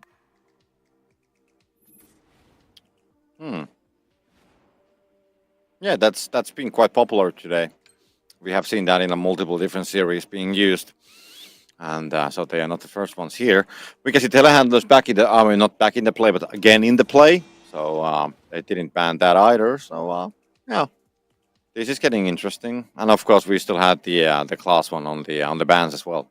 So yeah.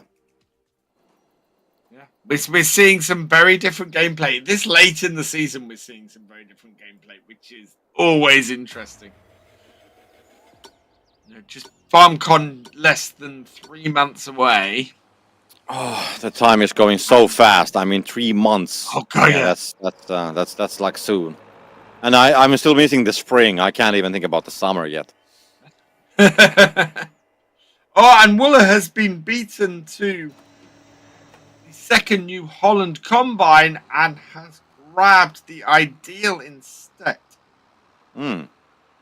Okay, but from the Helm's point of view, they actually have a pretty decent setup. That's pretty close to the barn as well. The same, of course, applies for the Trellborg as well, because Loiko, he's close. We can see Hayden also coming. He's actually pretty far away. It's going to take a while to actually reach there because there's nobody behind Loiko. And on the Helm side, we can see the setup is nicely moving already. And it's just a matter of time when they will be moving towards the barn. And that time is right now. Hayden hasn't even started to press the bale yet. So it's going to be definitely later. So Helm, they have the chance of here claiming the first bale. Mott is going to be crossing the bridge. And it's going to be getting close to 144. 142 is possible, definitely. Oh. And 142 it is. Fantastic first bale there from Helm. And Hayden coming in slightly behind. He is heading for about a 130. 128. First bale from them. So 12-point difference between the two. 12. 14. Anyways, yeah, I mean, the sides have changed. We had Trellborg Tires claiming the first bale on the previous game, and now we do have Helm kind of like a striking back because it reaches race and direct delivery. So yeah, pretty far away as well. So I would imagine that, let's see, Martin is actually on the scene. So he's going to go for the richest race. No, he's going to go for nothing. He's going to go a little bit later. So that's gonna take a while, but he will get the direct delivery, and yeah, but he kind of like missed it. I was really worried that he's gonna drop that tractor somewhere far away, but luckily it didn't go that far, and yeah, then we just can go on our way. Trellborg hasn't really picked anything yet, so they will still need to go if they want to pick something up, but the drops are not gonna be there for that long time, and also we can see the drop on the Helm side. The effect is gonna be also losing, so I don't know if it actually made sense for Martin to go and pick that up at all. But yeah, anyways, they did. I think it gave them a good, strong way to go on the multiplayer. It was worth going out there for it because it's allowed them to deliver a load of grain without him having to have the overloader with him. So it's been very useful to them from that point of view. They're not having to run around and worry about the fact that he wasn't there when the combines needed to unload. They have already unloaded a whole load of stuff for the combines. Yeah. Okay.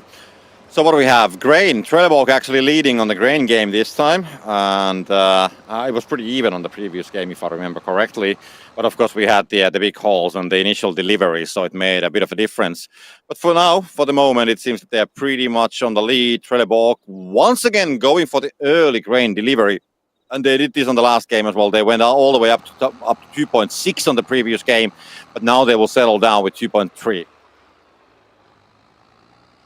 And a lot of that is due to that direct delivery. Part of the reason for the deficit in grain as well is that whether these teams are even for this, I don't know. But it's, yeah, there's a 2.3 advantage at the moment for Trellborg. And he's leaving the overloader there. Yeah, I mean, Trellborg, they had a slight advantage on the grain before they did the delivery. So let's see how this evolves from here. Because I'm not saying that it's so black and white. But the Trellborg, I think they are looking good with the grain, to be honest. But then, of course, it's also about so many other things. Crazy tool and speed up. So yeah, speed up maybe. Maybe that's the thing. Yeah, speed up speeds up everything. Yeah, so not so disruptive. Just with extra bales. Yeah. Yeah. Okay, so let's wait and see how they want to play this now. We have a question on the chat about the pancakes once again. And imagine, Alex, if you would be doing the pancakes with a crazy tool. Oh, crazy pancakes. Yeah. Crazy oven, as we do the pancakes in the oven, the Finnish one, as you saw on the stream, hopefully. Anyways, that's a different story. Martin, we can see crazy tool actually being picked. So we speed up for Hayden. So Helm will go for crazy tool. And yeah, we can see Martin just gonna press those bales. So he's gonna go get on with it. He had the perfect opportunity. He had the location to do so.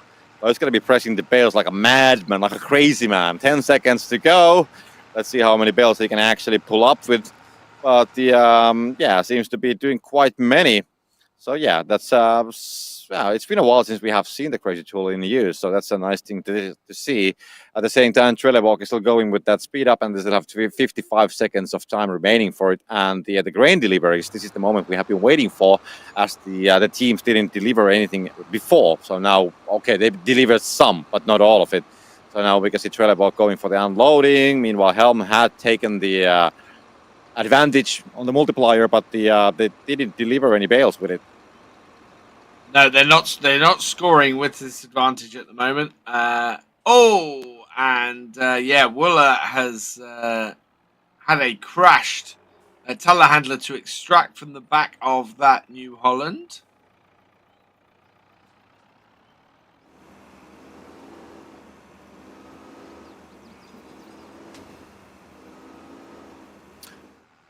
And we're just about to see the final multiplier. So Helm with 2.4 now, but Trellborg still had like 16k or something remaining. And they will start unloading it now. So it will get pretty even. It's going to be it's going to be close. 0. Yeah, it's going to be exactly the same. The same multiplier, the same belt speed as well. And now Trellborg will start also delivering as we have 3 minutes to go. I think it's the right thing to do at this point because, I mean, why not? Multiplier switch not going to make any kind of a difference because both teams, they have exactly the same belt speed and the multiplier as well.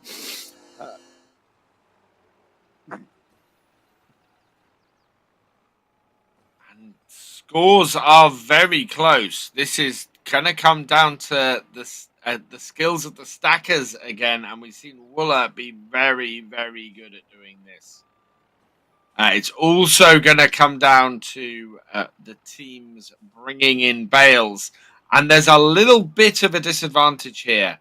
Trellborg have 2 large tractors, neither of which have a front loader spike on them, whereas Helm do have the JCB, and so Helm will be able to bring in a lot more bales in a shorter period of time than Trellborg can. Yeah, Helm is looking pretty good here. I mean, they're leading the points. They have 3 more bales as well. And knowing Helm, if they don't do any mistakes or anything like that, they have the time to deliver those bales as well. And that is, of course, a very important factor here as Trellborg at the same time scoring, but so is Helm. Oh yeah, Helm seems to be on the driver's seat for the moment, and the Vultra just needs to be very careful. But he has the time. He has the time to be careful. At least it seems to be so. But yeah, of course, the time is going to be running out at some point. So we'll see how much of that. I'm not going to say extra time, but yeah, just time he has.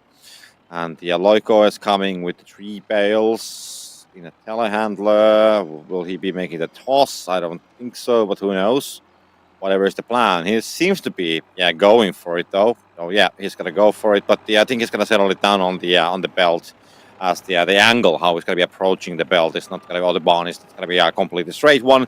And now he makes a mistake, and that's gonna be huge. That's gonna be 3 bales which will not go on the belt, and it's gonna take some time for that 1 bale to drop down as well. And 40 seconds to go. So this will be very, very, very complicated for them to come back. The gap is going to be 100 points and 35 seconds are still to go. And it looks very heavily for the time being that we might be going for the 3rd game of the series. But of course, there are still things that can happen. But that's how it looks to me.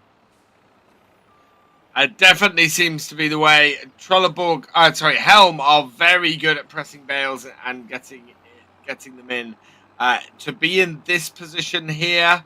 Loigo is going for a toss to finish off. He's running out of time. He is going to have to get this in here. I don't think it'd be enough even if he did. And he does get both in, but it's not enough. Helm takes the second game. It was a really nice toss. I mean, he didn't have the straight angle or anything, but he knew that it's the only way that they can still try to get some points, you know, from the second floor. So he went for it, didn't came on the straight angle, but still got those 40 points out of it. And the gap is going to be still pretty big, like a 70 points about, slightly less than that, but still 70 points about. Yeah. That's a huge difference. And the 0 undelivered bails for both of the teams. So now we will go for the third game of the series. Trellborg here, who won the first one. It was a tight one. And now I do feel that we have a slight change on the momentum towards Helm, but you never know. I mean, we have different set of perks coming up on the next game. And what are we gonna have? It's gonna be bottleneck versus bottleneck. What did we have on the last one? It's gonna be unstoppable still. We had bottleneck versus bottleneck on the last one. Okay. We had big haul versus big haul on the first. So this is gonna be unstoppable versus unstoppable. Yeah, I reckon. Unless there's herbicide. Unless it's herbicide, yeah. Herbicide versus unstoppable. I'm not sure that's the combination you want to go for. We'll see. We'll see, but we do have some kind of an idea what we are expecting and hoping to see here. So should be okay in the end. So we're gonna wait for it. Anyways, we can see Helm just preparing here. And there we go, the third game of the series. Go.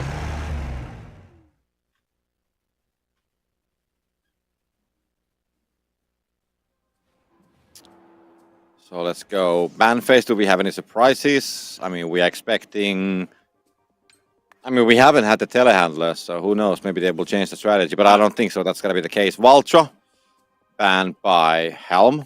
And then we have John Deere's. Yeah, so we will keep the telehandlers in play for sure.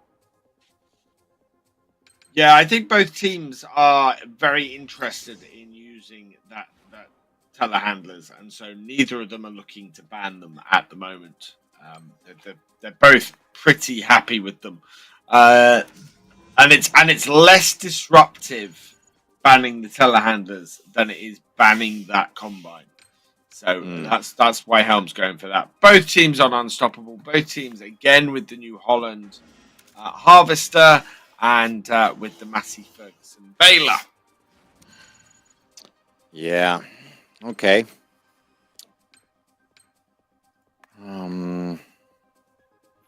Yeah, it looks the same. I mean, of course, the perks are the different, but then, yeah, we have the telehandlers are coming in, and everything else seems to be pretty much the same. So let's see how this plays down. But this is the third game of the series, so we're gonna decide who's gonna be dropping on the lower bracket and who will keep their place and play at the semi-final, actually, of the upper bracket as well.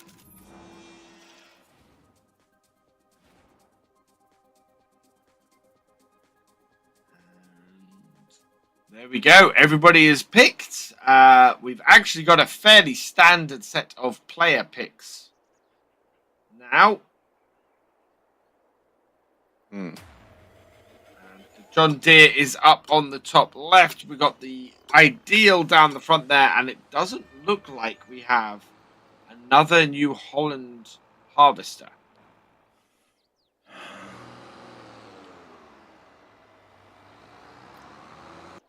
Yeah, we have a challenge here, and that's going to be taken by Martin. So he will claim that straight from the face of Trellborg tires. So that's going to be a good one. We and can see that don't they're also grab getting another one as well. Yeah. No. So that's another one stolen away from Trellborg tires. So Martin's going to claim that as well. Wow. That's a good job, to be honest. So pretty nasty gameplay, to be honest. But I mean, it's part of the game. That's why they are here, to play, to compete. And I mean, everything that is allowed by the rules, it is allowed. So, and they're gonna be executing that strategy. Meanwhile, we can see huge problem for Trellborg there. No, in fact, Trelleborg have managed to get the John Deere harvester. So yeah, Helm needed to get that ideal harvester. That would have actually been a bigger upset if Trelleborg had managed to block them getting that harvester. Because you can see with how late this first bale is. Okay, so Monty's got to go for the first bale, 118, but it's still got to be the best first bale. I mean, they knew that they kind of like have the advantage. They claimed the equipment from the pads, and they knew that they don't have to hurry with the first bale because the Trellborg's got to be slow with that anyways, and that's going to be 106 or 12 points of a difference. So first bale and direct delivery is going to be picked by Helm at the same time as we had the first set of drops as well coming in. So Helm will go for a direct delivery and herbicide is available, but the direct delivery is something which they fancy instead of the herbicide. Is Trelleborg going to grab it? No, Trelleborg are ignoring direct delivery again. I'm not sure that that's a great strategy for them. They would do well, I think, to match what Helm are doing. Okay. Yeah, Helm did the early delivery as well, as we saw. I mean, with the direct deliveries, of course, they managed to get 2.5, 2.4, and now we can see Trellborg tires kind of doing the same as they did pick that up as well, and they still have about 10 seconds to go, so they are like trying to catch up with the multiplier. And they should be actually able to do so to get it 2.0. I think, yeah, that's going to be exactly the case. And can they get it more? I don't think that they can actually do it 2.1. So they should be staying pretty much on the same situation. And then they can just focus on collecting the grain back from the fields. Yeah, both teams seem to be fairly even with where they are. In fact, it looks to me like Helm is a little bit ahead at this point. And of course, they do have that grain and multiplier, or they have the multiplier advantage at the moment because they did direct delivery. Now, are Trelleborg going to go and deliver a load of their grain? Or a little bit out of control there on the Helm side. Yeah. So, are they going to risk it by doing the delivery? No, they will wait for the second wave of the drops.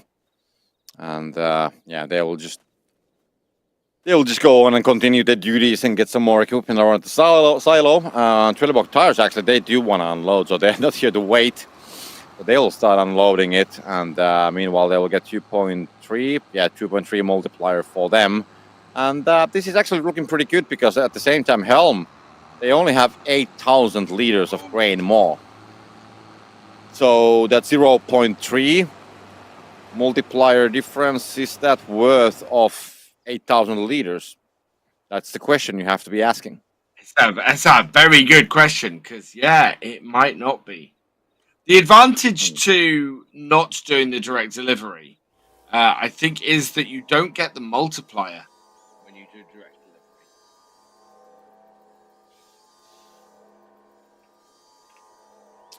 And there we had it, bale drop and speed limit.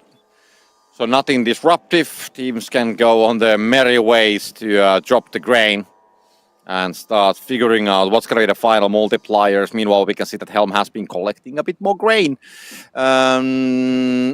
Actually, no, it's going to be Trellborg tires. They have been catching up on the grain. The gap was 8,000 out, just about 5.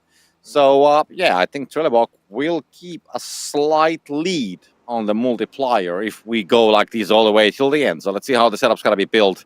But that's how it looks to me. 4 minutes and 45 seconds to go. So they still have the time. We can see Helm pressing the bales, 8 of them currently. How many do we have on the Trellborg tires? That's a bit unknown. It's going to be 0. 0? Yeah. Wow. Well, Helm is definitely leading. Yeah, Trellborg tires, they have to do something about the bales because they actually, now they have the first, they're not even anywhere near but the, I mean, they haven't pressed the bales, they haven't delivered anything. So everything seems to be just very, very largely delayed for Trellborg tires from whatever reason. And the time is the essence here. 4 minutes on the clock and you have to do something.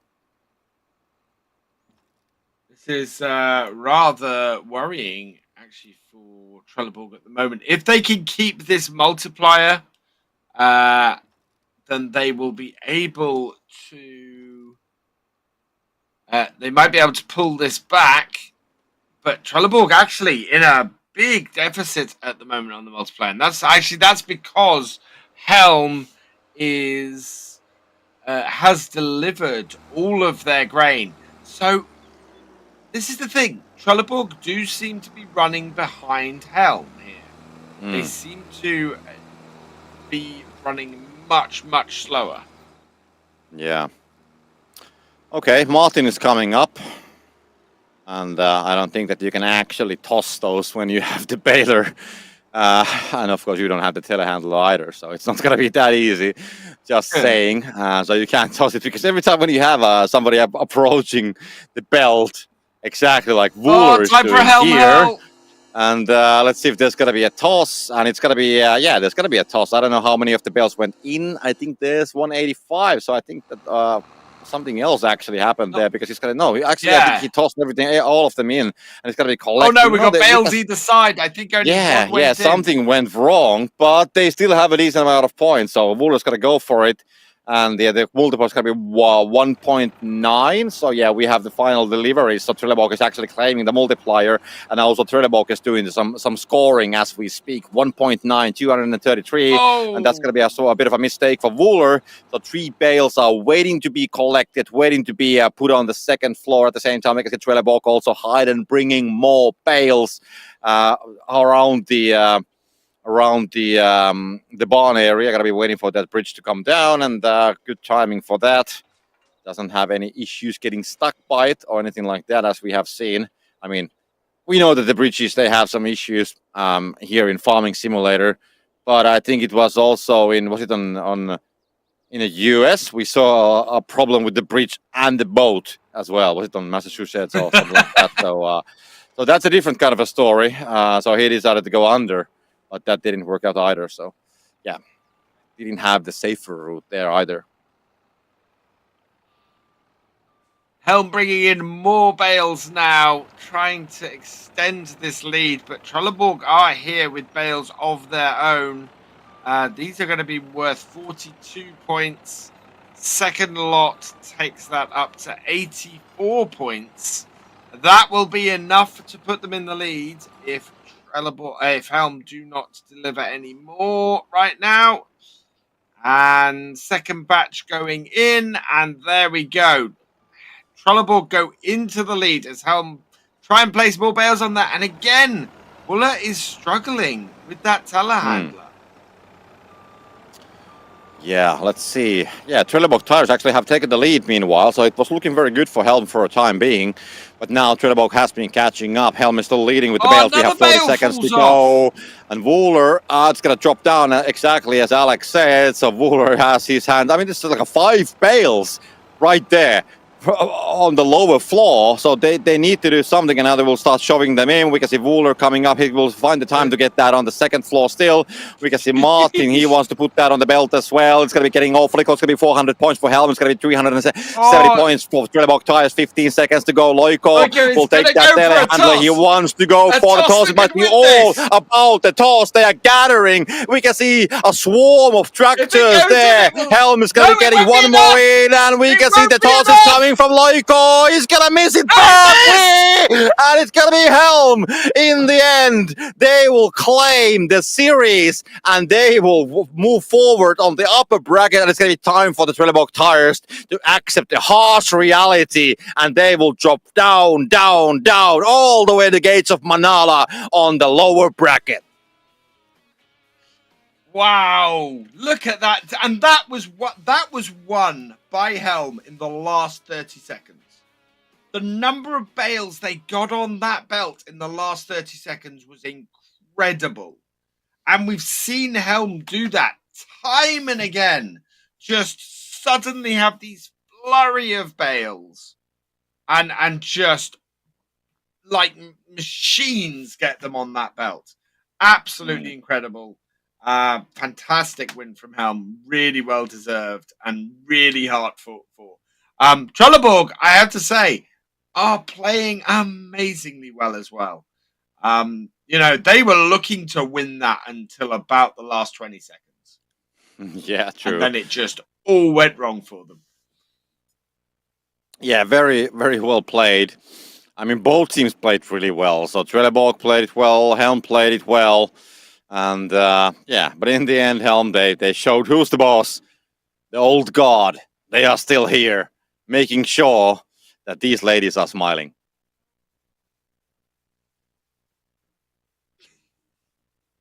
Absolutely fantastic. I love matches like that. Close matches that do so well. We're going for a quick break. We will be back in 2 minutes. We will see you then.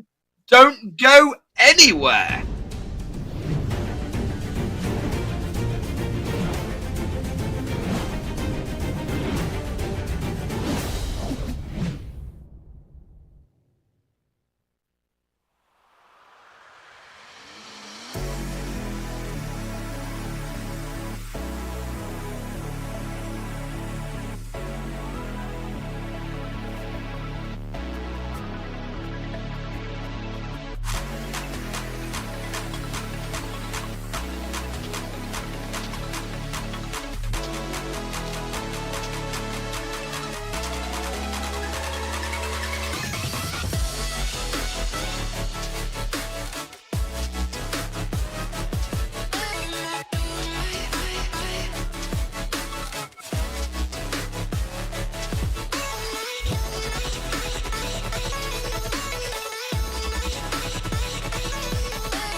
And welcome back. It's going to be time that we actually dig into the lower bracket. Finally, we have seen the first 2 rounds from the upper bracket.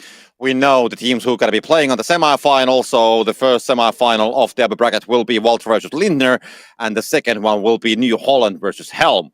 And we're going to be actually, by the way, seeing those matches, if I'm not completely mistaken, at the end of the day, still maybe today. But now we're going to be diving deeper on the second bracket, because all the teams which I didn't mention there, you can find them from the lower bracket. And we do have the first game. That's going to be Power Team Esports versus Astron. And that's how we're going to start the lower bracket. And what is your gut feeling, Alex, about all the matches today? And have you had some fun? I have. It's been an exceptional day of FSL gameplay today. We've seen some really big highs. We've seen some really big lows. And we've seen everything in between as well. Power Team Esports versus Astron is one of those games where I think I have to go with Power Team Esports. Astron are playing well, but Power Team Esports are playing really well. They were unlucky to actually not beat Vultra. Vultra's showing this weekend so far has been really strong, and yeah, they came very close to beating them. earlier. So yeah, I think this is going to be a good match.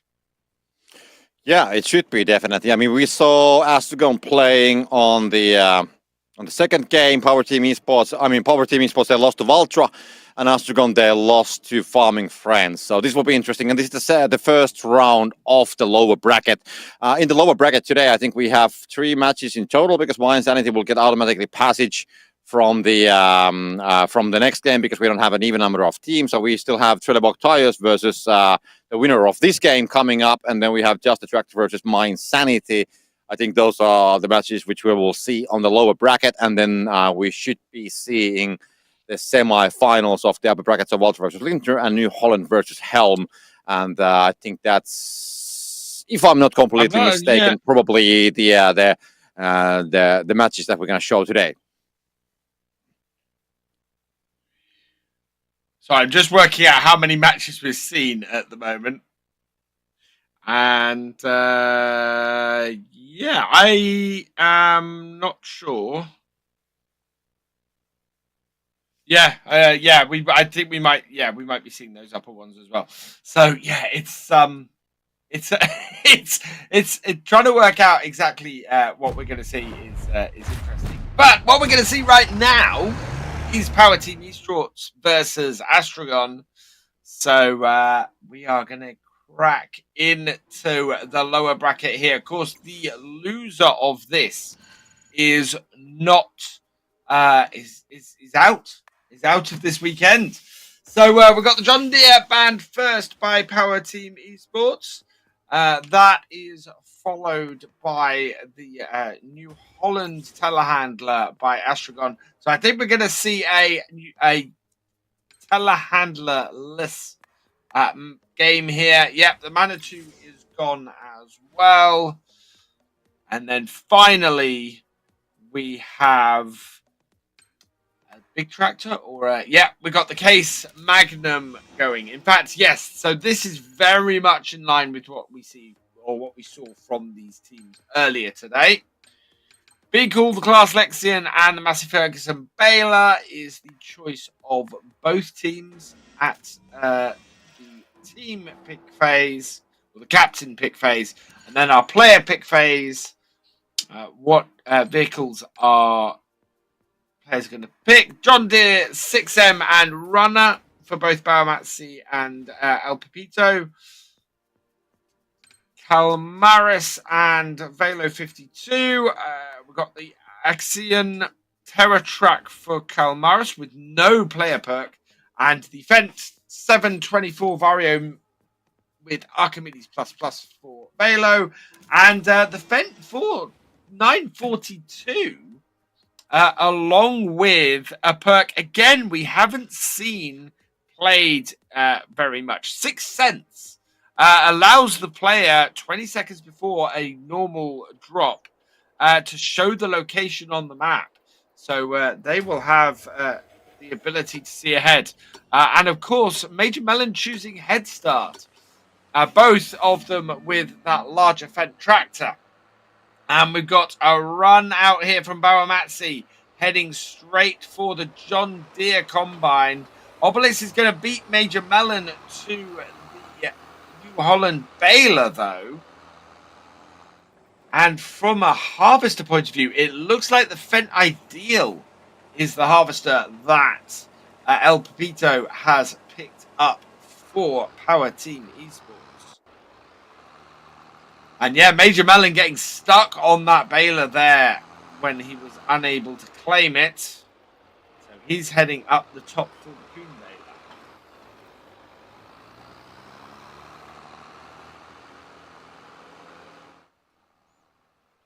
First bale is going to be fairly low scoring. Although Obelisk is making fairly good time. He's got a way to go before he reaches it. The 9-minute mark has passed, so we are definitely under a 140 bale. I think this is probably going to be closer to a 120, maybe a 125.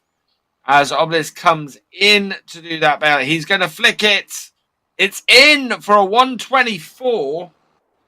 First bale. And now here comes Major Melon with his first bale. And slowly in for a 113. So 11-point difference on first bale.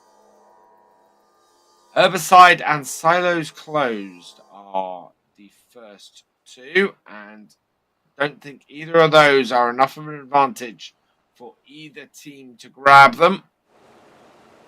I don't think either of these teams tend to tip their grain at this point. And Power Team Esports actually seem to be fairly far behind Astron.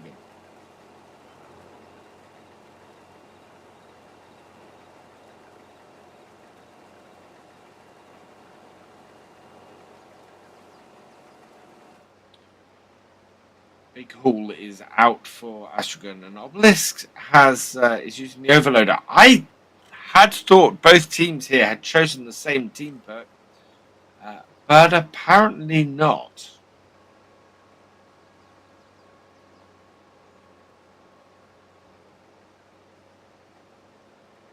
So that is why Astron are moving a little bit behind.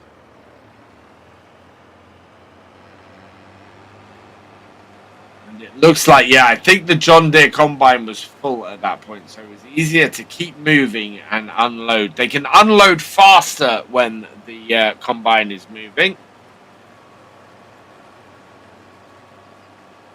And there they go. How are we doing on the grain? There's a big grain advantage at the moment to Power Team Esports. They have a huge amount extra grain.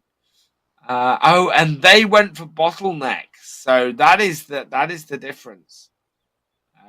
And they are doing the grain drop at this point, so they are not overly worried about the grain multiplier turning up at the 5.5 minute mark.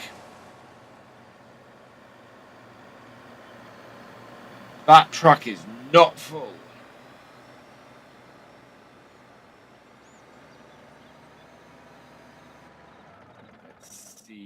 Oh, right to the back of the baler. And away he goes. That is not going to make things easy for the combines to unload. And Major Man deciding he'd much rather grab the case baler up the top as Velo winds his way towards the sell point. And here comes the 5.5 minute drop. It's Bridges raised and Crazy Tool. One is very disruptive. The other is quite a bit of an advantage. Obelisk, if he's doing the bailing, probably wants to grab the Crazy Tool, but is ignoring it. No, he has grabbed it as he's going past. Major Melon doing the same? Yes. And so away both of them go. The bail numbers, the bail count should rise fairly quickly now that both of them have grabbed that. And I need to have a decent amount of time to press these extra bales. And Power Team Esports, their Crazy Tool has ended, swiftly followed by Astron. And we're now standing at 10 bales to 8.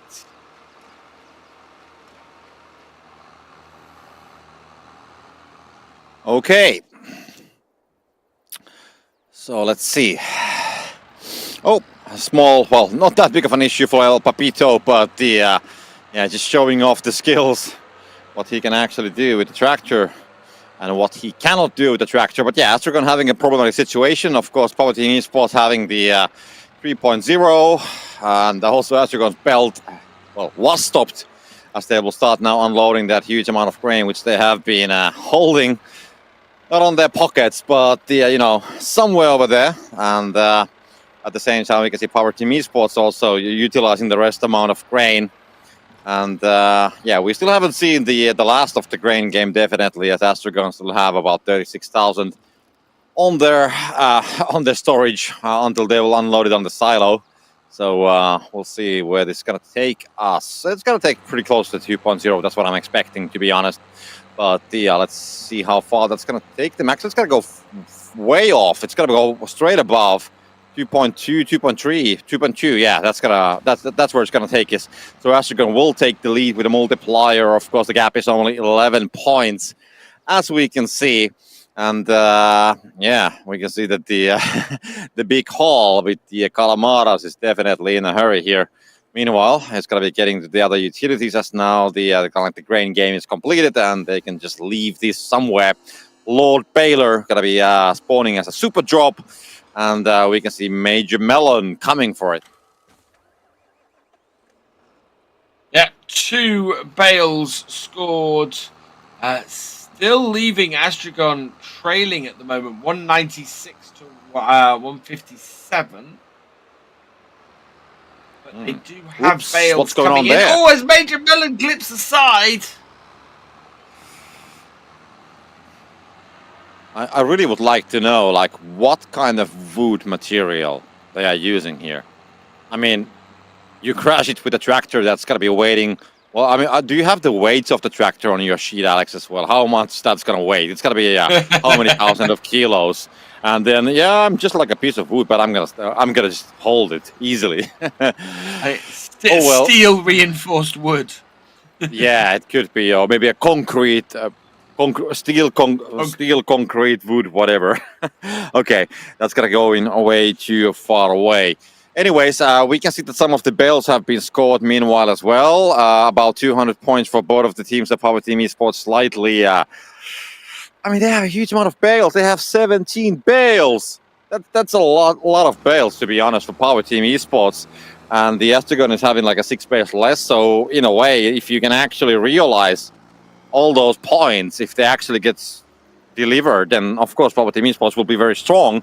But having only 1.5 minutes to go, I'm slightly suspicious about the delivery of those bales. That will they go on the second floor, all of them?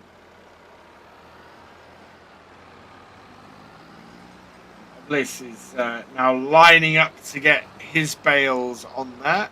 Or that edge one isn't going in. I don't know if both of those might not go in. There's quite a lot of overlap. No, one of them is going to make it, just. Yeah, 30 points of a difference. So Power Team Esports, with the amount of bales they're going to be battling against Astron's higher multiplier. And the El Papito, not going to miss that one. The second one seems to be quite easy as well. Nicely placed on the bell. They will start sliding in right away. And then there is a very, I would say, promising looking stack of bales, 4 of them in total, and he's gonna get the other half on the belt, and then there's just one, so one has dropped somewhere on the way. So yeah, I think they're doing a great job. We have 20 seconds to go.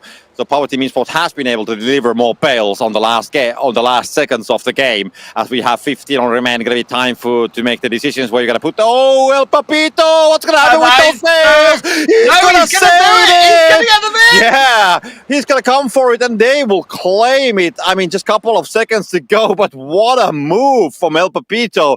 He saw the bales escaping in front of him, and they were just climbing up on the belt. And if he wouldn't have catched them, for sure they would have hit the barn doors and just fallen off. But yeah, he will come to the rescue and he will save the day.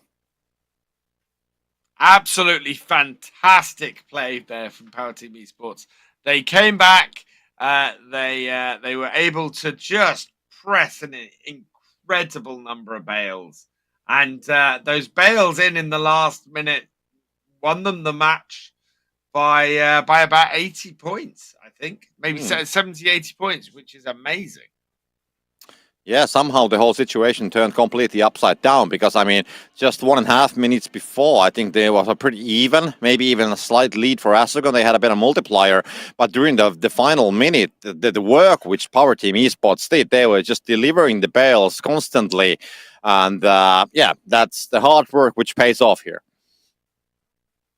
And actually we see there's one team that consistently wins doing it the way that Power Team Esports have just done it. And that, of course, is Helm, delivering a monster number of bales in the last 30 seconds, has won Helm more games than anything else. So, if you can do that, if you can replicate that, you will win matches. Yeah, you will win matches. So we got to be going for the second game of the series, and of course, Power Team Esports. I mean, if they manage to close this one, then they will, of course, move. And by the way, the losing team of this series is the first team that's going to be eliminated from the tournament as well. So, of course, Astron, they have their backs against the wall. And who is this handsome-looking guy on the tractor? He's having this look that he's watching you.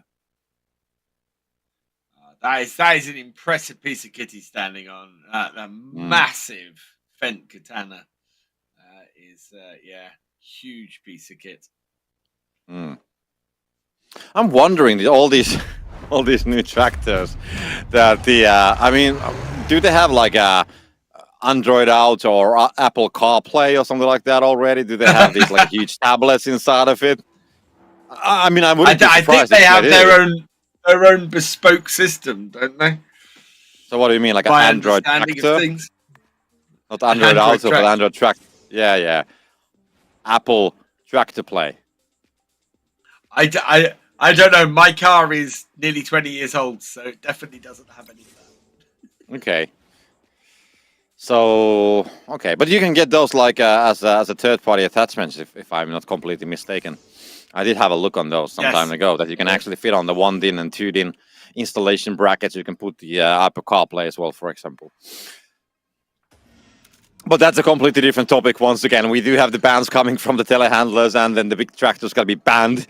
And let's see, Unstoppable versus Bottleneck. So now when I think about it, actually, the matches earlier today, we have seen quite many games where we have the perk versus the same perk. But now, after a while, we do see something else. I mean, the previous one as well, but a second one now in a row, which is, I would say, a nice breeze of a fresh wind to this tournament, to have some different perks being played by the other ones.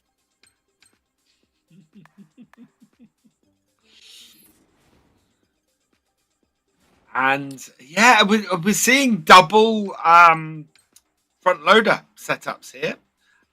We got the Sixth Sense going with Obelisk again, so a slight change there. And I don't know how much of an advantage that is. I mean, you can try and position yourself in the right place, but 20 seconds isn't a massive amount of time.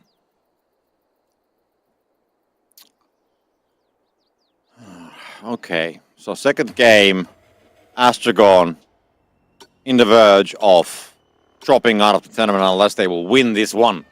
So they will have to now put everything they got to the table. And we can see Bauer Matse heading for the passes. Not going to be any kind of a challenge, so he should be claiming this combine. So the new Holland one will be taken. Major Melon going for the Baylor as well. So something is going on here. A bit of a tricky situation to get that attached, but in the end, he will get it. And they will start trying to figure out the first bail. Yeah.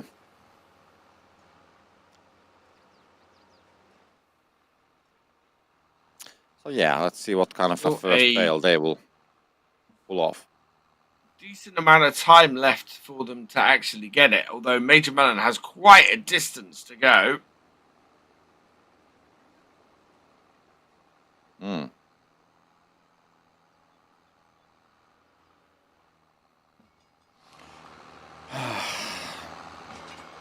There goes the 140. Oh, his Obelix got stuck on that bridge. I think Obelix got stuck on the bridge. Yeah, both teams are struggling a little bit with the first bail, but it's coming. So let's see how long this is going to take this time. I guess we're reversing at the same time. 120, exactly 120 for both of the teams. They will get exactly the same first bail. And that's going to make things definitely interesting when you have a very, very, very similar result. That is the closest first bail we've had all day.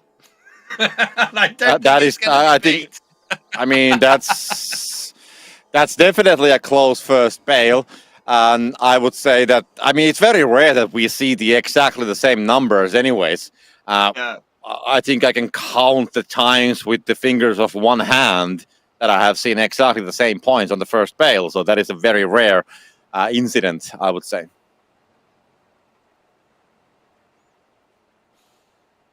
And both teams, there is, interestingly, it looks like Power Team Esports are slightly behind Astron, though. Mm. Yeah, slightly. I mean, yeah. But it comes all the way down to when the what are we gonna get as a drops, and because that couple thousand liters of grain, it's something that just with the different kind of a timing that you're gonna sometimes it doesn't make a difference at this point. If you have like a 10,000 of a difference, then for sure. And let's say something sudden happens that you need to react. The drop is something causing.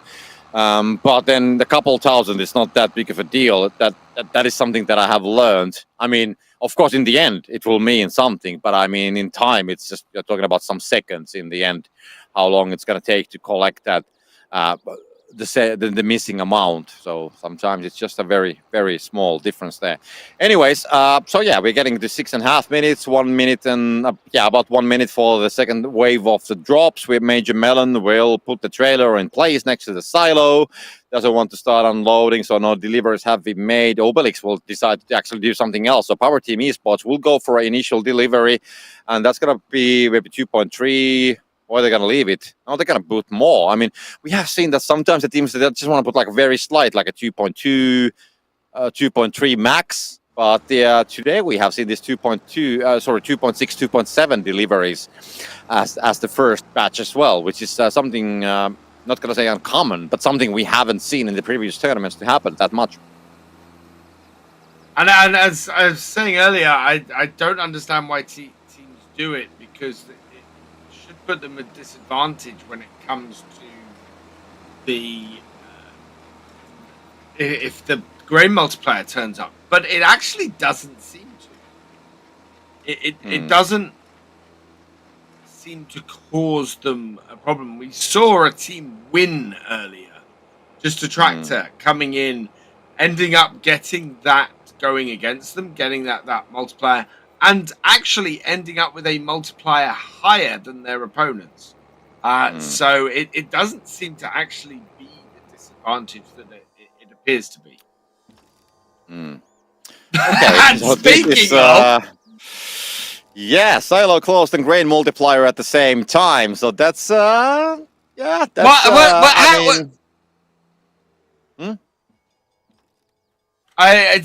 Okay.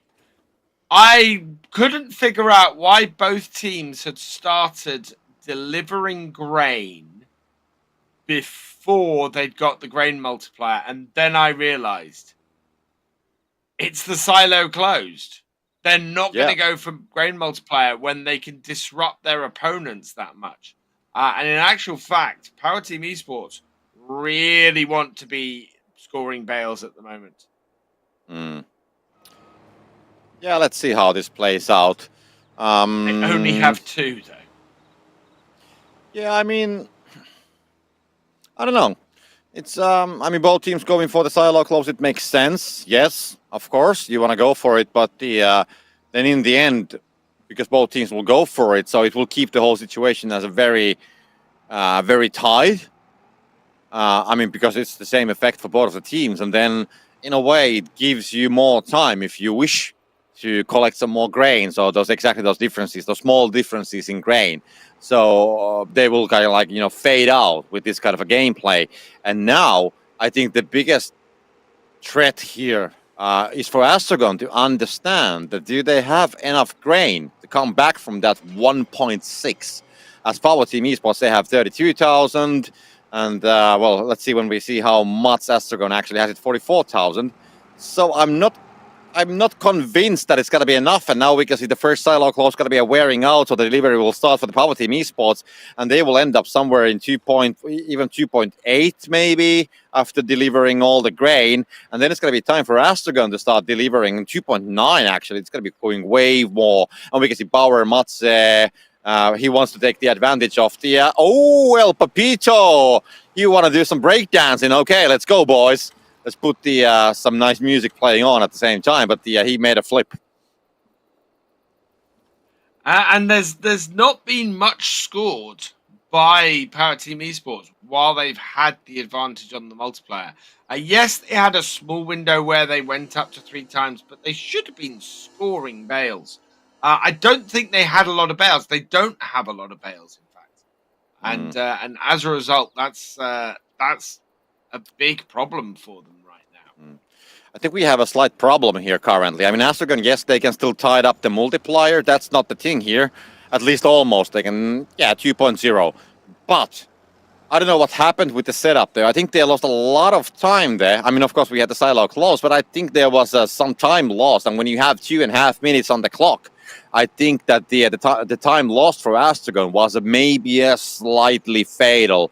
Let's see. I mean, I might be completely wrong, but I got the feeling somehow that it took just longer than it was supposed to take, and that might be a bit of a problem. But let's wait and see. Astron will take the lead, though. They're missing 3 bales compared to Power Team Esports. We're starting the final 2 minutes, and remember, Astron, they need to win this one, otherwise they will be out of the tournament, and the bales are going in. Power Team Esports, they have so fast belt. Look at that one. It's almost like a Ferrari on wheels.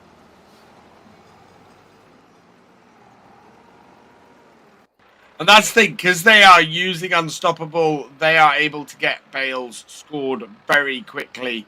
It's a bit like having an advantage on the multiplayer because you can just get bales in faster. And they did have, this is the thing, they did have a bale advantage, but instead they're scoring points with it. They are now 50 points ahead, and Astron really needs to score every bale they've got of those 13. However, there aren't that many of them actually sitting here at their belt, so they've got to keep them coming in. And in fact, here come another load of bales for Astron right now, and more. So yeah, Astron need to score these. They need to come in and get them scored. Power Team Esports are bringing more in, though, right now. Yeah, 35 seconds. It's getting awfully close. And somehow, I mean, there is an advantage on the Power Team Esports side. They are leading by 30 points about. And the multiplier being the same. So, there's that. I mean, that 1 point difference. Okay, 29 point. Anyways, let's not focus on that one. 15 seconds to go. So, all the way comes down to the efficiency. This can go any way. As we have more points coming up for the Power Team Esports, they got to be scoring a lot of points. We have 10 seconds to go. The gap is 40 points. Oh, they're pulling away. Where's the bales for Astron? You need to deliver some, but the Power Team Esports, they will drop them down. Astron is out of the tournament. Power Team Esports will claim the second game of the series as well, and that's going to mean that Astron will be watching the rest of the tournament from the sides, from the benches, next to the girls, next to the parents, next to the other teams. The rest of the tournament. Yeah, Astron are out, and Power Team Esports move forward 485 to 456. Only 1 extra bale delivered, but delivered really well. I think, so that's quite an advantage, actually, points advantage they had for only 1 extra bale delivered. Very surprising, but very well done to Power Team Esports there. Yeah, they got to be happy. And Astron, they are out, so they will be the first team that's going to be eliminated from the tournament this time, but they will still stay, of course, and hang around in the in the venue, as we can see a lot of players are enjoying. We can see a lot of nice props. We can see the Fend tractor there on the background as well. But so that's the first thing that's going to be eliminated. Power Team Esports, on the other hand, they will be facing Trellborg Tires. Actually, on the next game that we're going to be seeing, if I'm not completely mistaken. So let's have a look. Yeah, the next game is going to be Trellborg Tires versus the Power Team Esports. Not an easy one. But before that, we got to go for a short break, and we'll be back in about 2 minutes.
And welcome back to the 7th tournament of the FSL Season 5.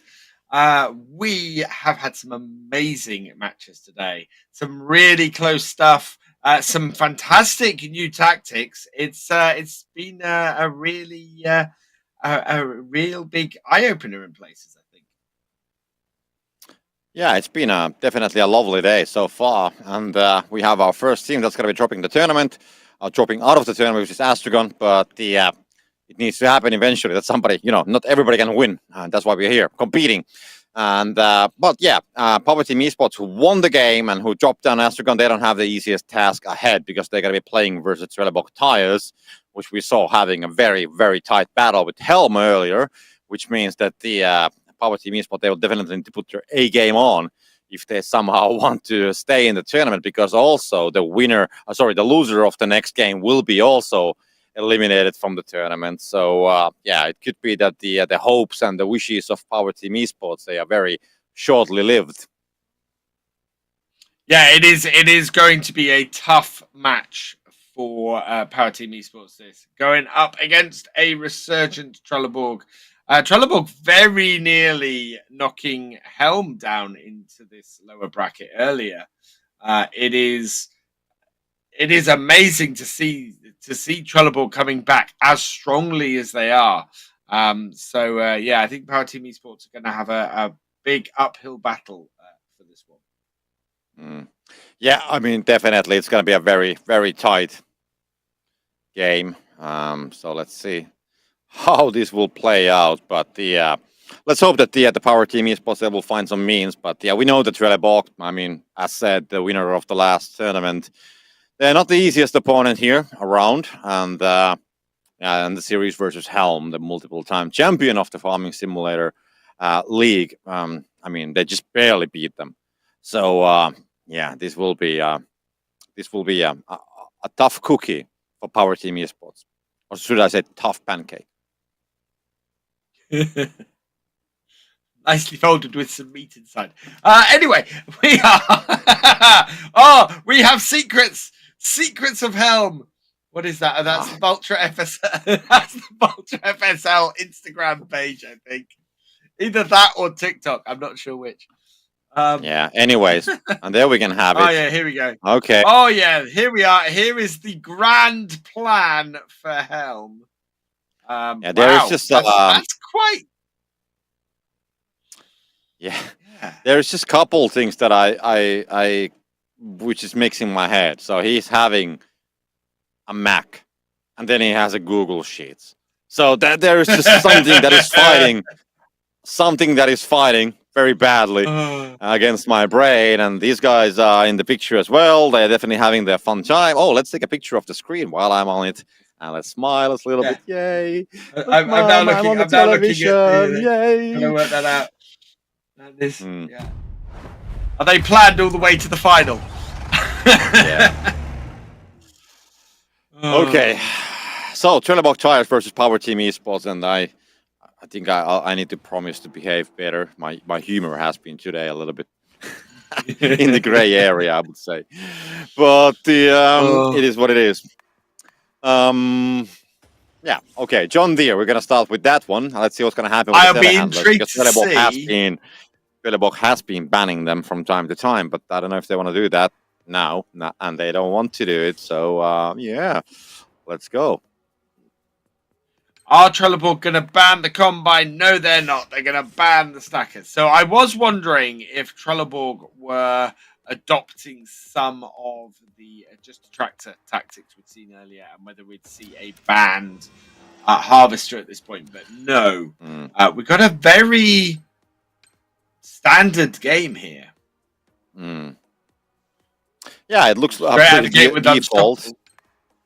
Yeah, I mean, of course, I'm wondering about the telehandlers, so they could be a factor here. So let's see if they're going to be picked. I would imagine that they will be. And then it's not completely standard anymore. Yeah, we can see the new Holland's elites coming up.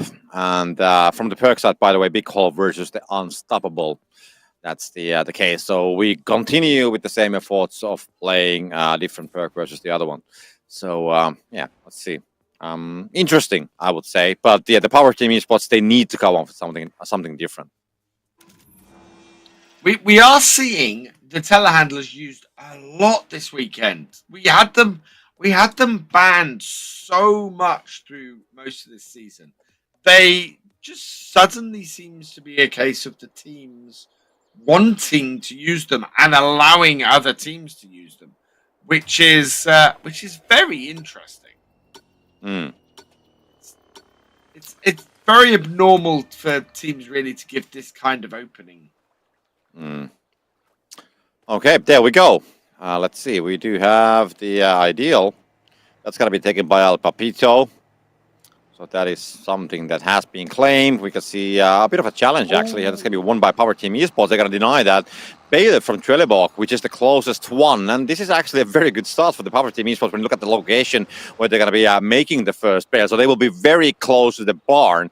And if everything goes according to the plan, I think that they do have a great chance of getting a very good first bail, to be honest. So that is something. So let's wait and see how that's going to go. But yeah, I mean, they should be getting more than 140, to be honest, unless they will somehow make a mistake. I mean, even with the reversing that in, it could be 142 maybe, but they want to swing that in, so 145 it is, 146 it is. As Power Team Esports, they will show some power. That is stamping your authority straight on here. You know, Trellborg are a long way behind. This is going to be about a 125 to 120 for them. And as a result, that's putting Power Team Esports firmly in the driving seat for this first game. And it's even lower. It's a 115. Yeah, it's 31 points of a difference. That's a huge one. Is it the biggest we have seen today, actually? No, it's not, because we had that one game when the first player went to the river. But but now it's but otherwise, I mean, from the normal games without any mistakes and so on, it is the biggest gap we have seen. Herbicide and Speed Limit will be spawning on the first wave of the drops, and meanwhile, the big hall is going to be filled by Trellborg tires. Both teams now have picked up the speed limit. And so everybody's running a little bit slower. So we're going to see slightly less grain produced from this. Really, I'm not quite sure why they do that loop there each time. It doesn't seem to be to avoid any weeds. But it does seem to be a slightly weird place to do that. I guess it's just like optimizing the distance. I mean, if you just go straight, you don't have enough straight lines, so you have to do something, and then you still want to come back there next to the. I guess it's also about the timing, the big hole, because you have two different combines there working. So you do that loop, and then meanwhile you're on the loop, then it will go to the next one. So it's all about being efficient and optimizing the amount of time being on the route of the big hole, I would imagine. Like here. They will change the side, then they will fill that down, then they will go for the loop. The big hole goes for the other one. The other one is doing meanwhile the loop and so on. That's what I would imagine. Yeah, it's hitting the right place all the time. Yeah. Where you're most optimally positioned. Did you say hitting, or did you start it with the S? Hitting with an H.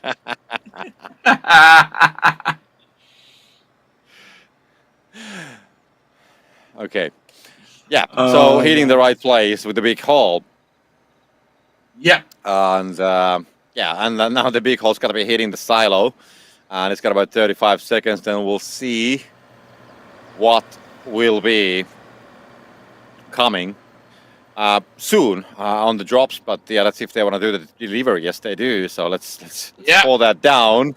It's a lot of grain, and they will go. Actually, they will do it at the same time, as we can see. So both sides were unloading as well. So it's going to end up with 1.9, 2.1.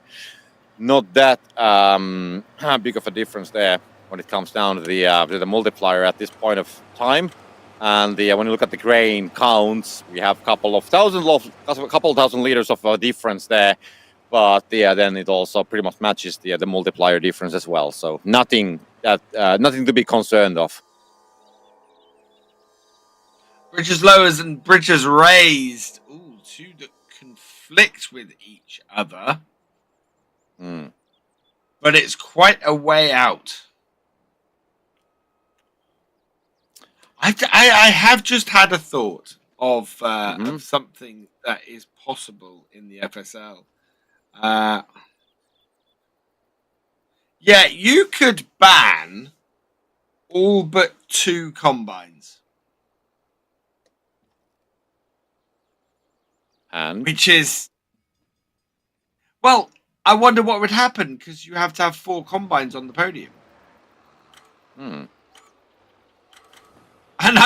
now I'm really going, I kind of want to find that out. Okay, this is something to be considered. That ultimate disruption, ban 4 out of the 6 combines and leave people with just the Deutzfahr and the case axle flow and see who wins. I don't really have a comment on that one for now. I mean, I get the idea, but that would require some kind of cooperation between the teams. Yeah, and then also at the same time, but could you then? I mean, I mean, it would be fun if you could actually take all the combines, so that the opponent. Well, that's where the idea came from. I knew you couldn't ban them all. But I did think what would happen if you banned all but the Deutzfahr top liner and then realised no, there's 6, not 5 combines. So you would only be able to ban 4 out of the 6. Anyways, so we do have well, actually some deliveries are coming up. So Trellborg tires, they do have the multiplier of 2.2. And that's, I mean, they will get some points out of that one. They can maybe close the gap towards Power Team Esports at this stage. We are already 3 minutes on the clock, so the time is going to be running out pretty soon. So just 25 seconds, then we'll see what's going to be coming out of the. We see it right now. So we have Bale Withering coming out. And we got Papito.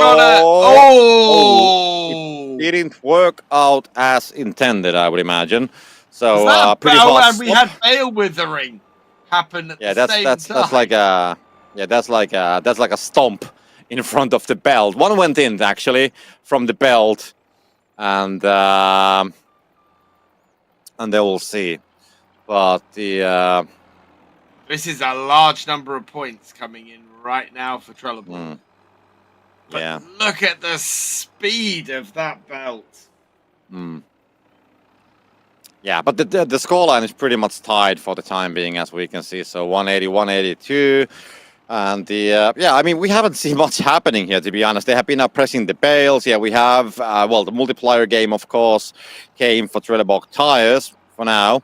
So, yeah, let's see. I mean, there's going to be the final minute that's going to be full of, stacking and, of course, getting all the bales inside. And surprisingly, Power Team Esports, they actually have a whole lot more bales, but of course they're losing on the points as well. So Trellborg has been scoring some on the way, so that explains the situation. Otherwise, it's pretty even. So then for Power Team Esports, they need the time, and Papito will go for another try, and he's got to get 1 out of 3 this in. Is again, so it's not going to be enough, unfortunately. Just the one. Yeah. This is the thing. They need to be scoring points. They don't need to be doing a toss into the top. They have the speed on that belt. Their belt cannot go any faster. I mean, watch the speed these bales go up in. They just shoot up. And they can get bales in at the top much faster than Trellborg can. And Trellborg are just loading their belt up. But Trellborg are going to run into a problem with probably about 30 seconds to go, where they can't put anything more on that belt. And they're right at the edge of it now. And really, Loico needs to be doing what he's doing now, extending that arm out on that telehandler and getting those bales up as high as possible, because bales fall off like that and it's really costly. Power Team Esports are right on their heels right now. In fact, They actually have taken the lead. Are in the lead. They actually have taken the lead. It's going to be 15 seconds. That's going to be a replay of that one toss where only one went inside. It's going to be, it's going to be just, Tires will take the lead. It's going to be 5 points of a difference. It's going to be Power Team Esports trailing some more points. Trellborg Tires should need to put something in. They don't have the bales. Though they will have one final bale. They will take the series with 7 points only. Not the series, but the first game of the series. But it was awfully close. Oh my lord. That changed hands so many times. Again in the last 10 seconds. That definitely was a close one. I mean, 7 points of a difference in the end. So much, I mean, Power Team Esports said delivers one more bale, and then the multiplier difference was 0.4, so 4 points per bale of a difference. And then in the end, still we had, like a 10,000 liters more grain delivered. So, okay, I would say definitely a closer ending than I was expecting. Yeah, that was amazing. Love games like that where it could go to either team and it goes back and forth in the last 10 seconds is just fantastic. So, yeah, Trellborg looking to get a second win now and cause Power Team Esports to finish their run in this tournament. Can they do it? Yeah, still one game. Oh, okay, 2 games left on the series. Sorry, I went ahead of things. So we'll see. I mean, of course, Power Team Esports, I'm in a way really happy how they performed there versus the Trellborg. Of course, they lost it in the end with 7 points, but it was closer than I was expecting in the end. So let's hope for a great second game, and then we'll see where that's going to take us. Will it take us to the third game of the series? Will it take it for the next match of the tournament? What's going to be the case? Next match is, by the way, going to be Justa Tractor versus My Insanity when we get all the way there. But that's a different thing. But anyways, let's focus on this one first, and then we'll think about the upcoming matches.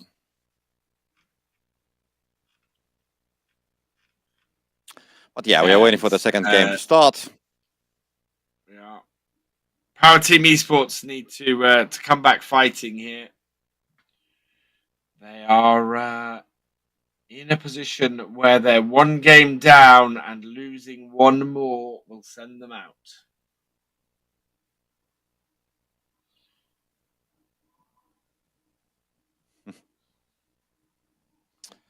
Lots of people watching the FSL. Always good to see that. Like to see that very much.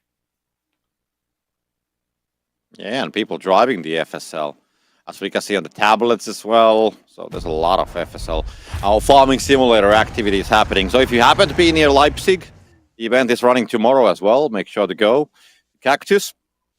And you can watch the FSL live, of course. They're at the stand, and who knows, maybe we'll end up on the cameras as well. So then the others can watch you as well. Anyway, so we're going to be heading to the second game of the series. The ban phase seems to be quite similar, at least for the time being. Yeah. So the telehandlers will stay in the play. We have the front loaders, the bigger tractors. They seem to be staying here on the ban list. And we'll see how that's going to go from here. But telehandlers in the play. And then we come down to the selection of the perk in the end. And we'll see how the game is going to be played this time. Yeah, we are pretty much definitely going to see them in play. Really? Power Team Esports going for Herbicide, which rarely we see happen. I think they might have loaned the dice from Lindner. No weeds anywhere on their fields. They'll be able to harvest properly. Okay, but anyways, it's chosen, so we'll see how this will. Oh, we've got the JCB out.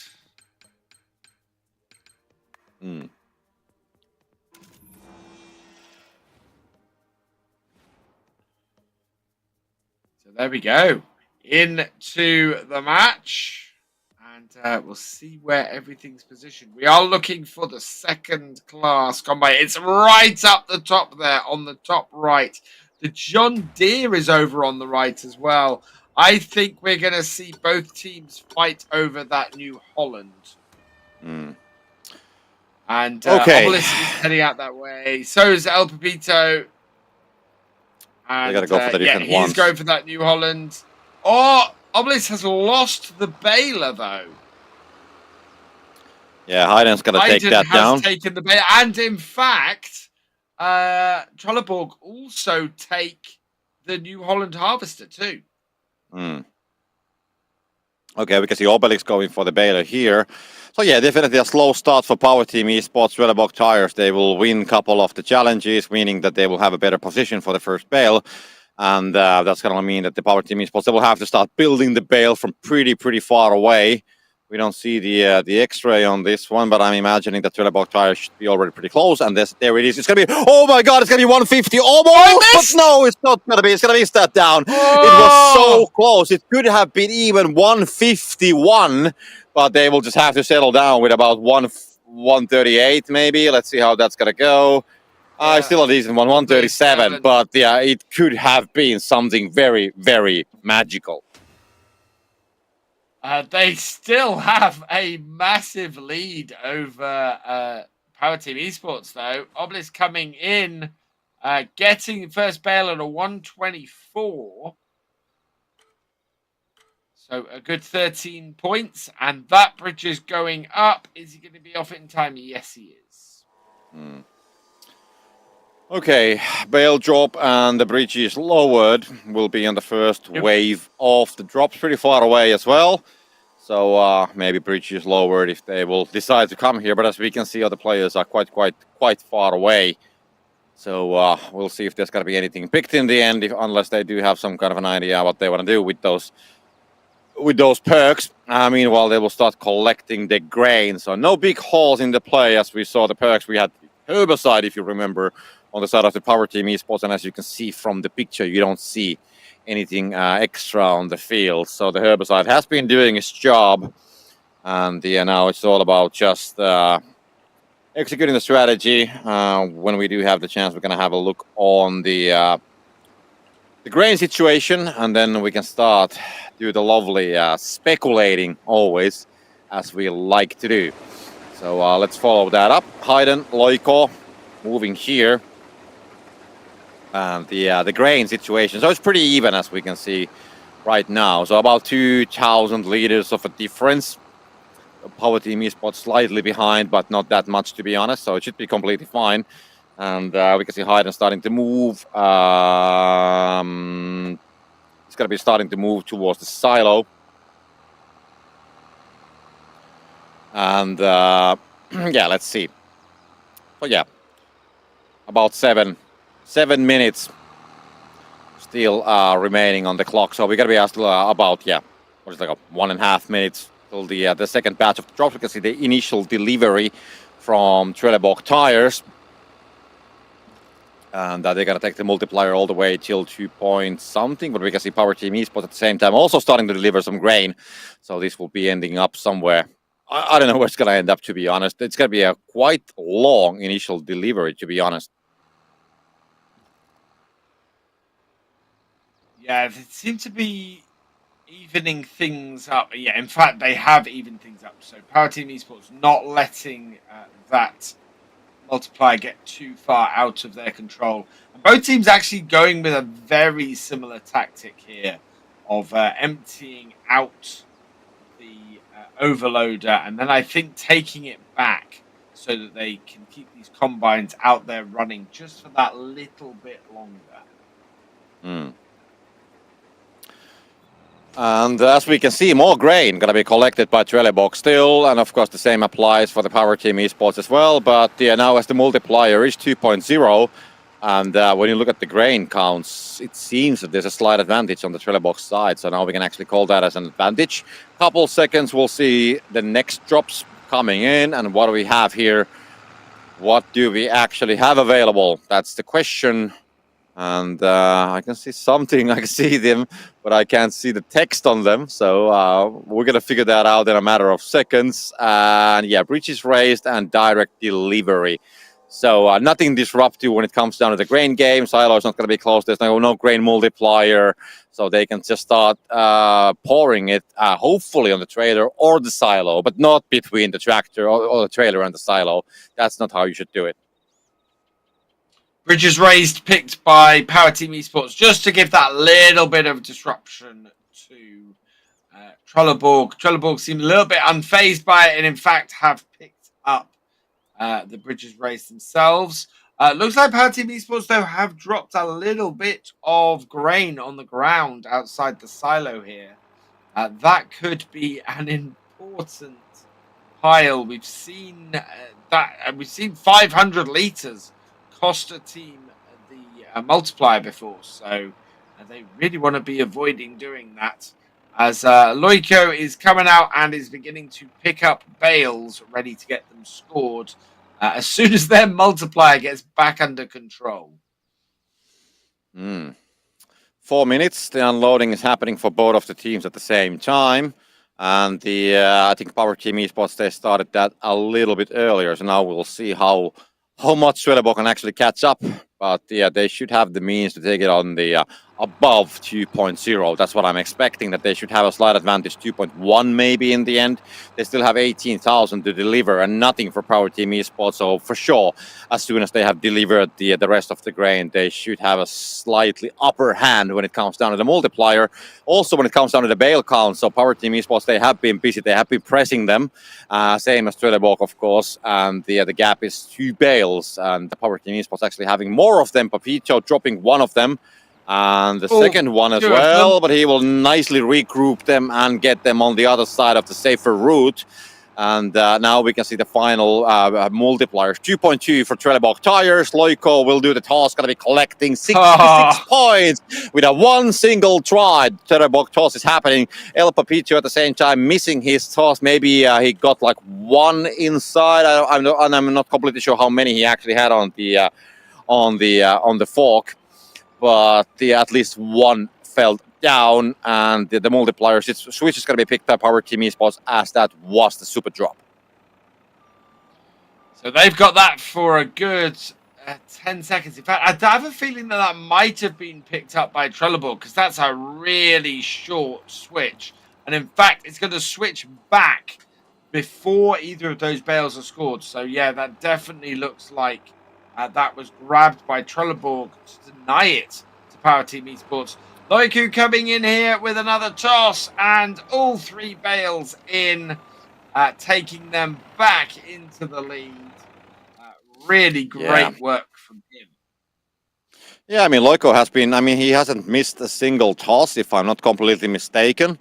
So far so good. Let's see how that's gonna go. We can see also there's gonna be bales on the belt on the Trellborg side of things. That's gonna be 2. I really love this angle. It's a little bit challenging from time to time, but it's at least it's something different for a while. And the couple more bales. That's gonna be 44 points right there. And the gap on the bale counts is just 1 bale. That means that Trellborg has been pressing more bales at the end game as well, as we have less than 2 minutes to go. And it's good to remember that Power Team Esports, they are also having their backs against the wall. They could be the second team that's going to be eliminated from the tournament, pending, of course, what's going to be the result. Will this be forced to the 3rd game of the series or not? El Papito, more bales are coming in. He's going to shove them inside on the 1st floor. And I don't think that there was a combo actually building up, so he just realized that he didn't have the time to put all of them inside. Meanwhile, Loiko is doing a great job placing the bales. That's going to be 66 points once more on the bell, and that's going to take them almost to 400 points. Actually got to be going above 400 points when they get all of those bales in, and the more is going to follow. At the same time, the Power Team Esports belt is very quiet. There should be more activity, but unfortunately the bales haven't found their way on that belt, as we have 45 seconds to go still. Yeah, it's very much dominated at this point by Trellborg. Trellborg are just pulling away. There's no way that Power Team Esports seem to be able to catch up and match the bales that Trellborg are producing. As a result, their time in the FSL for this tournament of the FSL is swiftly fading.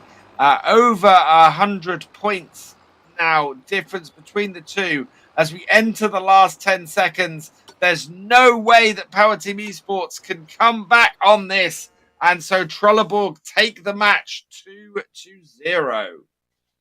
Yeah, and that's gonna mean that the Power Team Esports will be the second team that's gonna be eliminated from the tournament. So they are also joining the Astron on the spectator area to watch what is going on. And that being said, Trellborg Tires will continue. They will face the let's see, Trellborg Tires. They should be facing the winner of the next game on the lower bracket then tomorrow. And we're going to have one more game from the lower bracket, which is going to be Justa Tractor versus My Insanity, which is also a very, very exciting series because both teams are really good. Justa Tractor and My Insanity. And of course, this is the same drill. The losing team is going to be dropping out of the tournament. The winning team is going to face Trellborg Tires on the lower bracket. And then after this game, we are done with the lower bracket for today. At least that is the information that I have for today. And then we still have the two matches from the upper bracket remaining. So we have Vultra versus Lindner and New Holland versus Helm still up and coming as well. So we still have 3 matches remaining. We got to go for a short break and we'll be back with more Farming Simulator esports action in a matter of seconds. So wait there.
And welcome back. It's lovely, lovely quiet here as Alex is having a short break as well because I missed the start of the broadcast. So it's going to be time for Alex to have his rest because he wants to be ready, all boosted up for the final 2 matches from the upper bracket. So yeah, the next game, what we're going to have is going to be Justa Tractor versus My Insanity. And as we saw, My Insanity, they lost the game earlier to... Who did they actually lose to? They lost it to Lindner on the first round on the upper bracket, and then we had Justa Tractor losing the game to New Holland on the second round of the upper bracket. And now they're going to be facing each other here on the lower bracket. And of course, it's going to be the same thing that the losing team is going to be going home, or at least dropping out of the tournament, will not be playing on the second day. And then the winning team will be facing Trellborg Tires on the next round of the lower bracket tomorrow. So that's the name of the game. The previous game, of course, I mean, Power Team Esports versus Trellborg Tires. So, I mean, it was pretty close. I mean, the first game, when it came down to the Power Team Esports, it was only 7 points of a difference at the end of the first match of the series. And then the second one was maybe a little bit more straightforward. But I would say that the Power Team Esports definitely gave Trellborg Tires the run for the money. And now Trellborg Tires, I mean, of course, they will need to face the winner of this game still later on. So it's not going to be an easy road for any of them. But when it comes down to Just Attracted and Mind Sanity, we spoke about Mind Sanity at the start of the tournament as a Helm killer. They have won them twice, so not an easy team to win. And the same applies for the Just Attracted as well. They played versus the Trellborg Tires, New Holland, and it was a very close series as well. So we know that these two teams, they are really much the top tier teams on the FSL, and one of them is going to be going home. Meanwhile, let's see what's going to be happening at the audience. We can see Mind Sanity players getting ready, going to be checking their mobile phones. It seems to be that they do have some photos taken. So, am I actually on this picture? Or what's going to be the case here? But yeah, they will get ready. And of course, somewhere on the other side of the stage, we do have the players of Just Attracted getting ready as well. So we should be starting the game as soon as the players are ready. And here we can see the Just Attracted players. They are definitely here. They're just waiting. They're chilling. They are pretty calm. And they're not checking their mobile phones or anything like that. They are completely ready to face whatever's going to be coming on the next game. And of course, as mentioned, there's a lot on the stake. So winner goes to the next stage. Losing team will be going someplace else. So let's wait for it. But yeah, now that we're just waiting for the game to start. And tomorrow, of course, I mean, we still have, after this one, as mentioned, we do have 2 matches remaining from the upper bracket. And then tomorrow we do have the final game. So tomorrow at the same time on the same channel, 10 a.m. Central European Summer Time on this Giant Software channel, you will find the final games of the tournament from Cactus in Leipzig. And of course, we do have a German broadcast as well, which is going to be on Giant Software DE channel. So if you fancy the German language, there's going to be a German stream happening at the same time as well on the different channel. And I think the link is going to be pasted somewhere there on the by Streamlabs of the chat as well. So you will probably find it from there if you want to go to the German broadcast. But meanwhile, we're waiting for the players to get ready. As we can see, audience is enjoying the atmosphere, having their drinks. We can see some players, of course, on the background, testing the farming simulator with the Trustmaster wheel, which Alex was mentioning earlier. So everything is pretty much spot on here. And lovely time it seems. Everybody seems to be having a great time. And there we go. Finally, we get on the first game of the series. So Just Attracted versus Mind Sanity, lower bracket game. Winner proceeds, and the losing team of the series will be dropping out of the tournament.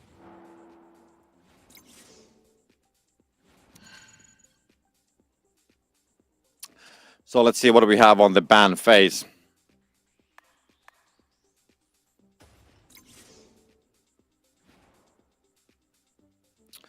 So yeah, Class Lexion. So we go once again for this as it was mentioned earlier, we go for the disruptive gameplay by banning the Class Lexion. We have the telehandlers being banned by Mind Sanity.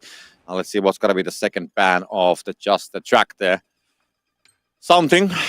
And let's just wait and see. It's going to be John Deere 6120M. But so that's pretty standard. But the Class Lexion is something which has been kind of a thing today, as Alex mentioned a couple of times. That it's the kind of like the disruptive play. The perks, we can see Bottleneck versus Big Haul. So it's going to be different perks against each other. So it's not going to be the same. And other than that, I mean, when it comes down to the picks, otherwise pretty standard. So the New Holland combine and so on. Massey Ferguson's, John Deere's, pretty standard picks when it comes down to the fact that we don't have the telehandlers now in play. We had such a high amount of matches actually in a row where we had the telehandlers in the play, but for now they are not here. So the player perks head start has been kind of a thing today as well. We can see that on the Just Attractor side. Haypax has been using it earlier, so he wants to get the head start. And yeah, it's a thing, definitely. And yeah, now we are done. So we're going to be heading for the first game of the series. 10 minutes, the same drill. And we'll see how this will go. But yeah, definitely a tight series. Both teams, they're definitely capable of winning the other one, pending from the... let's say from the variables or a lot of things which are floating there in the air. And yeah, let's see, Justicon seems to be heading for the pad. There's no challenge that I'm actually seeing, at least, so he should be fine by... Yeah, he's got to go all the way for the New Holland, actually. And then we can see Jan having a bit of a challenge. So we can see Mind Sanity, yeah, claiming that right in front of Just the Tractor. So they will have to head for the second pad. And we can see PB also getting the combine. So this is looking very good for Mind Sanity, as they have the equipment they want. They have the bale, they have the combine, and they are very close to the barn. So this could be a very good first bale for the Mind Sanity. At the same time, Just the Tractor, they will have to suffer a little bit from losing those duels on the pads, and that's going to mean that they got to be more further away, as we can see that they still have some way to travel. Jan is going to go for the first bale, and this is looking pretty good. 140, I don't know, 6 maybe, that's doable, pending, of course, how he wants to deliver that. It's going to be 142.3 maybe. Yeah, 142. So that's got to be the first bale, because he will decide to reverse that in. So anyway, a very good first bale will take the lead at this stage, as we can see Just the Tractor's Haypax coming up, and seems to be also safely reversing that in, or at least safely swinging that in. So it's like a new turning model, and 126. So the gap will be what is like a 16 points? Yeah, 16 points of a difference between the players for the time being. So that's the, what do we have here right now? Herbicide and Speed Limit will be spawning as the first wave of drops. And the Speed Limit is going to be picked by Mind Sanity, actually. So they were nearby. I don't know if otherwise they would have gone for it, but yeah, it kind of like makes sense, as they were so close to it. Big haul in play on the side of Mind Sanity. Just attracted, they haven't gone for the drops. And we can see Janka actually running all the way there on the back of the fields to pick the speed limit, I think, as well. So he wants to get that first drop picked as well. So he will go for the same. That's what I'm imagining. I can't imagine that he would be running for Herbicide, to be honest. So probably going to be the same one. We're going to figure that out a little bit later, because it's 27,000 of grain collected for Just the Track there, and from My Insanity, more or less a little bit unknown amount for the time being. But we're going to figure that out later. And of course, the grain strategies are slightly different here, as the teams are. Well, the other one is going to be playing with the big haul, and the other one's going to be playing without the big haul. And of course, I would say that the important thing for Just the Tractor is going to be to collect definitely more than 60,000, as the 60,000 has been. It doesn't have to be, but it has been the amount, how much well, the people have been usually carrying with the big haul. So getting more than that, like 72,000. Sometimes we have a combine next to the big haul getting some of it all. So yeah, just saying that the Just the Tractor, they need to be careful with the amount, and it needs to be enough. That's what I'm saying. But anyways, Haypax seems to be heading towards the silo already, so they are not playing with the big haul, so they maybe want to make a small initial delivery and maybe slightly fool the opponent, not to completely understand how much grain they could be having and so on. So Haypax should be pouring down a little bit. That's what I'm expecting, but it's not happening actually. So he will just park the trailer next to the silo and will not go for any kind of a delivery for the time being. And meanwhile, we can see that Jan is going to be pressing some bales, so that's going to be business as usual. 2 bales for My Insanity. Just the Track, they haven't started to press any bales, but they have been collecting plenty of grain, as we can see. So that is something, and they need to collect plenty of grain. That's the thing. About 25 seconds, we'll see the second wave of the drops. And when we have that, then we'll know what might be happening soonish, maybe. So let's see if there's going to be anything disruptive coming out of it. The grain situation is pretty much the same, to be honest. And I want to see where that's going to end up on the side of the My Insanity. Of course, I want to see what's going to be happening at the Just Attractors side as well. But the drops are right here as we can speak. And they are Crazy Tool and Bale drop. So this is not going to make a big of a difference. Yeah, you might go for... I don't think that Crazy Tool from this location makes any kind of a sense. I mean, you have some grain, yes, there. Or weed, and you can actually start pressing the bales, but they're pretty far away. Let's see what Apex wants to do. I would say that the bale drop would make more sense if you want to go for something. And he seems to be going for the bale drop. Yes, it's going to be picked. So that's going to be Just Attractors picked to take the bale drop. And meanwhile, Jan is going to be having his travels here in the water. Not going to be much of a problem with this. It is actually just a faster way of getting for... He could actually utilize the Crazy Tool. He's now having a baler with him, and he's going to take the Crazy Tool, so he wants to press some bales very fast. He had the baler, he hit the right location, and we saw that trail of weed, which means that, if you go and pick up the Crazy Tool, you can start pressing those bales, and that is exactly what he's doing here for the time being. And now we have the deliveries happening as well. So My Insanity unloaded quite a bit of grain. 2.6 multiplier. They still have 14,500 liters of grain remaining. And then on the Just Attractor side, let's see, what do we have from there?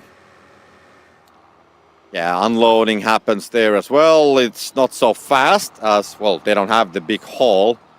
But but it seems that My Insanity actually will win the grain game. They don't have the grain to catch the multiplier. So 1.9 for Just Attractor, 2.1 for My Insanity, and 3 minutes and 40 seconds to go. So that is, yeah. Yeah, I mean, My Insanity played it well. They had the big haul. Sometimes you get fooled by the opponent, or... well, not fooled, but kind of like overplayed. That always when you have, well, not always, but sometimes when you have the big haul, you can like imagine that, yeah, I have the grain, but then the opponent has been collecting even more, just to be making sure that the big haul is not going to be surprising them. But this time, the big haul actually wins the grain game, which is a very, very nice feature. 3 minutes to go. Nobody has been delivering any bales, but now we can see PB starting to stack them on the belt. Super drop is going to be bottom boost, and the bottom boost actually would do so much good. And mines that is going to be going to pick that up. I was just going to say that it's going to do so much good for Just Attractor because they had so many bales. But in the end, it will be My Insanity who will claim that down, and they will start immediately shoveling the bales in. And they actually have been pressing some more bales as well, because they have 13 still remaining, 21 from each of the bales. They have the multiplier difference. They do have the bottom boost as well. And the PB, there's more bales to deliver at the same time, because they Just Attractor operating the belt as the 4 of the bales, and that's going to be 19 points per bale, so 76 in total from 4 of these. And the bottom boost is going to be wearing out. So I would say that it's fine, but I would say that there was more for My Insanity to use with the bottom boost, because I think there was 2-3 bales at least which they could have put in. But yeah, they still have the time to actually put them on the second floor as well, as we have 2 minutes to go. And My Insanity is leading, not by 100 points, but maybe by 70 points about. So that is the situation. And Just Attractor is closing, but of course it means that also My Insanity, especially when they get more bales on the belt at the same time, they will be also getting away. But the Just Attractor, they do have the means. So in the end, with the final 1.5 minutes to go, it comes all the way down to the efficiency once again. But the My Insanity having just so many more bales. But of course, that's because of Just Attractor has been delivering them, because they have taken the lead. They're now leading with 110 points. And actually, there is a 10 out of 15 from the combo on the Just Attractor side. So they actually made a combo, if I'm not completely mistaken. They should have a Bale-tastic. And at the same time, My Insanity is going to be trying to counter the next operation. They will not get any points out of it, but at least they will reset the counter. And the final minute has also started, and the Justa Tractor is actually just pulling away from My Insanity as we speak. 90 points of a difference. 4 bales remaining for Justa Tractor. My Insanity, they have 10 bales. So it seems to me that they're going to be ending up with a lot of undelivered bales, at least when it comes down to the second floor of the barn. And if everything goes in of these bales, not on the second floor, but somehow in, I think Justa Tractor, they might have, no, they don't have enough time. They don't have enough gap. The gap has been closed. It's going to be exactly 20 points. And now this difference of the multiplier can actually change so many things. My Insanity will take the lead. Justa Tractor will take the lead. 15 seconds to go. And the bales are, we can see on the extra, young guys going to be climbing up. They only have 3 bales remaining. My Insanity, they have a very strong upper hand here. They will take the lead, at least for the time being. 5 seconds to go. And one more bale. No, Justa Tractor, they don't have the bales. They will score the final bale, but it's not going to be enough, unfortunately. And My Insanity, in the end, they will come back from the dead. They will close the gap of 100 points, and they will, in the end, be victorious on the first game of this best of 3 series. And yeah, that's the first game. So now all the pressure is currently on Justa Tractor on the second game of the series. 0 bales remaining for My Insanity. This was actually 1 remaining for Justa Tractor, which we didn't realize. But even if they would have delivered that, it wouldn't have been enough, because then it would have been 605 points, and still My Insanity would have won by 39 points. So definitely a close one. But the yeah, My Insanity, they played really, really well. And now it's going to be time for the Justa Tractor to come back from this situation, and of course try to force the series in the third game. But the that is still to be seen, to be honest. So very, very hard to tell at this point.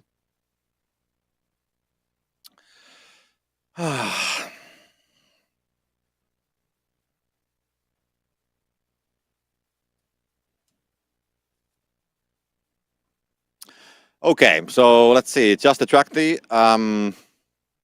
I mean, we don't see much expressions from these guys. They are always having not completely the same face, but yeah, they are pretty, they are pretty focused. They are not really showing much of an emotion. And yeah, so they're just calm. They are calculating. Okay, let's see what we're going to do next. And yeah, so we don't know what to expect. But hopefully they will come back by winning the second game, and then we'll see how the series will continue. But of course, you still have to win that one game. If they don't win the game, they will be going home, and that would be quite of an upset, to be honest, because they have been playing really well. But either of these teams will have to go. I mean, if My Insanity would be sent back home, that would be upset as well. So somebody needs to go, and that's the harsh truth. Anyways, second game of the series is starting up. Telehandlers, so My Insanity immediately make sure that telehandlers are not in the play. The first ban will come. Justa Tractor will stick with the class Lexion. And let's see what else. What else will be picked? Exactly the same bans. And of course, we do have the second telehandler coming from My Insanity. Unless, of course, they would like to do something completely crazy. But nope, that is not the case. So exactly the same bans. So no surprises happening here. And let's see the perks. Big Hole versus Unstoppable. So okay, now we have the Big Hole on the side of the Justa Tractor. They want to save the remaining. They don't want to play the Big Hole on the final game of the series. That is actually something we have seen quite. I mean, when we started the season, we saw that the Big Hole was quite oftenly, taken the first game, left as the last one. So it wasn't picked on the first or the second game. It was left at the end to be chosen between Herbicide and Big Hole. But yeah, now I feel that the Big Hole, they want to use that earlier, and they kind of like, they want to play it safe, that if we go all the way to the third game of the series, then we have something else than Big Hole remaining, as they kind of like want to have the A game on the third game of the series.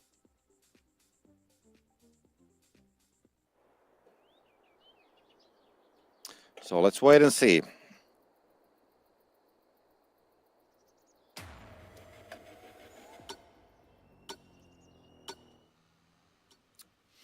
Okay, there we go. So we're going to be starting to challenge. We can see Apex and Justa heading towards the same direction. We can imagine that this Baylor would be one of the targets. PB will get the combine. Not going to be a problem. Apex going to be getting that Baylor, and I think one of us heading towards the class combine, which is waiting there downstairs. Sorry, not of course, because it was banned.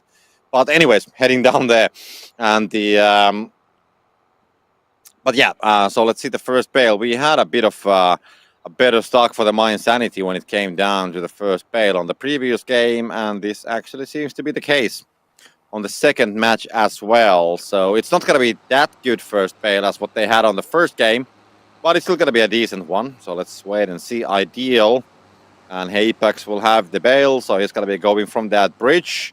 And let's see the delivery. So we're still having a chance for a 140. This could be exactly 140 for Jan if he's going to swing that in, but no, he's going to reverse. It could be 138, maybe 137 actually, and 136. So it's not going to be even that. And the first bale comes at the same time for the Just Attractive as well. So 134, so just 2 points of a difference. So this is definitely a closer one than the first game of the series when it comes down to the first bale. So that's done. No mistakes. Just business as usual, I would say. So nothing that special, to be honest. And silo closed and crazy tool. And Just Attractor, they have been wanting to go for that early grain delivery from time to time. And this is something what Alex actually pointed out last time when Just Attractor was playing, that for example, if Mind Sanity would go for the silo closed, that might disrupt the gameplay, how Just Attractor wants to play this game.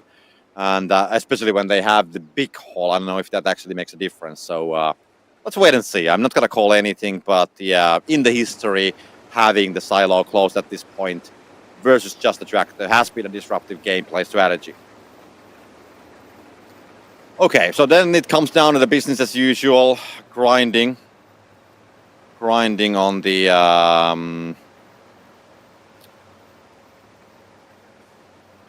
on the fields.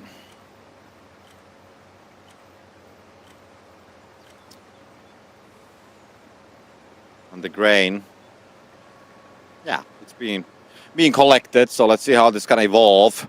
40,000 about for Just Attractor. Let's see when we do have the Mind Sanity side of things. Usually they will ditch the big hole somewhere here on the side, and before proceeding further away. But Apex, yeah, he's going to leave it right here. We'll change the utility. And now when we see the Mind Sanity's grain game as well, it's about even. So it's not that far away. It's pretty close. And yeah, should be doable from all the aspects, more or less. And once again, when we have the big holiday play, so it's all about the trying to understand, this time from the Mind Sanity's point of view, how much grain should we actually have. And the Just Attractive, they were just a little bit shy on the grain versus the big haul. So I wouldn't be surprised if they will now decide to somehow maybe collect a slightly bigger amount of it. But yeah, that is just something we have to wait. 1 minute till we get the second wave of the drops. And from that, then we'll see if there's something that will change what we are currently seeing. The amount of grain is almost the same. Just Attractor, they have 5 bales though, so they have been pressing some. And Mind Sanity hasn't been yet getting into that business. So if there's something, let's say like a bale multiplier, or even a grain multiplier, there's a chance for Just Attractor to actually utilize it pretty nicely, as they do have the big haul and they do have the bales ready for it. So they can go for, let's say faster, faster reduction of the multiplier to get more points from those bales. That's what I'm trying to say here. But yeah, now the drops are coming in. And what is the result as we see them? They will come eventually in our screens as well. Direct delivery and bale multiplier. So exactly, Just Attractor in a perfect position to utilize the bale multiplier. Mind Sanity has been pressing some bales as well, actually quite suddenly.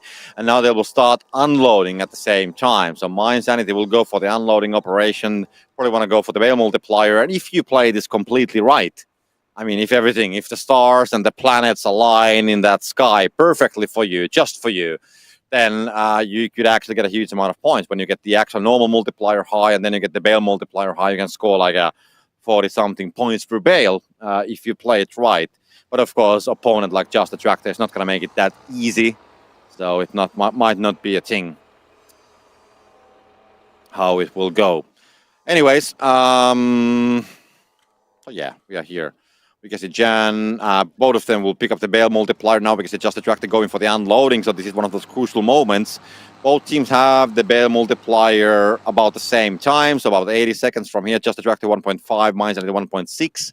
Not the biggest thing here, as Just Attractor has been able to increase the normal multiplier all the way to 2.3.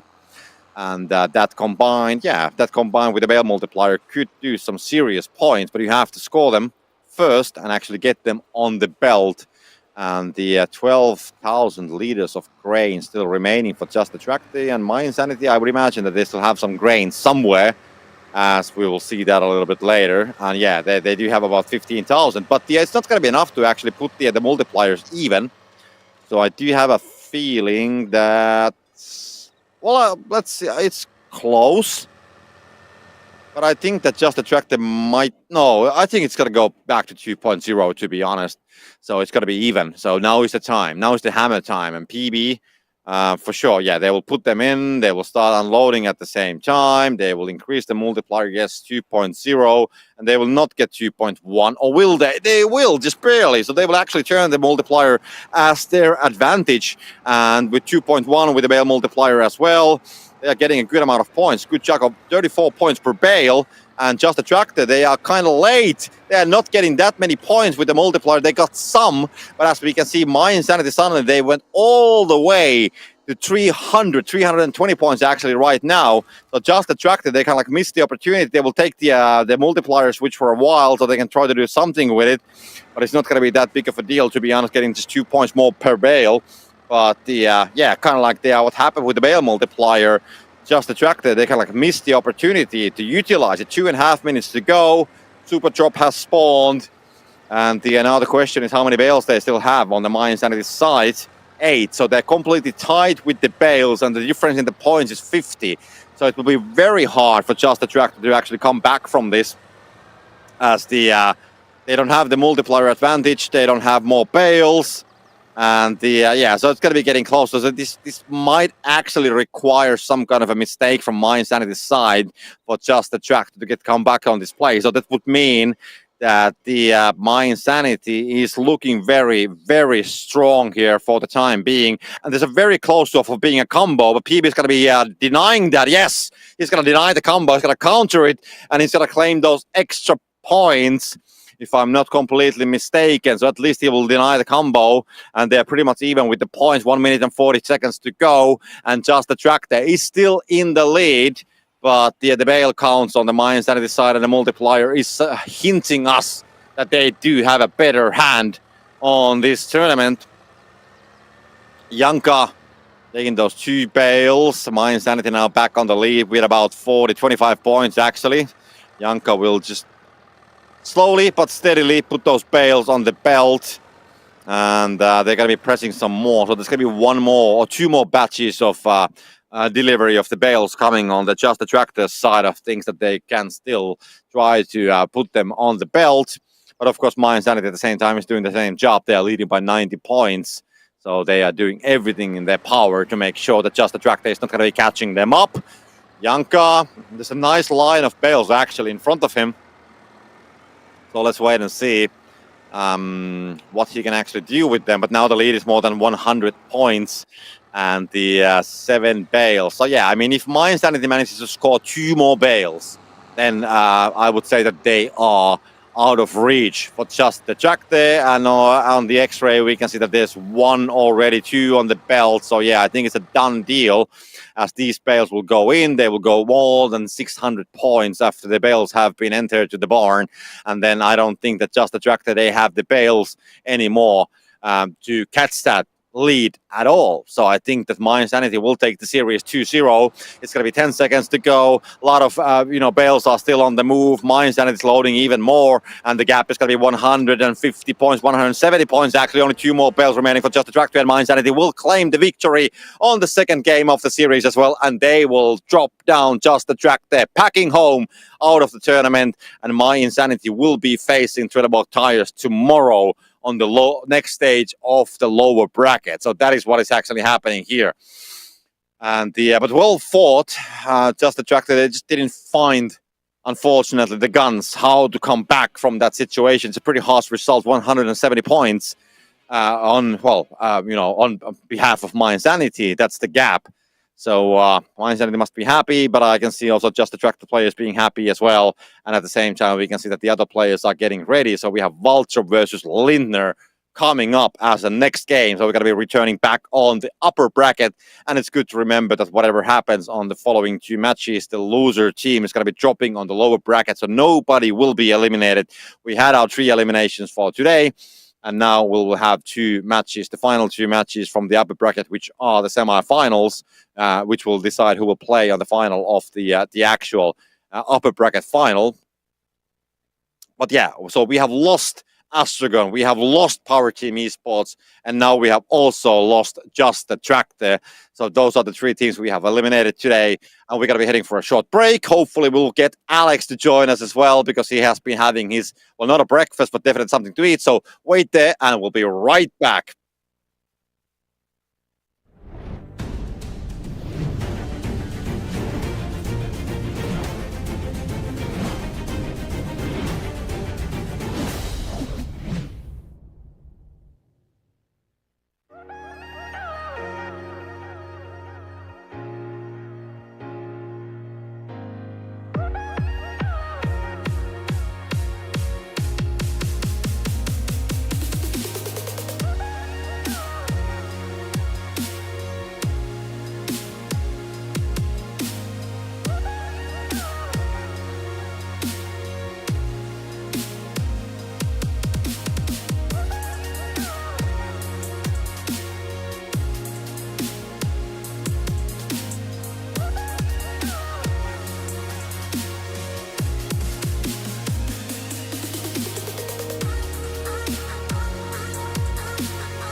Hello and welcome back to the 7th tournament of Farming Simulator League Season 5, coming to you live from Cactus in Leipzig. I was watching from the sidelines while I was having a bite to eat there, Copter.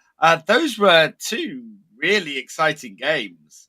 It seemed true. that Just a Tractor and My Insanity were really quite close. Yeah, I mean, it was definitely an interesting series. I mean, it could have gone either of the ways, to be honest. And I'm kind of like jealous on you because I'm hungry as well now. So who knows? Maybe I need to make a pancake or something. I was, my voice was beginning to go, and I could feel a coughing fit coming on, so I needed a bite to eat and a good coffee, and just sort of get myself right, ready for these last two games that we've got, these last two matches we've got this afternoon, which are both ones in the upper bracket, both with some incredible teams. We've got Vultra and Lindner up next, which should be really good. And then we've got New Holland versus Helm. So, of course, these being upper bracket games, neither of these teams will go out. They will both. The teams that lose these two matches will go into the lower brackets. But even so, it does make that journey to the final a little bit harder, and it looks like we're gonna see Lindner doing big haul out of the gate thanks to their dice. Yeah, that's how it looks to me, at least. Let's see. I mean, I did try to see what all the perks are there. I see all the 3 different perks from that angle, so I don't know what's on the other side of the dice. So that's, I mean, not all 3, but the 3 mostly used perks were visible. Anyway, that's a good point, actually. Do you know what? I think, seeing that, I think they only have 3 perks on there twice. I think Herbicide isn't even on that dice at all. Yeah, it could be a thing, definitely.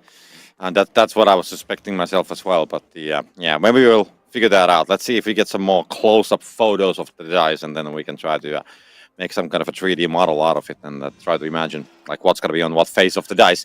Anyways, not going to matter, as we do have the bands and the, let's see, Lindner, they did have a big haul. What? They're not going to obey the dice. They're not going to obey the dice. They had a big haul coming out of it. So they had big haul on the dice and they're not doing it. Ah, come on. Okay, this is not... I don't like this. That's not on. Yeah. I mean, it's almost like you would be a singer, but you don't sing it yourself. You know, there was this band called Milli Vanilli back in the day, for example. Oh, Milli Vanilli, infamous. Yeah. Okay, that's a different story. But okay, so we do have Bottleneck versus Bottleneck. We do have the picks coming up.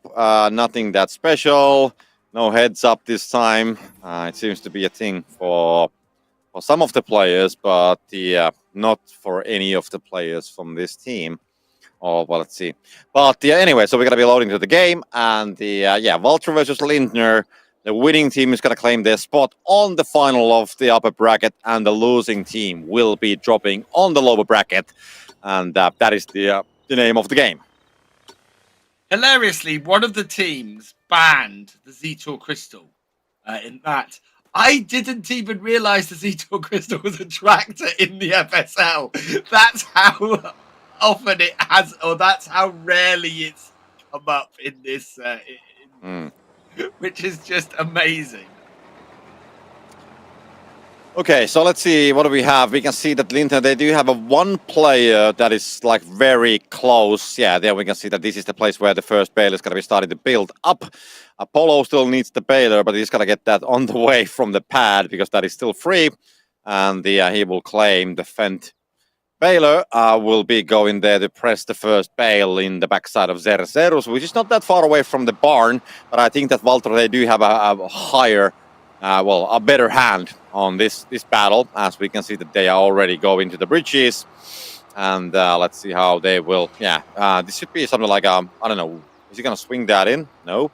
So I would say like a 136 maybe, 135 actually. No. Oh no, he missed the door. Come on, he's gonna... I don't know what's going on. I mean, we have seen so unstable reversings today. Like so many of them. So, yeah, because I mean, I think we have... problems with first bales today. Yeah, 128, 121, and I mean, we have seen so few like proper swings straight from the baler inside. Yeah. And then the reversing ones have been like complicated as well. So I don't know, maybe JK should get on the server and show us how it's done. It has been a bit of a weird one for first bales. We've had some amazingly high scored first bales. I think we had a 148 at one point. But it's just been teams having a problem with it otherwise. And Lennox has unfortunately been at the sharp end of that. He has had some real problems getting those first bales in quickly today. Yeah. Okay. Anyways, so the first bales are done, and the it's 7 points of a difference, so it's not much when it comes to teams like Vultra and Lindner. They are definitely both capable of making some last minute points as well. So they are definitely capable of for handling that kind of a gap. So let's see the grain game.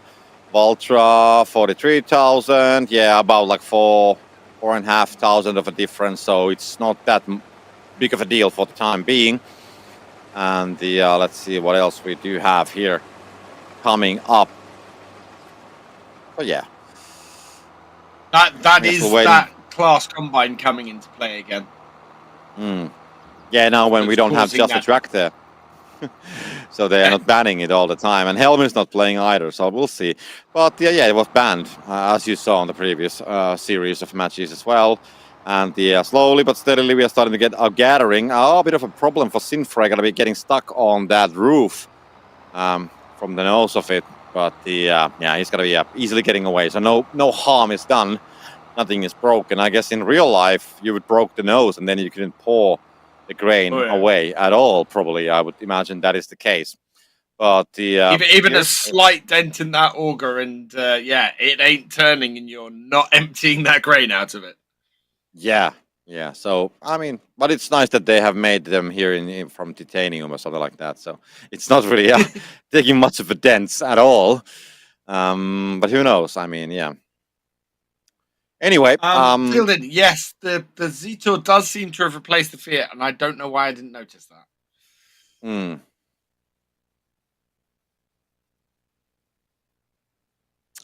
There's actually in Finland there's a restaurant called Zetor. And all the tables are made out of old tractors. Oh, wow. That's really cool. Yeah. When you come to Finland, I will show it to you.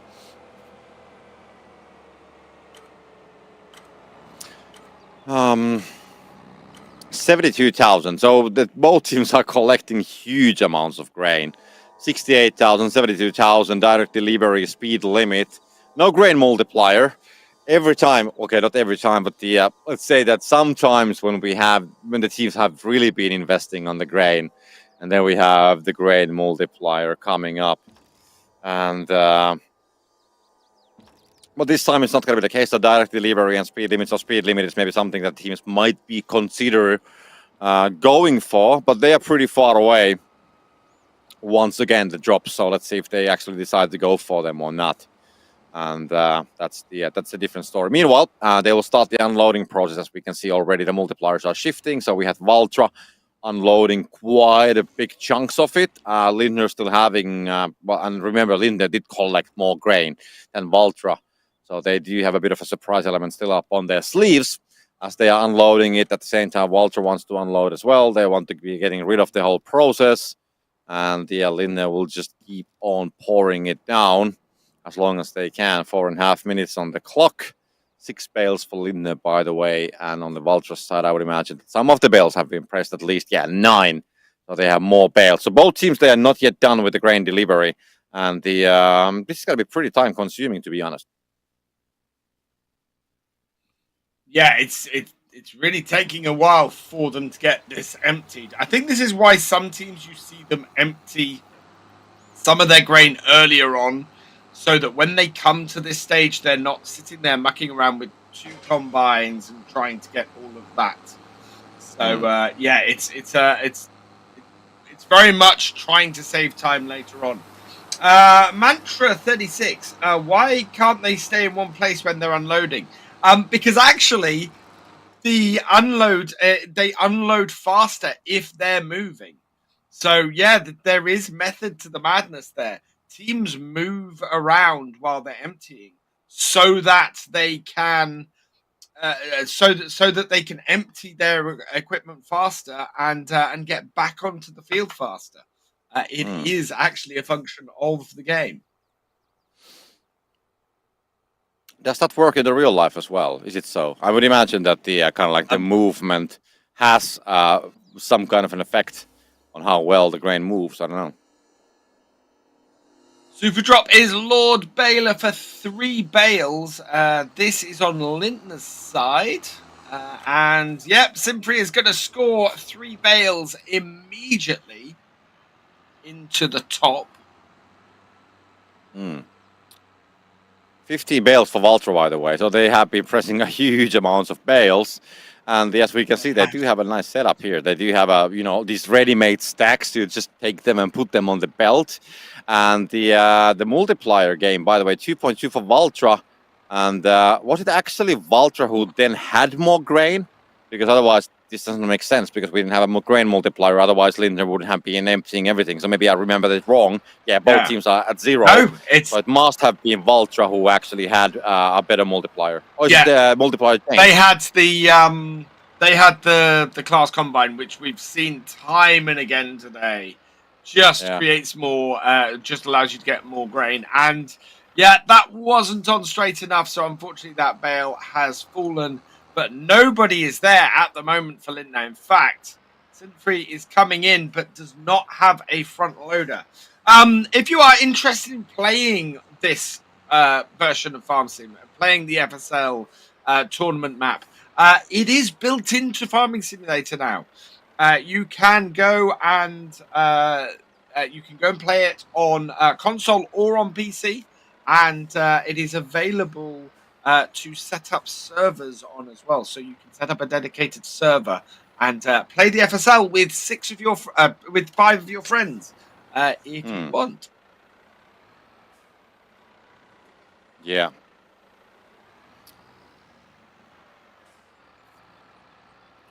Okay, so we are coming down to the final minute, and Vultra has taken the lead at this point, but it's not like a huge lead. And both teams, they still have the bale, so there's still definitely a margin for error.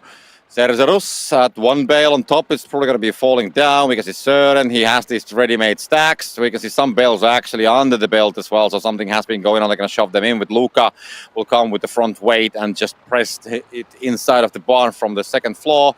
Vultra still in the lead, leading by 40 points. 11 bales still remaining for Lindner's side. Apollo is going to be delivering some for Zerzerus. And we can see that it's not so organized. I don't think that they will get all the bales actually inside. So they have been slacking a little bit on the delivery side of things. And now they're trying to unload everything they can as fast as they can because only 15 seconds are remaining. 10 seconds. They are closing, but only 4 bales. I don't think that they do have the time to close the gap, but they will try to do everything in their power. It's going to be Vultra who's going to be scoring some more points. And in the end, it will be Vultra who will take the first round of this best of 3, the semi-final of the upper bracket. Lindner did give it a run for the money, but unfortunately it just wasn't enough. No, it's a good victory there for Vultra. 516 to 441. More bales delivered, but that multiplier, that really did it for them. Up to 109,000 with the multiplier, the delivery multiplier. So really good work there from Vultra. Pretty much dominating that game. Yeah, I mean, I didn't have time to look at all the stats, but I would imagine that on the Lindner side of things, they didn't deliver all the bales. They had still about 10 bales remaining when they had 40 seconds in the clock. And of course, at the last minute chaos, you need to get all the bales in, and that's pretty much where I think that they didn't manage to deliver all of them. So we're getting ready for the second game now. Lindner have to pull this back. Of course, they're not eliminated if they lose the second game. They're just down onto the lower bracket. Of course, that then is a harder fight towards the final.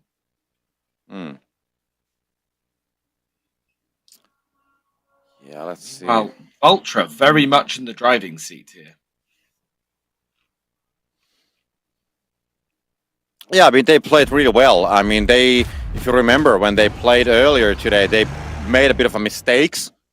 There's a reason, of course, why they stayed on the upper bracket, but they made some mistakes, especially with the first bales, and we saw some tractors getting stuck and everything, stuff like that. So now they didn't do any mistakes. They kind of like had a stable run, and then it of course results as a good performance. So I think that they played normal game for them, which is a really nice thing to see from them after a while. And we're seeing, again, a banning of the telehandlers, a banning of the New Holland tractor, and Vultra are also going to take the big case out. And this is, I've said this before, I'm not quite sure what Vultra are trying to achieve with their bans here. Both those tractors are easily replaced. They have equivalents, and so at best you're forcing the other team to use a certain tractor. But when they're basically equivalent to the ones you're banning, that doesn't seem to be much of a use of a ban.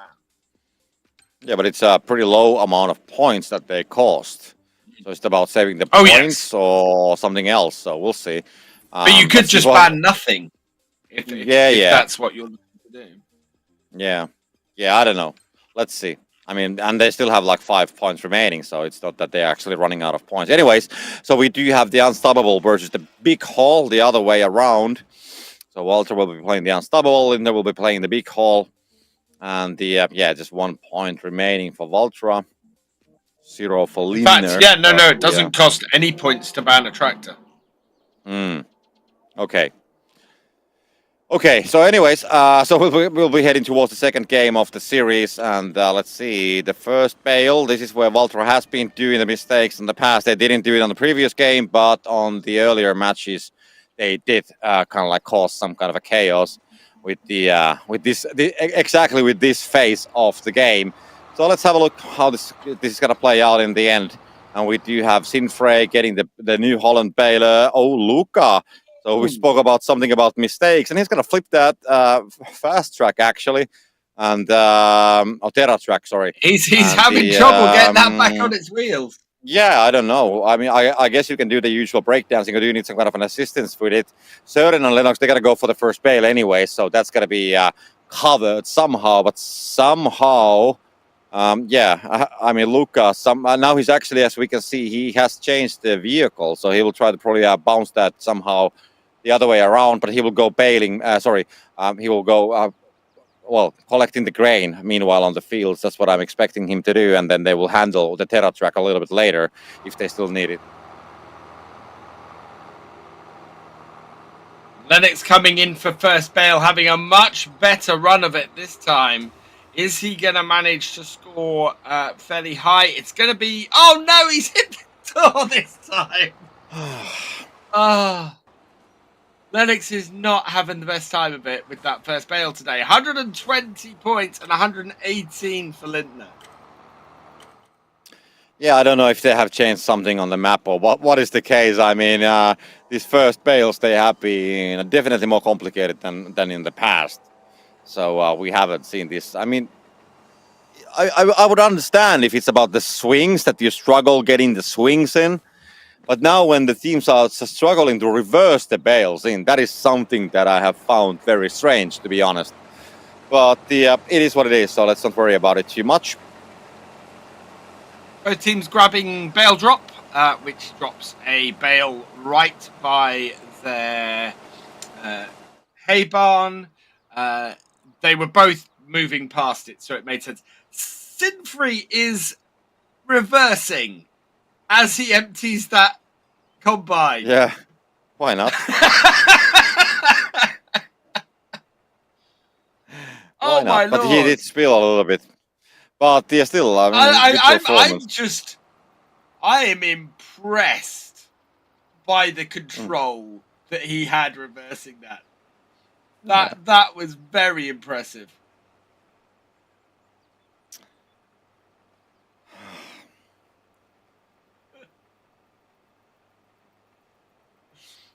Oh, man. Today is full of surprises. Absolutely chock. And the The tractor Terra is back. is on its top. I think he did that with Combine, you know. Yeah, I think so. I think he used the class one, the Lexion, to get that on the right position. I don't know. I don't. He could have tried to do something else as well. But anyways, it's on its wheels, or yeah, or tracks. But but still. So let's see. It's pretty chill currently, as we can see. The big hole has been parked. We can see Lindner. They're gonna be starting to press some bales. So Apollo on the duty. The bale will be coming out pretty soon. About 55 seconds. They will have the next set of drops coming out. And then we'll see. We haven't had a huge disruptions. I mean, the grain multiplier is something that we have seen only a couple of times, and the usage how it has been used hasn't really been the it hasn't been the traditional use. It has been pretty mild effect on the overall results so far. So I kind of would like to see maybe a bit more of that, to be honest. But yeah, 20 seconds to go. I mean, for the next set of drops. That's pretty full. Grain game seems to be slightly in Vultra's favor at the moment.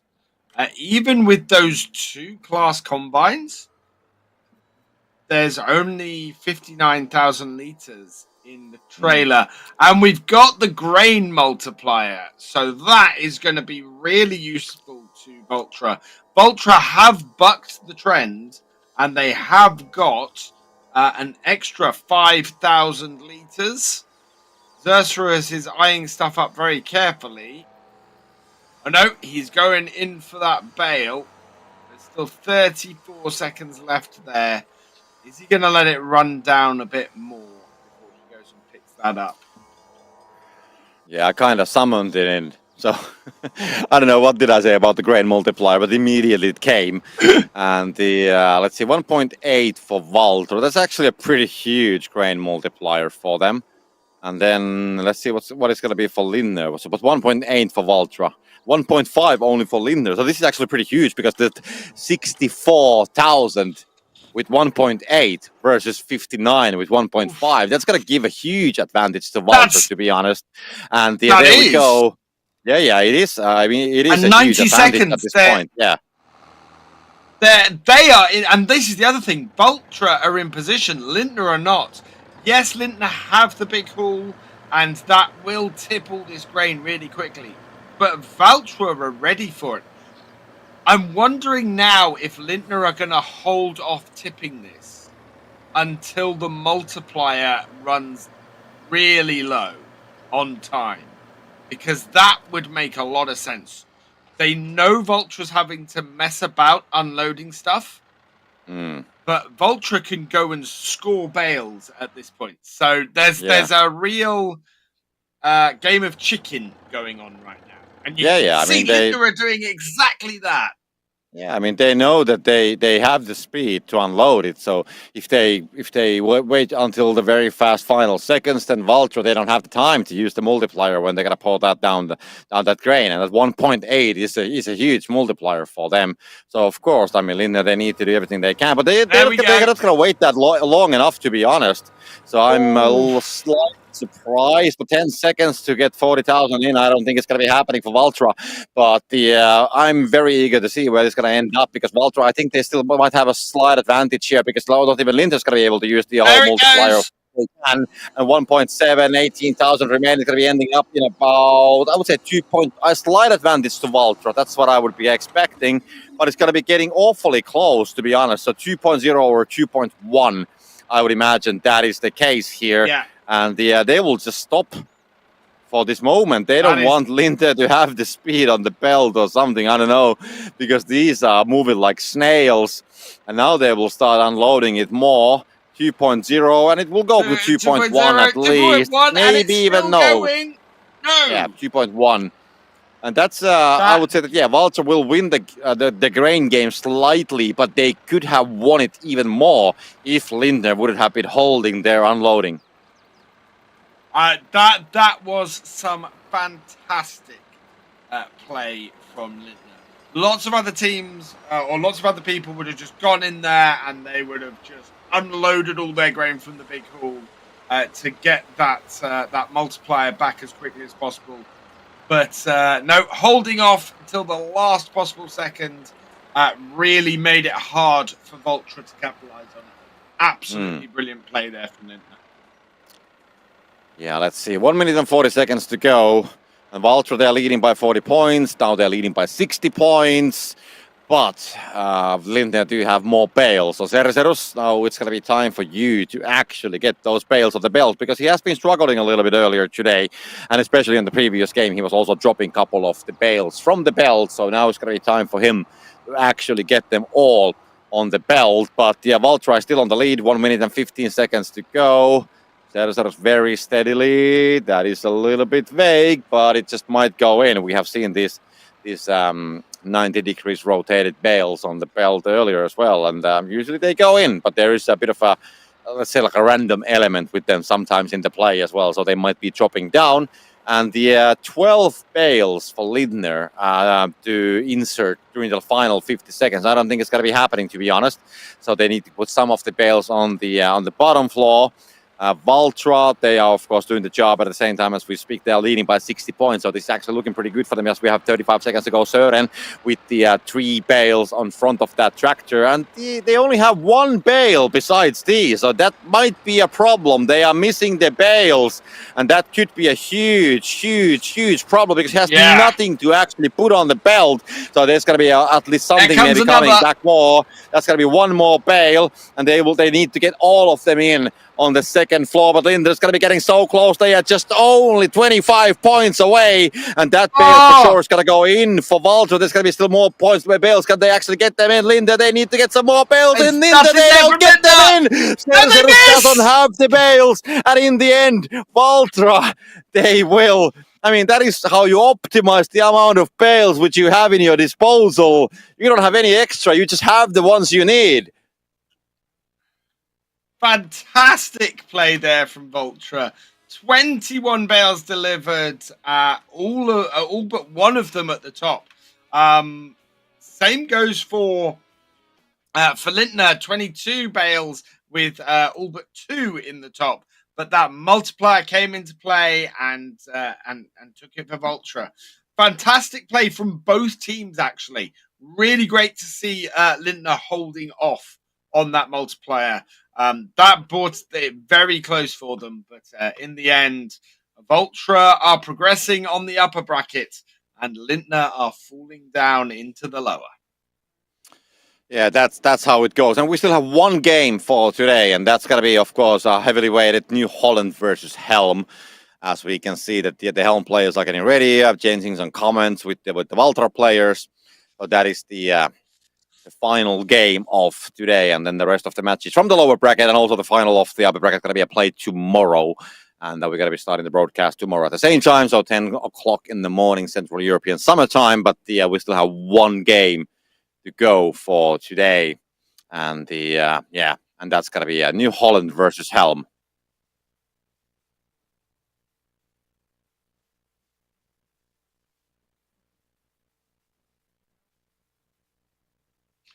Okay, we've just heard that we got 3 more games to go, so there's even more FSL for you today. We thought we only were coming to this, but no, we've got New Holland versus Helm, and then I'm kind of guessing that it's Farming Friends versus Luft and Trellborg Tires versus My Insanity.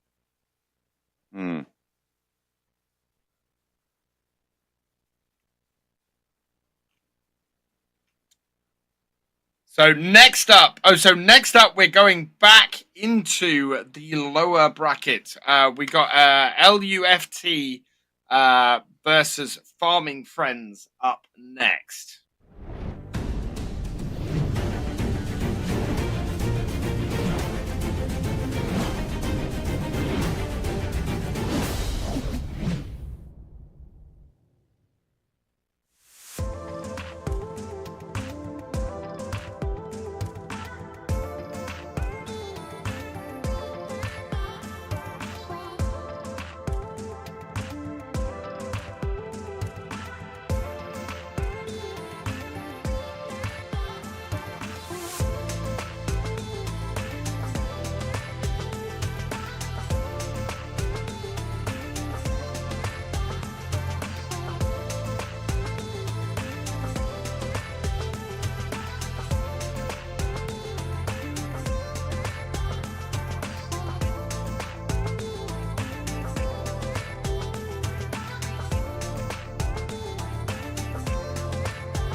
And welcome back.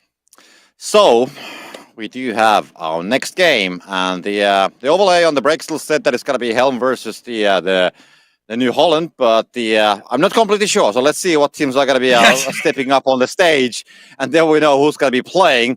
But for sure, the matches have been quite exciting today, and of course now we know that we do have Vultra already. They have taken the place on the final of the upper bracket, so we'll see who's going to be joining them. And it seems that we do have the Helm players actually on the stand, so we should be having Helm versus New Holland, and then we will know which teams will be actually facing in the final of the upper bracket. Of course, then by winning tomorrow the final of the upper bracket, then you'll get your place on the grand final, and then we'll figure out who's going to be playing against them from the lower final. From the lower bracket, but that's yet to be seen.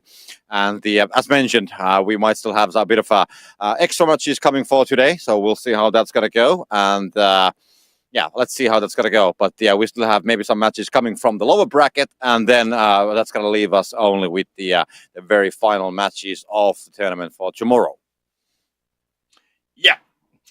So this should be a pretty good matchup, I think. New Holland have been good, and Helm are excellent as always. So it's going to be an interesting match, I think. Yeah, it will be definitely an exciting one. I mean, of course, Helm hasn't been able to stay on the upper bracket for a longer time.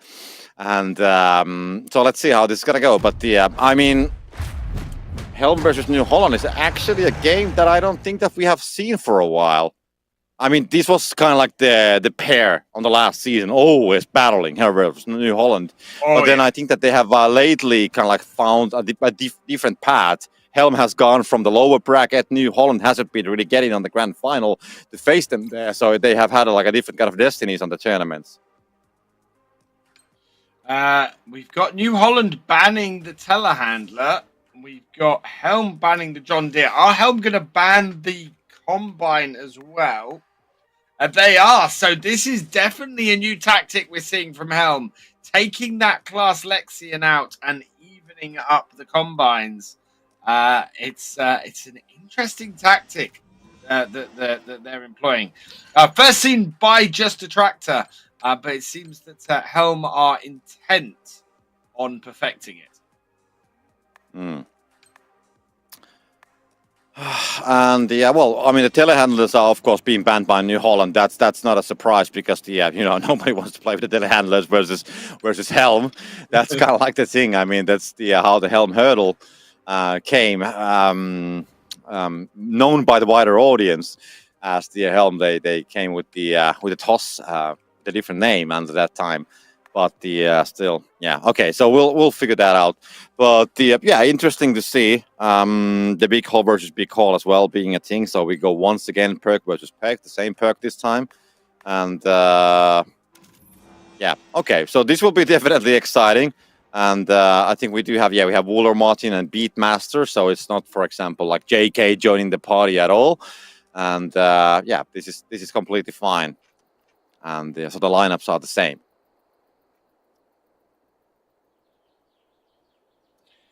Just trying to figure out why here Martin hadn't gone with a perk. And yes, because I think they've gone straight in with big... Oh, we've got a technical break. Someone is disconnected. No, I can't see anyone disconnected. So... Not quite sure why we've got a technical break. That is normally... Is it Martin? Or he doesn't have the perk? Yeah, that's why it's grey. We'll figure that out. Could be everybody seems to be there. Yeah, we'll just wait for it. And back to us. Get back on the camera. Hello. Yes. Okay, one of the players has is currently unable to see their screen. Their screen's gone black, so we're just waiting for that to be fixed. And as soon as that happened, it will resume. That does make it a little bit difficult to play if you can't actually see what you're doing. So very understandable technical break there that we should come back from in a moment. Yeah, we are fine. Meanwhile, we can come up with some new flavors of pancakes, for example, if nothing else. Like, what about like a watermelon in a pancake, for example? What do you think about that, Alex? Yeah, do you know what? Fruit. Fruit with a little bit of ice cream on a pancake is absolutely fantastic. Really I don't know. Maybe. tasty. I mean, now when we talk about it, I somehow get the. Maybe I'll go to the store and buy the supplies to make a pancake today because I really feel like having a pancake now.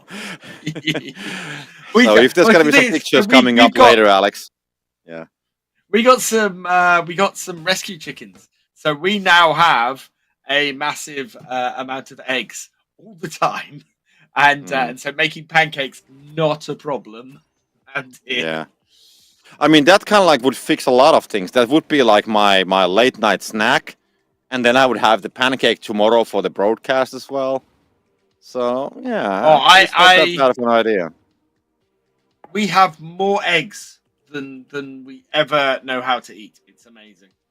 To the point where we're now going, right, I think I need a boiled egg for lunch. Or hey, who wants a lot of scrambled egg for breakfast? So yeah. Okay. Yeah, I mean, there's got to be a time when you got to be full of eggs, Alex. And you know, you can throw them as well. Shorter a TikTok before before tomorrow's FSL of just me making pancakes. Yeah. Anyway, as we can see, the players are getting ready, so we are going again through the ban and big phase. Of course, they will need to make the same choices what they did before we had the technical breakdown. Well, I mean, breakdown sounds really bad. It's more like a nuclear core breakdown, so just technical break. That's a better one. And so yeah, they will make the same choices. Then we get the game started, then we should be fine. And yeah, let's hope that everything runs smooth. I mean, everything has been running so smoothly, so of course we need to have some kind of a technical issue at some point of the broadcast, if nothing else. But yeah, we should be definitely fine. And yeah, so big holes as we saw earlier. No changes on that one. And the I mean, 7.5 hours without a technical issue is not bad at all. Yeah, true. Oh, anyway,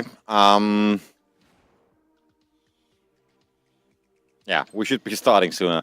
I have nothing to say about the pick because we already went through. This is the thing. So because the whole selection of this is identical to what we've already seen, there isn't much to say really. Other than the reason why, as I was talking about this actually, just as the technical break happened, the reason why Martin can't pick a player perk is because he doesn't have any points left because the big haul is a 4-point pick. So under normal circumstances, he'd have the headroom to pick a player perk, but with them going for big haul, he has to go without. Okay, so here we go. So let's see the challenges on the pads. First of all, we can see that the New Holland's going to be going for the class Baylor. That's going to be completely fine. No challenges really here. I mean, and this is actually looking pretty good for New Holland because they're so close to the barn.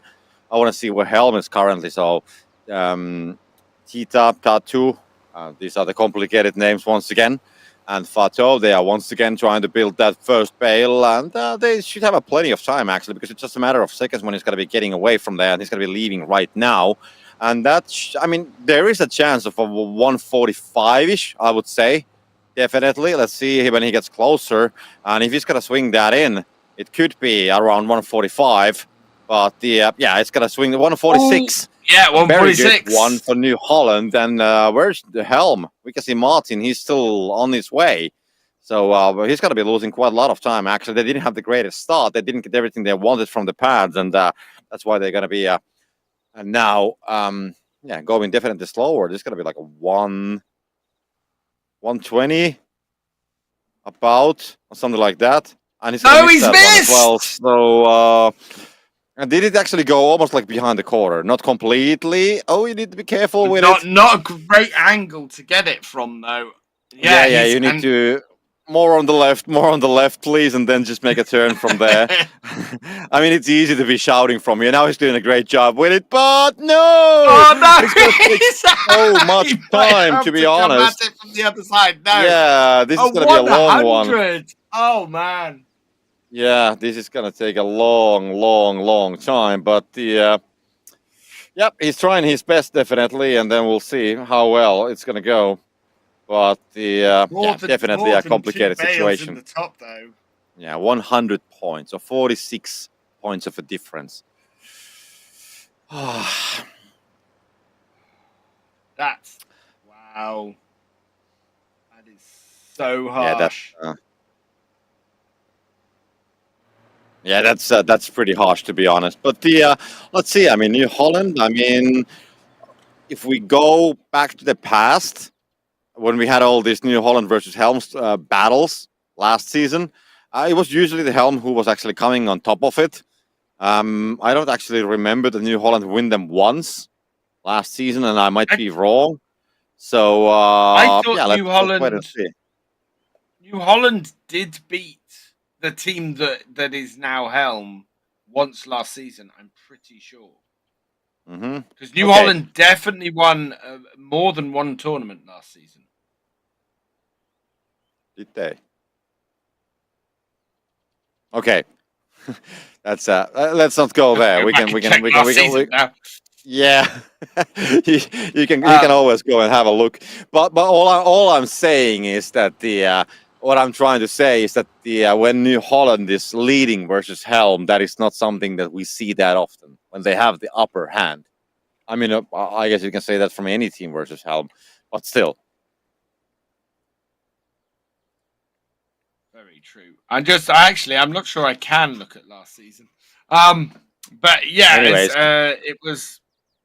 Yeah, this is New Holland are a team who are really good, have shown us that they are really good, and right now have given themselves this upper hand to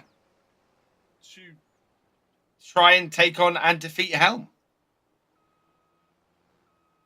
Yeah, let's see. I mean, it's just the first bail, so of course that's gonna take more than just the first bail, to be honest. But the it is definitely a great start. I mean, 46 points is a lot, also when it comes to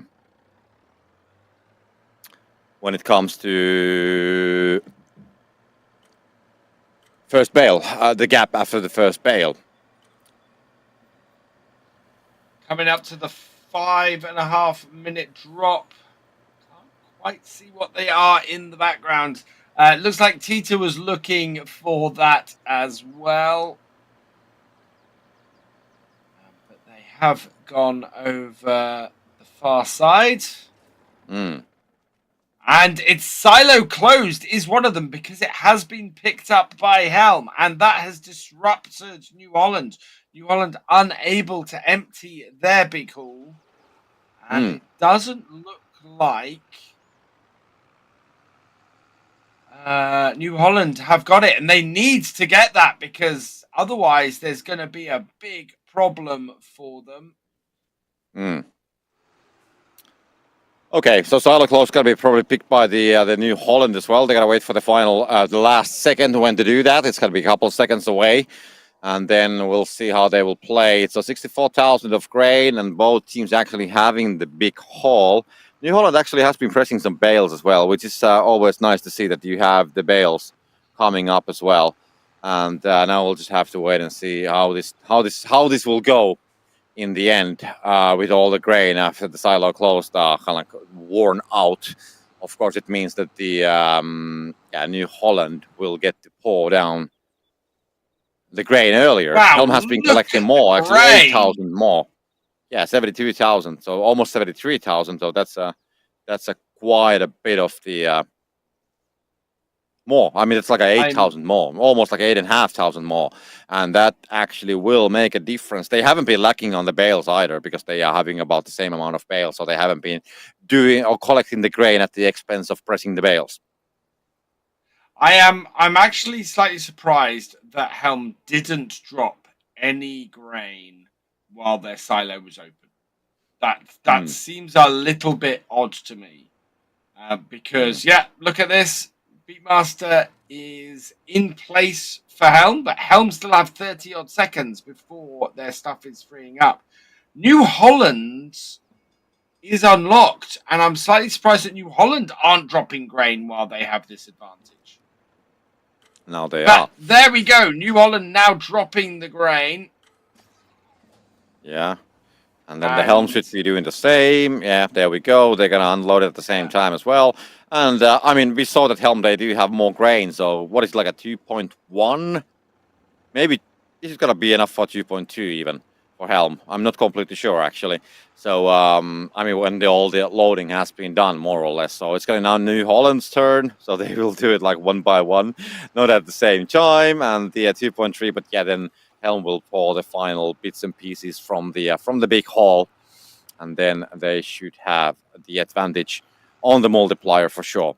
So let's wait and see how that's gonna go. 21,000.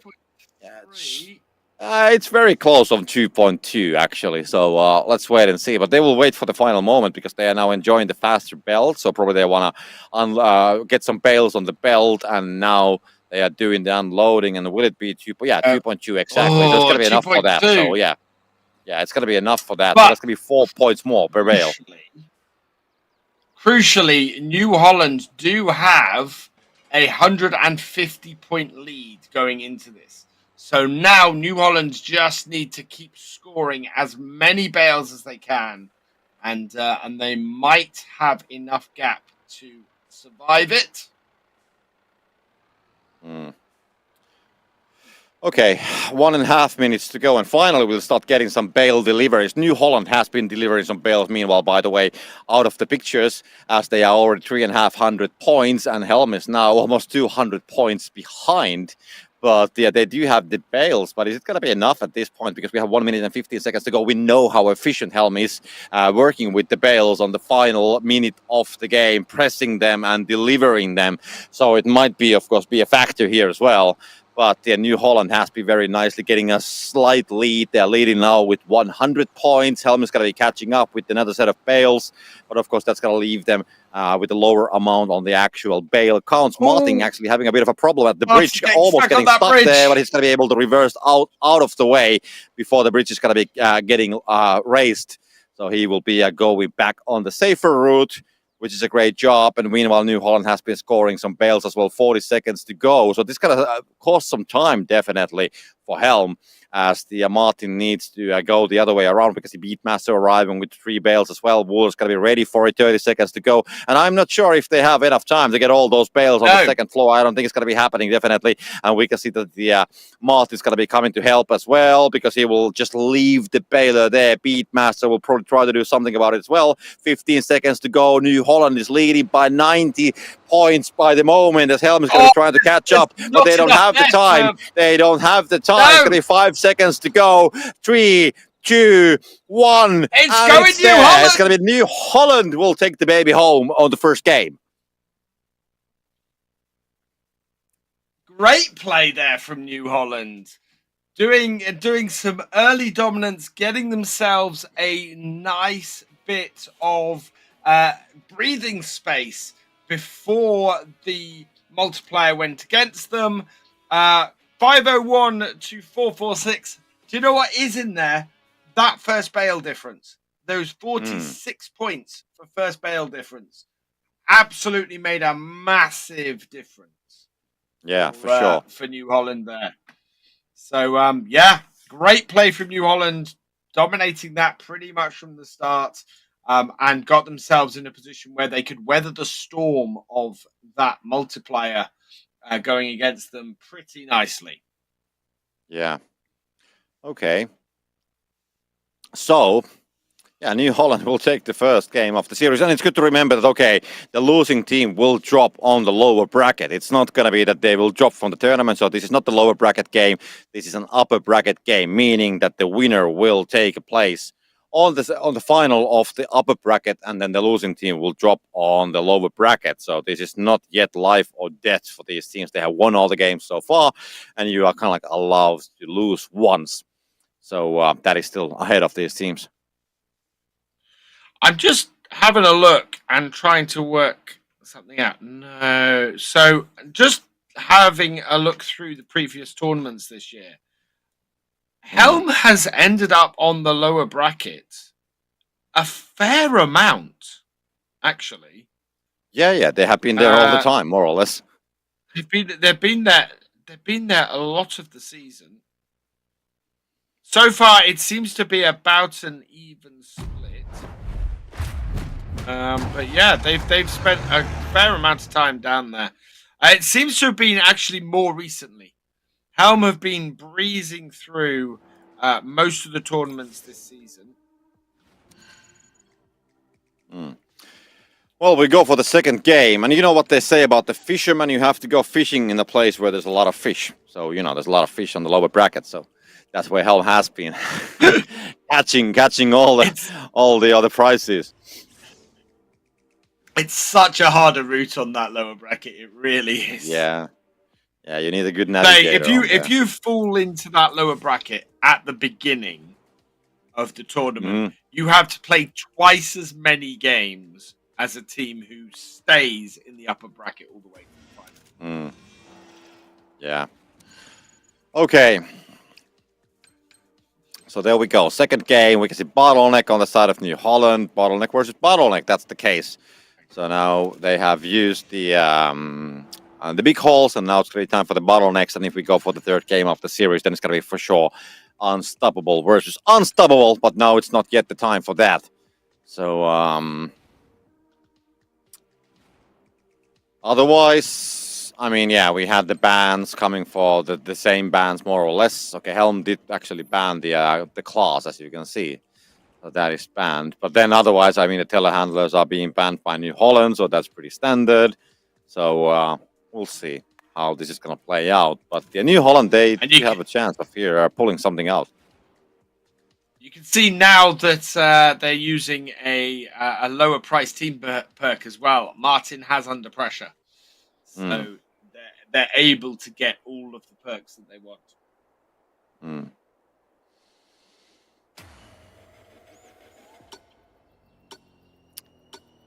And there we go. And the combines. 2, 1. Combines are down and to the left. There's a trick here. If one team can grab both the John Deere and the New Holland here, that is going to cause a big problem for the other team. So we've got Wooler here grabbing the John Deere. Is the New Holland claimed? Yes. New Holland is claimed. So both teams have got a reasonable combine for this. Yeah.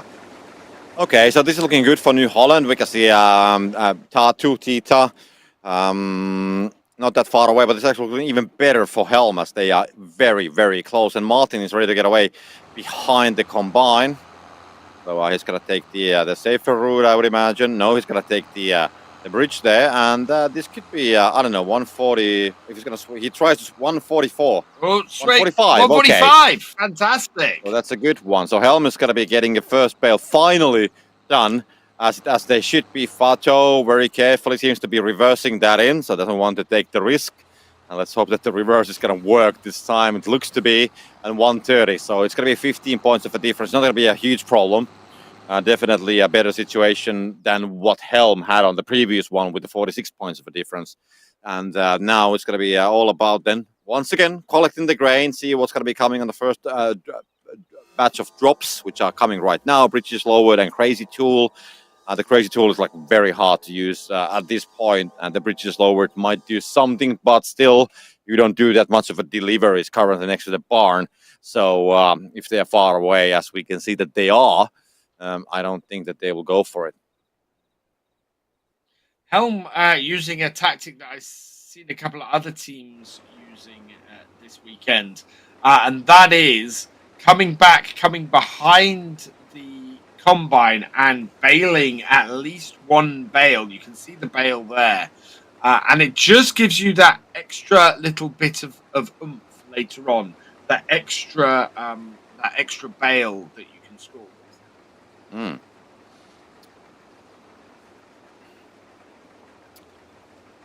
Okay, so pretty much the same. As we can see that the pictures are almost identical when you follow all these small roundabouts, as you said, Alex. That's why they're doing these. So it seems that they have done pretty much the same routes with the combines as well. So they have done these rounds, and the amount of grain is not that far away from each other's as well. So this is pretty standard currently, as we can see.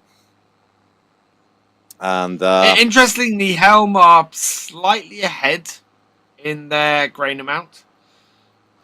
So if that continues to increase that distance, and they're looking at sitting in a fairly good place as they did last game. Oh, Martin losing a little bit of control there as he comes up to the sell point. That will delay him slightly. Yeah, they didn't have the Trustmaster wheel. Yeah, that would be useful. With that, you can easily keep the control. It's so smooth, you know. You're in Those control. in my streams would disagree. Alex, we should market like the products for the FSL and farming simulator. Not to say the opposite here. Okay. Yeah, I mean, I guess it's a matter of preference. Something quick. Yeah. A matter of preference, of course, like who wants to play. I mean, we saw some players playing with the Xbox controller, and we see people playing with the keyboard and mouse, and then we see people playing with the wheel and the pedals and everything. So yeah, I mean, everybody has a right for their own opinion, of course. Anyway, yeah,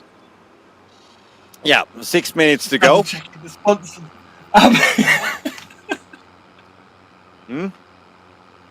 I was just double checking the sponsors. Okay. Yeah. Dear. Okay, so yeah, 5.5 minutes to go. We should be getting the second wave of drops as we speak. And let's see what do we have here. So they have spawn, and what do we have on the drops? We do have a direct delivery and the bale drop. And the bale drop is going to be picked by Helm immediately. New Holland hasn't yet done anything about it, but yeah, we can see that they are approaching. So they have 2 bales available, so I guess the bale drop actually would make a lot of sense. And they will take that, and yeah, they will be waiting there right next to the barn. We can see Beatmaster and also New Holland at the same time. They are just pouring down the grain with the silo. And yeah, let's see. I think we had if I saw completely right, I think Helm actually had a bit more grain, so we might be ending up in the same situation that Helm actually has a higher multiplier. Yeah, that seems to be the case. They actually have about 6,000. Well, it's not completely even. I would say like 5,000 more, maybe 5,500 more. So they should be maybe ending up with a 2.1 multiplier if everything goes according to the plan. Last time they ended up with a 2.2 from that. So yeah, New Holland are going to need to do something quickly because they are very much looking at the moment like they're going to be at a massive disadvantage without that headroom they had last time. Because part of the reason they won last time is they had 150 point advantage at the point where Helm's multiplier kicked in. And there we are. It's a 2.1. It's just a 2.1. But that does put New Holland at a disadvantage with Helm being able to just press bales like mad in this latter stages. Yeah. Anyway, so there we go. We have the multipliers, the final multipliers, 3.5 minutes to go. And yeah, plenty of bales actually for the both teams. So we'll see how efficiently they will get them in. But the, yeah, Helm. Yeah, now they're completely tied with the points, but of course you need to take into account the difference in the multiplier. We do have the super drop coming in about 10 seconds. Let's see if that's going to bring anything that's going to, let's say, tilt the balance. But at the same time, we can see that now New Holland is making a lot of deliveries and that they need to make some new bales, but still 3 minutes to go. So this is actually, I would say that not that special. Bottom boost, actually, Bottom that's a nice boost one. for And New Holland seems to be 62 going for it. seconds. That Yeah, is and Batu's going to massive go for for New it. Holland. Yeah, and he's going And to they've grab got that one. it. So now it's going to be time to actually shove everything in on the first floor, and he's going to be going immediately back.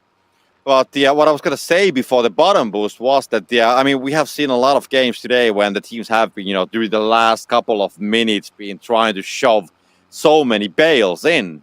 And there hasn't been like a single bale delivery before 2-minute mark or something like that. But now we actually have a lot of bales already delivered. So I would say that the kind of like everything has been happening earlier than on the matches before. 300 points already for New Holland, so they are definitely utilizing the bottom boost. We can see more and more coming up. Still 20 seconds to go with the bottom boost and 2 minutes in total. And so I think that there's going to be maybe 6 bales at least delivered. Maybe if they can reverse those in. Pato wants to come, and they're going to be blocking each other's. 8 seconds to go, and they will try to make sure that they will get everything in. That one bale is going to stick, and it's going to be 400 points for them. Helm, they have. It's going to be just a couple of bales, by the way, short from the combo. They need to get those 2 bales in. No! Oh, it's been countered! So close! New Holland were to getting a bale-tastic. It was close, definitely. Oh my God, that was so close. And but anyway, so they still have 406 points. So there is something good about that as well. So 1 minute and 15 seconds to go, and the final minute is starting, and it's still, even though New Holland didn't get the combo, they still have a 110-point advantage. Look at all those bales sitting there, though, for Helm. They've got to score these in 55 seconds. Yeah, and that's got to be a tricky one. But they are now 70 points behind. They have 15 bales, so that's a huge amount of bales. And of course, if New Holland, for whatever reason, runs out of bales, they can try to make some kind of a magical recovery. But at the same time, we can see New Holland still putting those bales on the belt, making sure that they will get each point possible for them. They have 5 and New bales. Holland have the bales. Yeah, I think that they have a pretty optimal amount of bales. So 20 seconds to go. Helm, they will need to make some kind of a huge push to somehow get some kind of a result. And they're going to be trying to climb. 15 seconds to go. They're going to be completely even with the points. Helm have taken the lead. But now it's going to be just 2 points of the difference. Morris is going to be having a problem. But there's no bales for New Holland. There's no bales for New Holland at all. And they can't do anything about it. So Helm will take the second game of the series. So close. So New Holland, with just a couple more bales more, they could have won it, but unfortunately it wasn't meant to be. New Holland just running out of bales at the end there, and so many bales put in for Helm. I'm wondering if Helm got a bale-tastic or something at that point.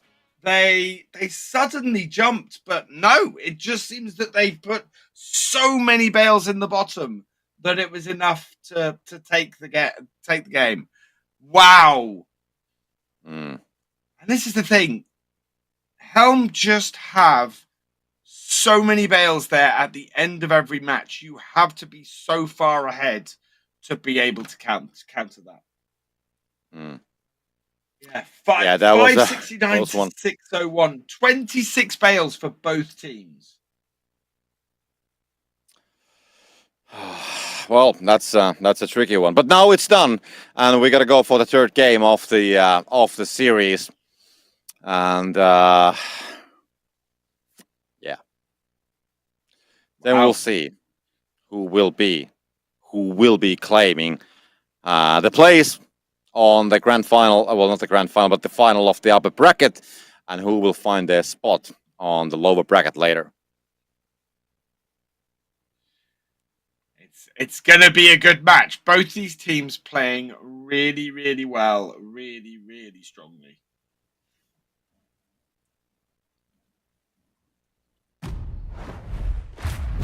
So here we go. Deciding game. New Holland versus Helm. Yeah.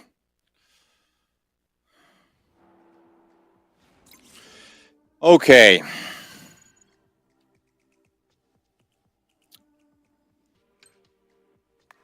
Yeah, the third game. Yeah, so we're going to be getting the unstoppable versus unstoppable, right? That is what we're expecting. Yeah, that's what we're expecting. Banning of the telehandlers, which we were also expecting. And the final ban we're expecting here is that harvester.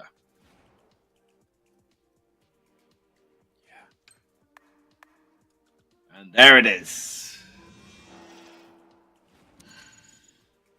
And so now we have the unstoppable versus unstoppable, as was predicted. A New Holland harvester for each, and that Massey Ferguson Baylor.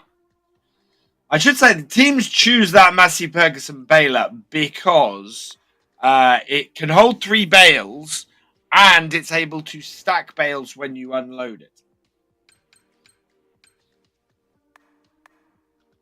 Oh, and it only requires 150 horsepower, so it works great on a stacking tractor. New Holland T6 on both teams.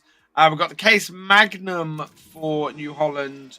Both teams with the big Fent and the Vultra for Helm as well. And in we go. Where are the harvesters? We've got the John Deere harvester over to the right, along with the Case. And then the New Holland harvester is right up the top. And the Deutz harvester that nobody wants to touch is in the middle on the left. So we're expecting a battle for this New Holland harvester. Wooler is running for it, has grabbed it. And doesn't look like New Holland were going for it. No, New Holland were going for the John Deere, which was over the other side. Looks like then first bale is likely to be higher for Helm here. Buller lining himself up to get into the crop. And Heliodar is actually heading down to the New Holland harvester. In fact, no, Tita has got the John Deere harvester. Yeah, it's looking a little bit slow for New Holland because Martin already going for the first bale. He's got to toss that in, and it's going to be 150. So that's going to be in. And the New Holland, they are still here. We can see Facho waiting to get that bale finally pressed, and this is how much the losing the battles on the paths is going to be costing you sometimes. So Helm taking a very convincing lead, and Facho still has a long way to go. And yeah, this feels like a long wait. It really does. It is, and it's gonna be horrible points as well. It's gonna be very low. Wow. This is like almost like the first game gap, but the other way around, more or less. So let's see when Facho finally gets that bale delivered. I don't even try to do the math anymore at this point, but it's gonna be about 40 points of the difference, I would imagine. So 100, slightly more than that. Yeah, 102. So 48. Wow. Yeah, so it's actually a 2 points more. That's a bigger gap. And Fatu is not stopping to pick up a drop there. Martin has, and direct delivery has been grabbed. And Fatu is having to jump back across in order to do that. That has cost him a lot of time when he could very quickly have jumped out and grabbed it on his way past. Okay.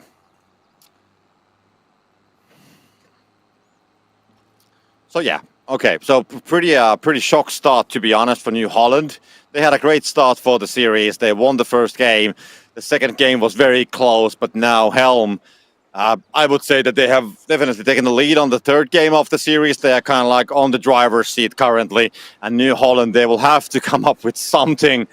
But let's see how this will go. Because when you play with the same strategies, and that's the thing always, when you do play with the same strategy, then kind of like you don't have that element of surprise. So it's more about strategy, of course, but then, mistakes. It's not that I have this kind of a factor versus the other one. When you play with the same perk, then it's kind of like more about, exactly making the mistakes and making different kind of decisions, but not having the different kind of tools on your hands. Yeah, it becomes about getting preventing yourself making mistakes and trying to cause your opponents to make mistakes. Yeah, that's what the disruption element of this is all about. And when you're making unforced errors, that is always bad. But of course, we never make errors. We are perfect. So nope. No mistakes here. No, never ever any mistakes. Okay, let's see how this goes. So 6 minutes to go.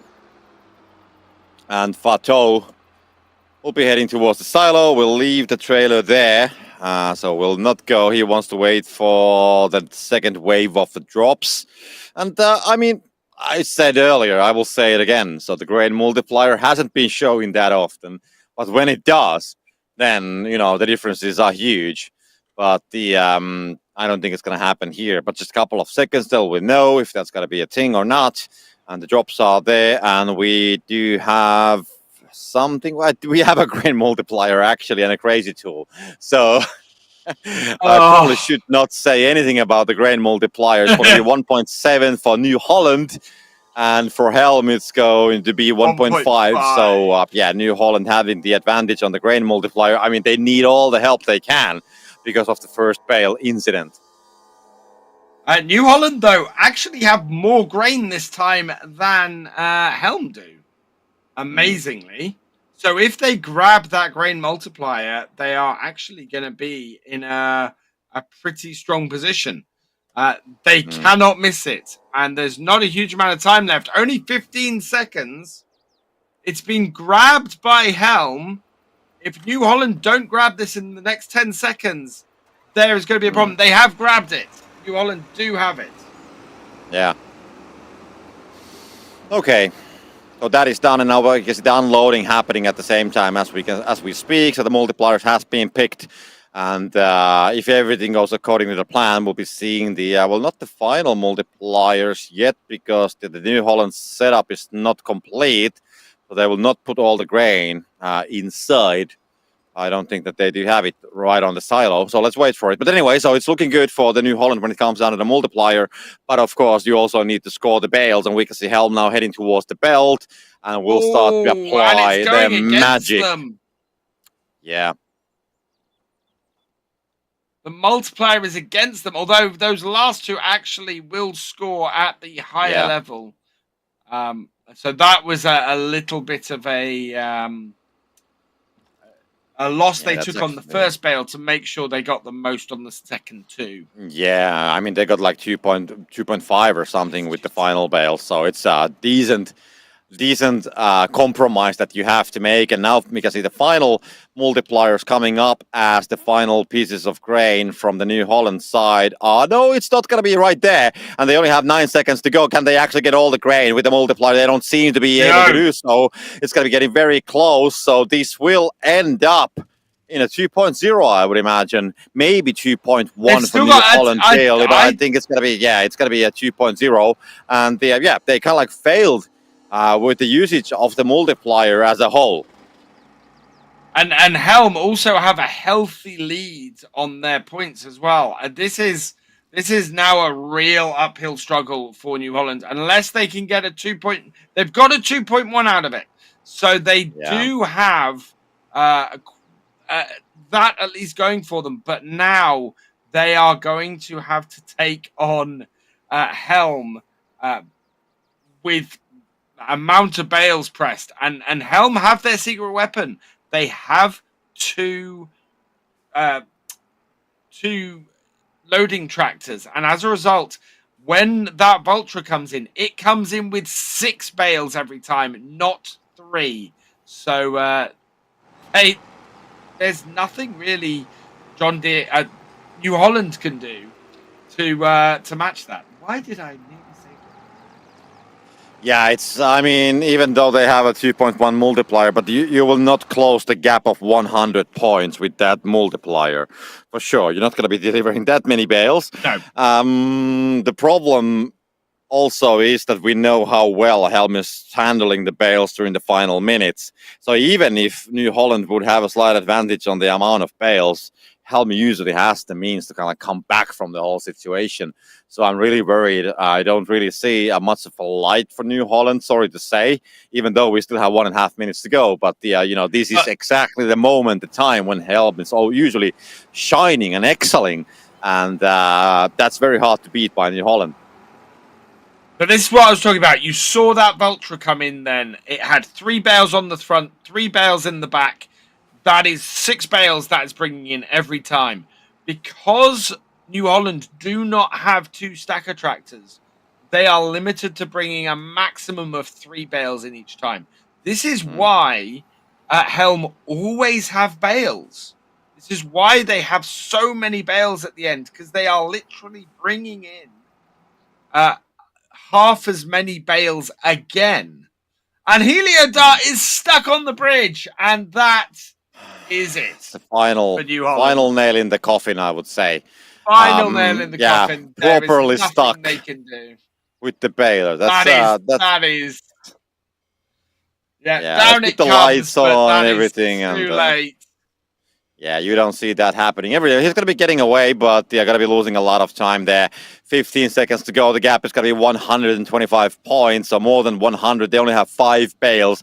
So even with all the bales available, they cannot close the gap, even if they would put all of them on the second floor with the final 5 seconds. So unfortunately, the game is over for New Holland on the upper bracket. They're going to be dropping down on the lower bracket, and Helm will be going to the final of the upper bracket, which is going to be played tomorrow. So Helm has been so far very victorious in all the matches they have played, and this is going to be the first defeat for New Holland, and they will continue still on the lower bracket.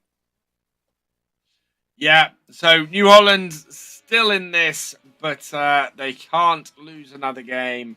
Helm continuing their march along the upper bracket now. So, can they avoid that lower bracket at this tournament? Next up, they are going to be facing off against Vultra, who, as I noticed before, have in the past knocked Helm out. So that will be an interesting match. Next, though, we are going to have Trellborg versus My Insanity, I believe, after our break. But I think at this point you're going to be leaving this.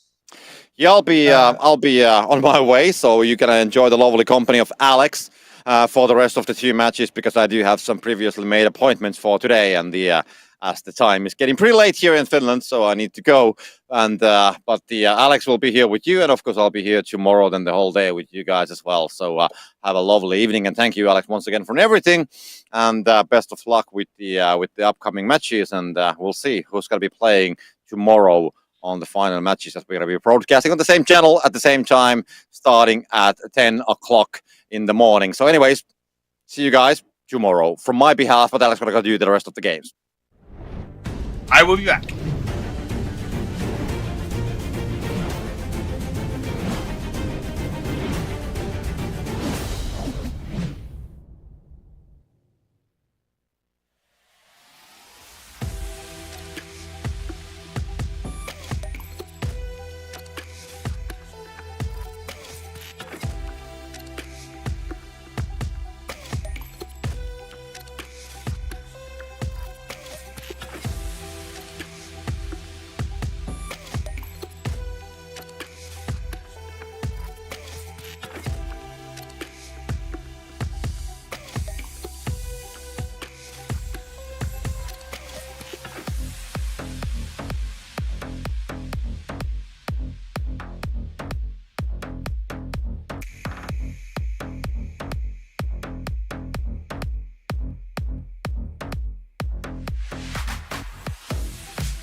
Welcome back, everybody, to the 7th tournament of Farming Simulator League Season 5, coming to you live from Cactus in Leipzig. I am not in Leipzig, but all the players are, and Giant Software is. So if you're in the area, if you're around Leipzig, go check them out.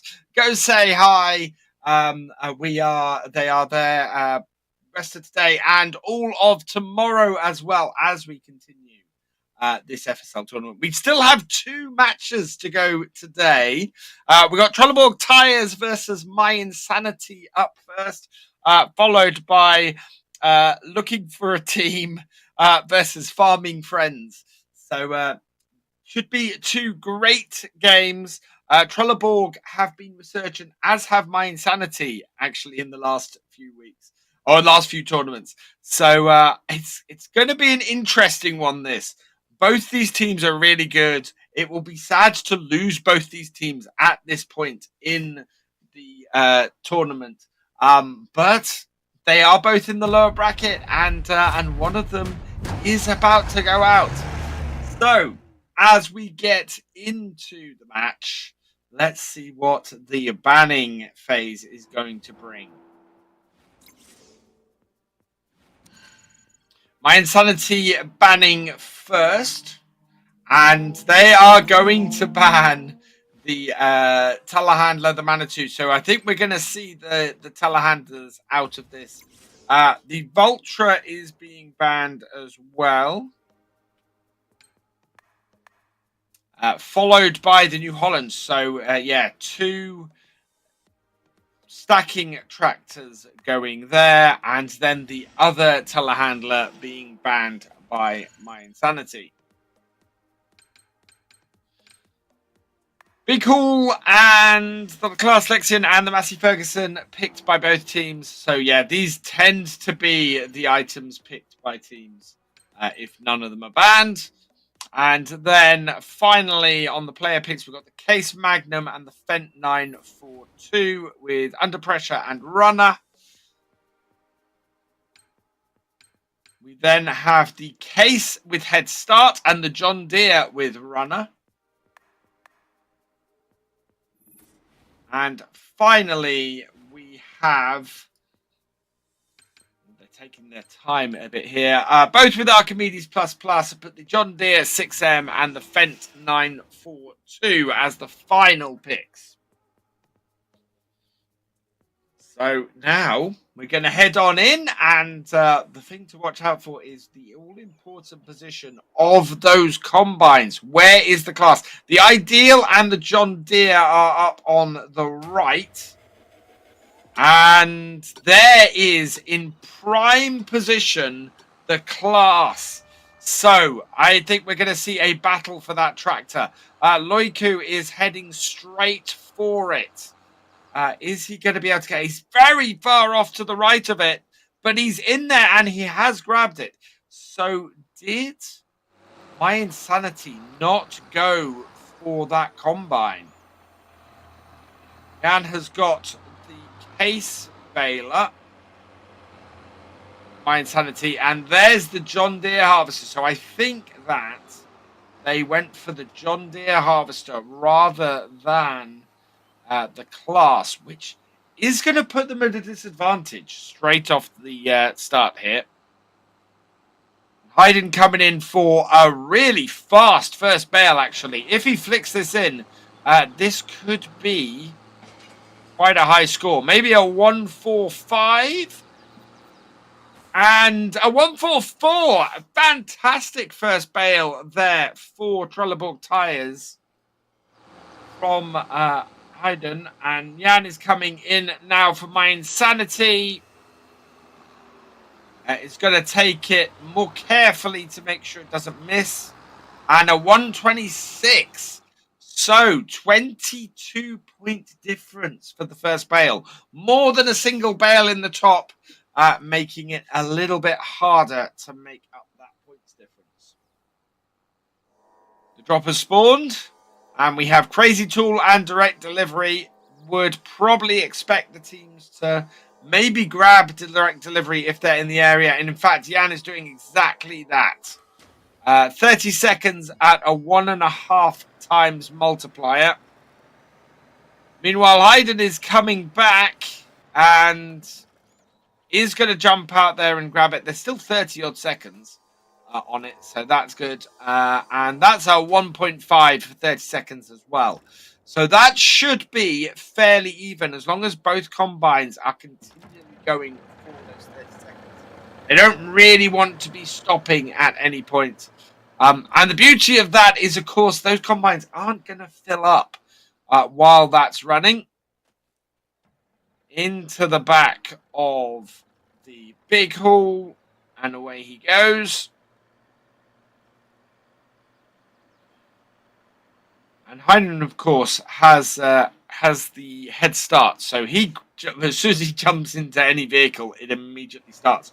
You got to see there with Jan, he jumped in, and it was a while, or it was a couple of moments before it was actually ready to move. And so that's the difference in time that the head start makes.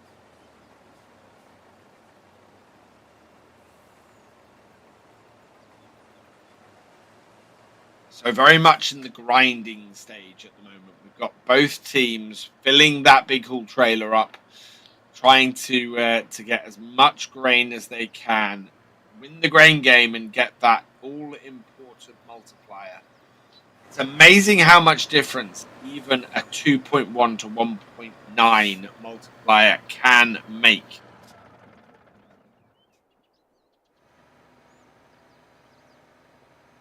Hayden is now heading to the sell point while Jan has dropped his big haul off. And I noticed actually with Copter's comparisons to Optimus Prime, both the trucks on the front of these are red. I thought the one for the blue team was blue, but no, the truck on the front of this is red. Lots of concentration going on there from the Trellborg team. My Insanity also concentrating pretty hard on this.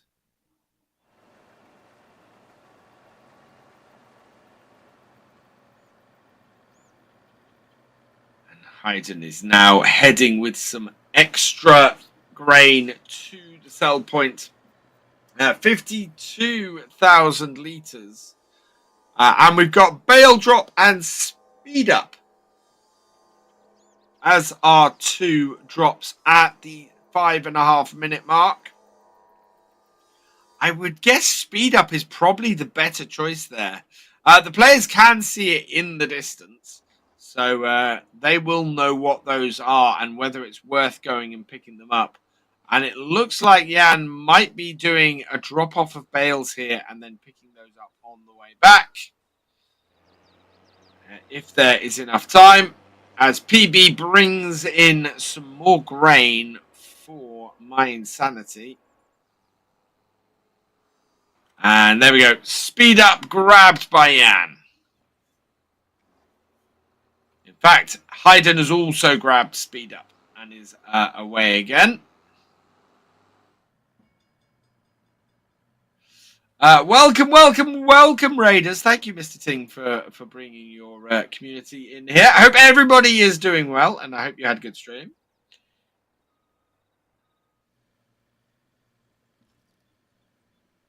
Tack is bringing in more now for Trellborg, and a 2.7 multiplier is what Trellborg will have. Although I think there is more in that harvester.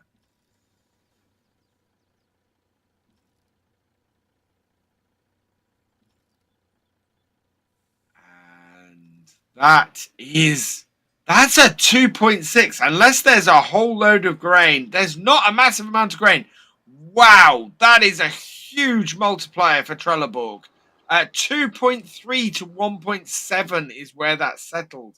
10 bales there at the moment for My Insanity. But this is going to be a real uphill struggle for them, as there are only 6 bales for Trellborg. But Trellborg are scoring an extra 6 points for every bale. And so in they come, and actually they have none at their barn either, at their hayloft. So they need to get more in.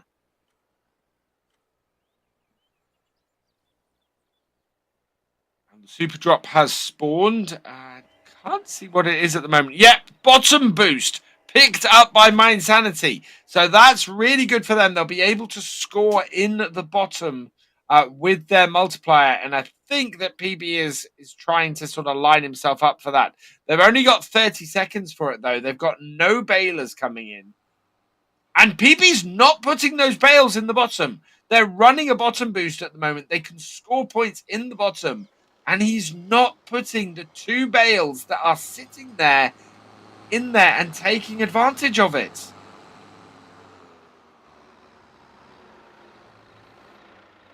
And that is a big mistake for My Insanity. They had a chance to score easy, quick points, and they've not taken them.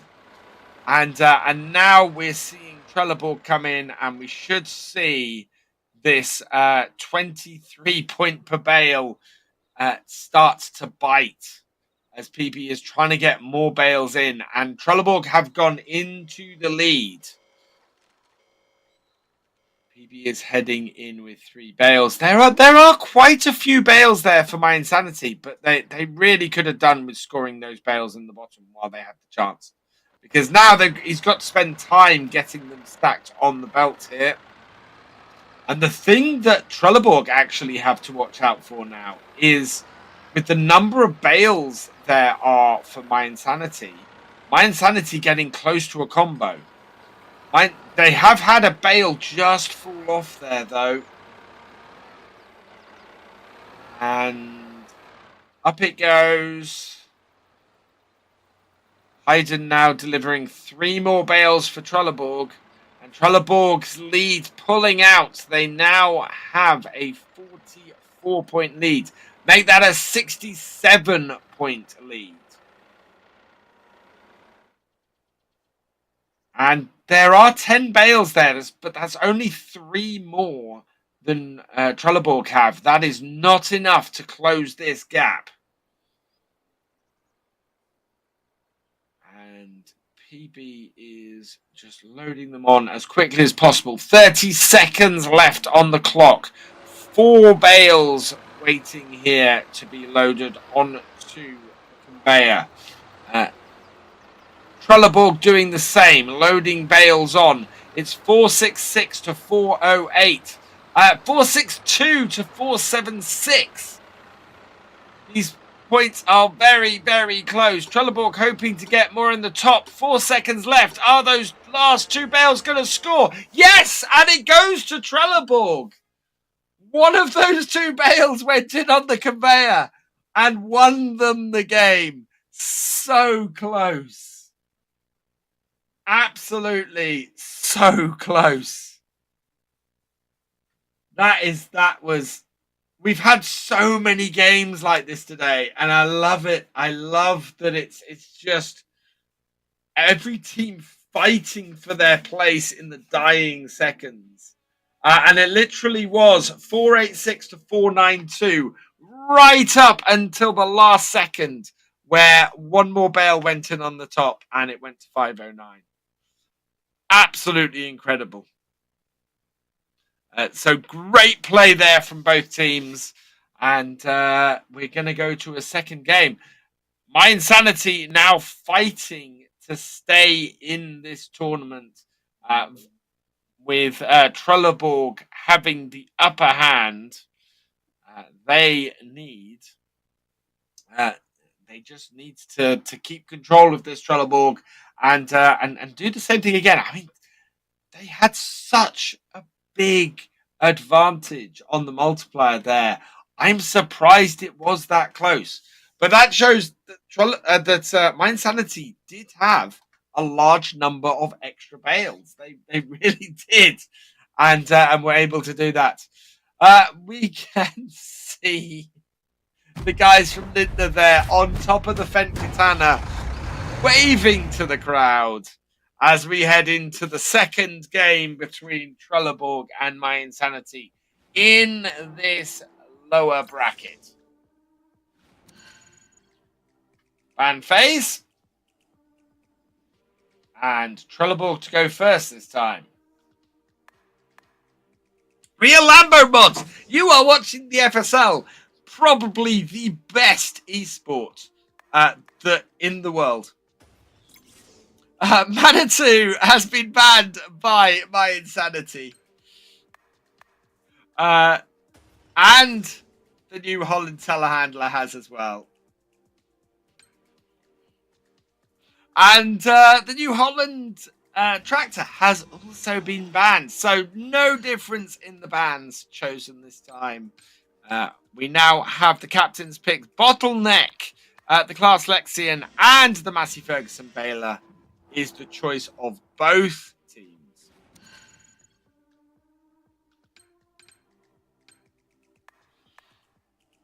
And then we got the John Deere 6R and Under Pressure for My Insanity, and the John Deere 6M and Runner for Trellborg, followed by the John Deere 8R and Under Pressure for Trellborg, and the John Deere 6M and Runner for My Insanity. And finally, Archimedes Plus Plus and the Fent 942 for Trellborg, and the the large case tractor and Archimedes as well for My Insanity.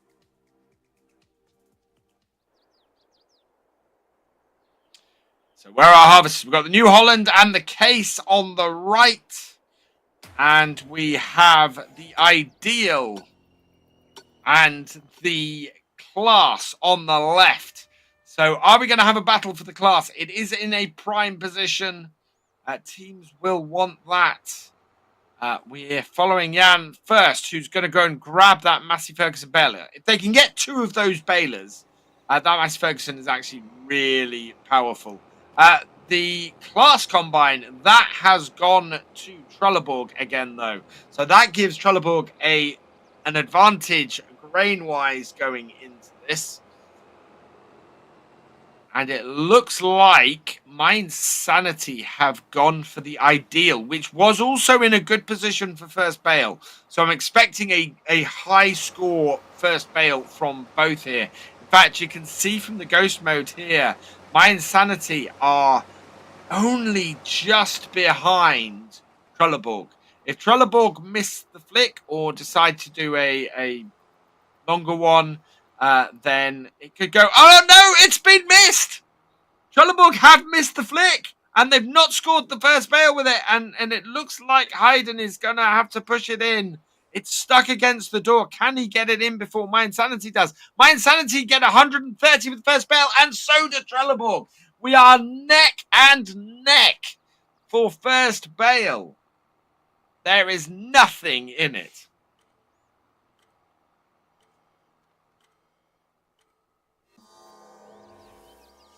Direct Delivery and Crazy Tool are the first drops, and so Direct Delivery is pretty much going to be selected by both teams. 30 seconds and a 1.5 times multiplier.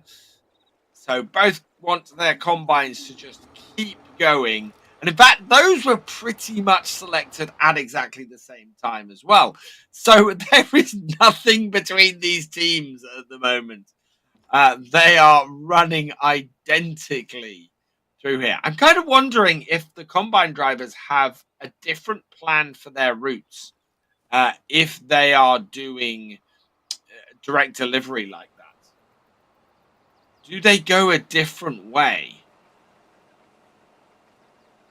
You can see both teams are essentially in the same place. Although, from the looks of it, Trellborg are slightly ahead on their route.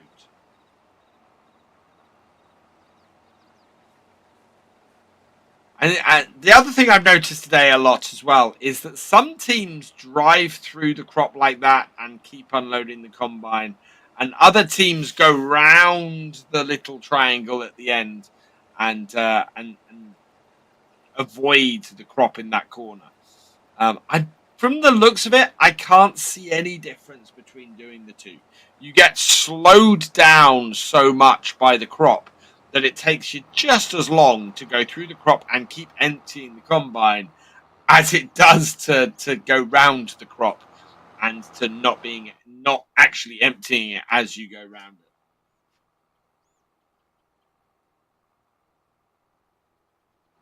it. Jan is coming up to drop this down, and yeah, both teams extending that auger, which always to me seems weird. There's the chance that you can catch it on a tree, catch it on a building, end up causing a huge amount of trouble. Whereas if you unfold it as you approach the sell point, you actually end up avoiding all of that.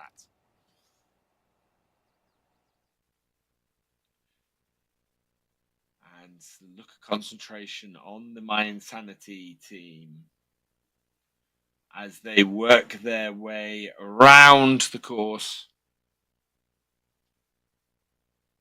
And a similar look of concentration on the faces of the Trellborg team as well. Jan is now bailing, which kind of needs to do because there are no bails for My Insanity at the moment. And we are coming into the 5.5 minute drop, and we've got bridges raised and silo closed. Silo closed is a big one, especially for Trellborg right now. 97 seconds. I think that was Trelleborg's side. Yeah, silo closed for 90 seconds, is that? So Jan is heading over to go and get that, I think. Hayden seems to be doing something similar. Trellborg really want to hold this multiplier as long as they can, and My Insanity now are trying to get their harvesters in as quickly as possible. Hayden, though, is going to lock this down as within the last 10 seconds, or if stuff starts getting delivered. No, he's locked it down now. So we've got 91 seconds for Trellborg. We've got 86 seconds for My Insanity, and My Insanity are blocked from delivering any grain. That means Trellborg have a minute and a half to deliver bales with a 2.6 multiplier and a chance to take a really good advantage of it. This is always one of the most disruptive things to happen at this point. And this actually here is an argument for delivering grain early, because if a silo closed comes up later on, you end up with this kind of advantage. And right now, Trellborg need to be taking full advantage of it. They are not. Loiko is currently trying to get these bales onto his front loader. He needs to get them loaded up. And he's got to take the safer route to do it. Just 20 seconds left before My Insanity can start unloading grain. But TAC is there, ready and waiting to counter. And PB is now heading in, but scoring these bales right now will not do him any good. Are we going to see points scored by Trellborg? They are loading up the conveyor. They might not get... Oh no, they've preemptively started loading it up. So they are actually going to get a good score with this. First bale is going to score at a 2.6. No, it looks like it's a 2.6. It is a 2.6. There should be a couple more behind. Yes, another one scoring at 2.6. This is really good for Trellborg.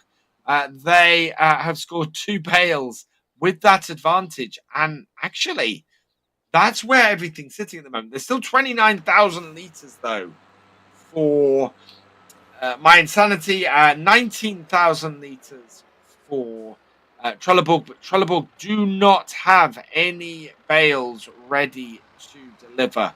Although Hayden has just dropped 3 off from Loiku.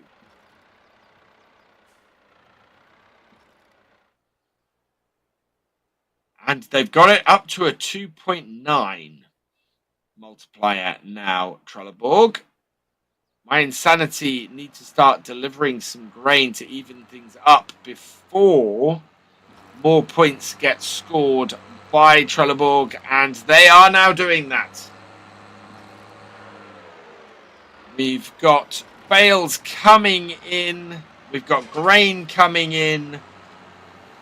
There's quite a bit of advantage here at the moment, though, for Trellborg. And that's the last of the grain from My Insanity. So once again, it's a 2.3 to 1.7 multiplier difference.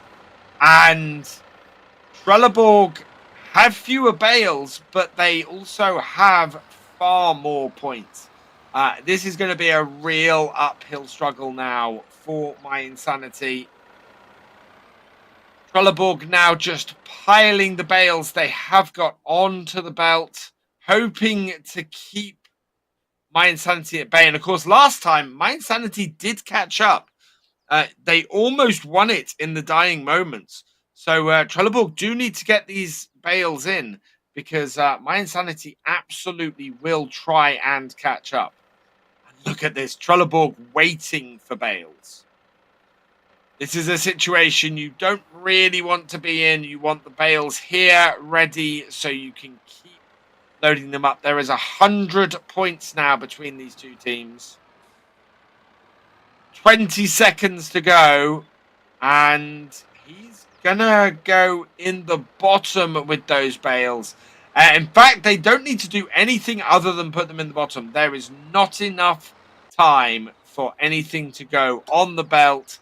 427 to 361, 437 to 388, and Trellborg Tires take the second game to win this match. And out go My Insanity at this point. Trellborg once again showing that they are back on form and back to some winning ways as they continue their working their way through the lower bracket. 2-0 to Trellborg with a 4-3-7 score. Really good work from them. Fantastic. And yeah, that 2.3 multiplier on both games is really good. They seem to be sacrificing pressing bales for it, would be my only worry about that. But yeah, otherwise, to get such a big amount is huge. That is absolutely fantastic. And some nice disruptive gameplay as well with that silo closed. They did a fantastic bit with that to keep to keep My Insanity from evening up the multiplier, and were able to score bales in that with it. So yeah, commiserations to My Insanity. Congratulations, Trellborg. We will be back in 2 minutes with our final game of the day.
and welcome back to what has been an amazing day of action from the FSL live in Cactus in Leipzig. It has been fantastic. We've had some cracking games today, some cracking matches. We've had so many that have gone to the final moments of each. And lots of... guessing these are fans of my insanity, maybe, possibly. Yeah, very, very cool set of games and matches we've had today. So close. So many teams playing fantastically well. I'm stoked for this. This has been one of the most incredible tournaments that we've had so far in the FSL, and we are only one more tournament after this away from FarmCon and the Grand Finals. FarmCon, of course, happening on the 6th and 7th of July. And the FSL Finals happening, I believe, on the 5th and 6th. It is going to be a fantastic weekend. If you are able to make it over to the Vent Forum in Germany, then come join us, because it's going to be absolutely awesome. For now, we are into our final match of the day, looking for a team versus Farming Friends. One of these two teams is going out as we enter the ban phase. LUFT going first, banning the New Holland telehandler. And then we've got the John Deere 8R banned next. Third ban is the Case Magnum. And then finally, we're expecting the telehandler, the other telehandler, the Manitou, that's gone as well.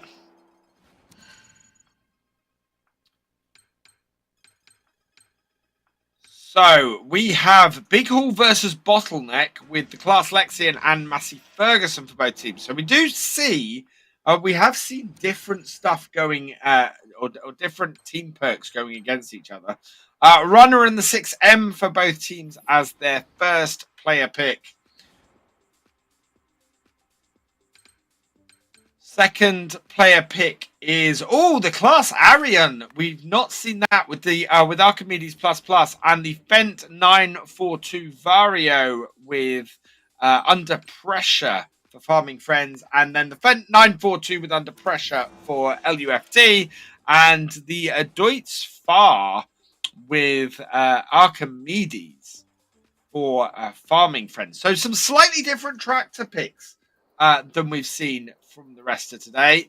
Where are our combines? We've got the Ideal over to the right, and then on the left we've got the Old Deutz, the John Deere, and the New Holland. So no class combine to be picked up here, and I think both teams are probably going to go for the New Holland. It is going to be Farming Friends who get it, just pipping Toby to the post, and then we're going to see, LUFT going for that John Deere.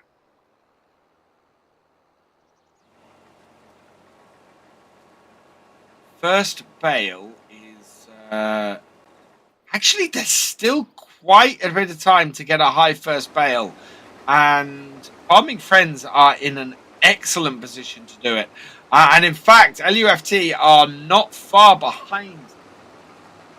If Farming Friends get a good run at this and get a good swipe in to get this first bale, they could score a big one here. This is looking like a 140, and it is a 140. Fantastic first bale there from Farming Friends. LUFT coming in with a 134, a little bit more gingerly. Only 6 points between these two teams for first bale.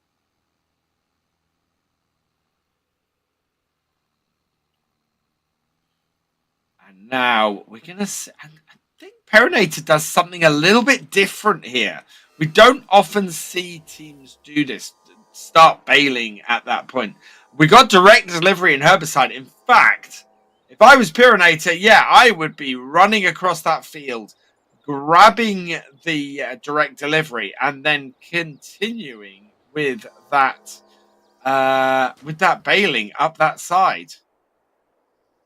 Absolutely. In fact, they have the big haul at the moment, so they don't need to worry about getting anything else. And I think he's going to go along here and bail, which makes perfect sense. If you're running along the side of the field here, you've got a good 8-10 seconds left. Then just head down the side there, create some bales, and get ahead doing that as well. Thank you, Tony. We are. Yeah, look at that. He's at. This is different. We don't normally see teams bailing this early, and I think this is purely because they have the big haul. Having the big haul, getting bales back early, it's going to make a difference. It does mean that their combines have to go to the trailer to unload, which can mean they don't get as much harvesting done. But because they have that big haul and because they've had direct delivery, they don't need to worry about that quite so much. And in fact, they are harvesting differently as well. It's always good to see something a little bit different, especially from a team that's a little bit of a wild card.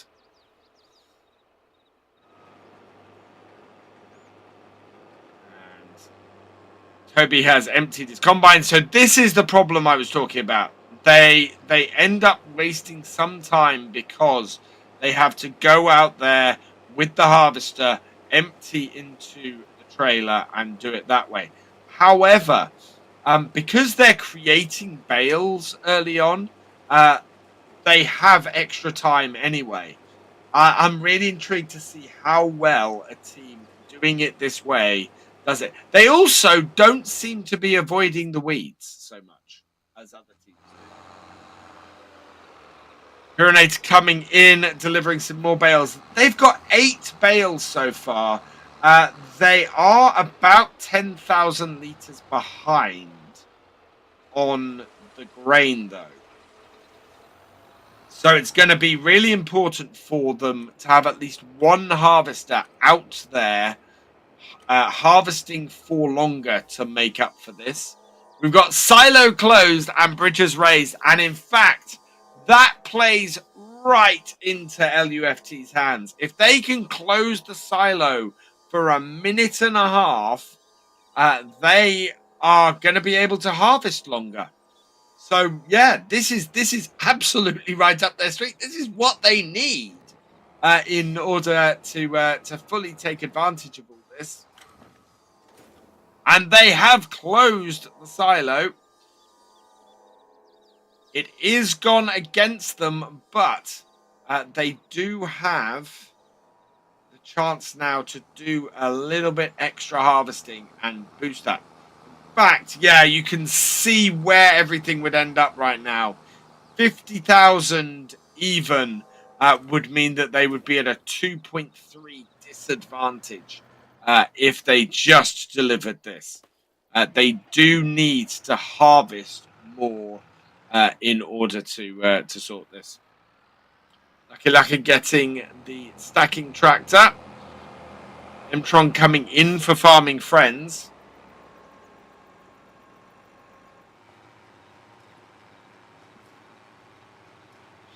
And Kiefer Cactus is now bailing with that little class, that 660.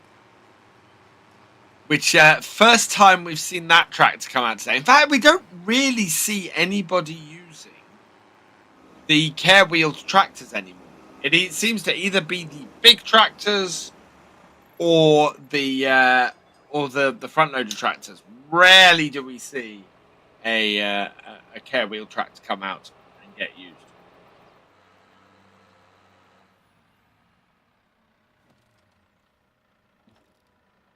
Now LUFT loading up. They've they are scoring points while the multiplier is horribly against them. But Farming Friends now scoring points at 28 points. 29, no, 30, that one's going in. And the belt is stopped for LUFT. They really need to get some grain delivered, and they are doing that right now. Their big haul is coming in. Things are evening up, and it is a 2.2 multiplier. Farming Friends grabbing the bale points to put them in the lead, though. And this is fairly close, but here we go. Farming Friends going into the lead on the multiplier, 2.2. It is going to be a 2.3. We were expecting this. It has gone all against LUFT again. Though, Mtron getting stuck on his own weight. I do find that teams tend to drop their weights fairly easily and then don't understand why they can't move forwards. I know lots of teams actually end up dropping the weight up at the starting point just for that reason. So Introm now hooking up to that baler. There's a minute and 50 seconds left on the clock. 307 to 275, so it's still fairly close. We're seeing a pretty messy area around the barn here. And very close to a combo for LUFT, but it's not going to happen because Farming Friends have bales going onto the conveyor. And I'm slightly surprised that Farming Friends are still trailing LUFT here. Everything is in their favor. And in fact, they've now gone ahead with a minute and 16 left. And Farming Friends bringing in more bales as well. I think they are about to pull out a sizable lead here. Pyrinator coming in with 3 more bales. And there we are. Up and in for more. And yeah, Farming Friends now beginning to pull away 436 to 378. And Lucky Lucka just needs to keep piling those bales onto that conveyor. They have the bales to win this. And it's at the moment, it's looking more and more like it's going to be a sizable win as well. 20 seconds left on the clock. 505 on the scoreboard for Farming Friends. And in fact, Lucky Lucka is going to go and put those in the bottom. That'll be another 40-odd points. And that is because Krieger is going to climb the belt. He doesn't need to because Farming Friends have taken it with 568 points.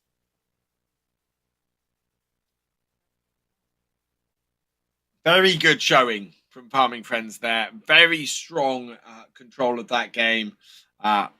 Managed to keep things going nicely. Delivered 108,000 with the multipliers of grain to 93,000. And that is why that multiplier was so big.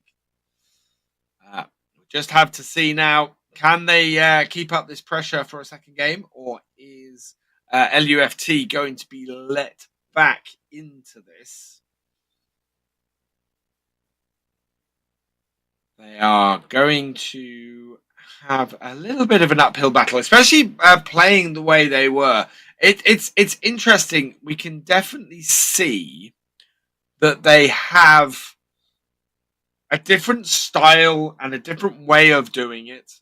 I think they need to tighten it up. There's a reason why you see almost every team in the FSL do it the same way, and it's just because teams have worked out this is the most efficient way to harvest. This is the most efficient way to get this done, and so yeah, I don't see them changing their tactics here, but certainly it's interesting seeing a different set of tactics, and we're seeing plenty of people at Cactus enjoying the farm sim wheels and farm sim there, which is fantastic.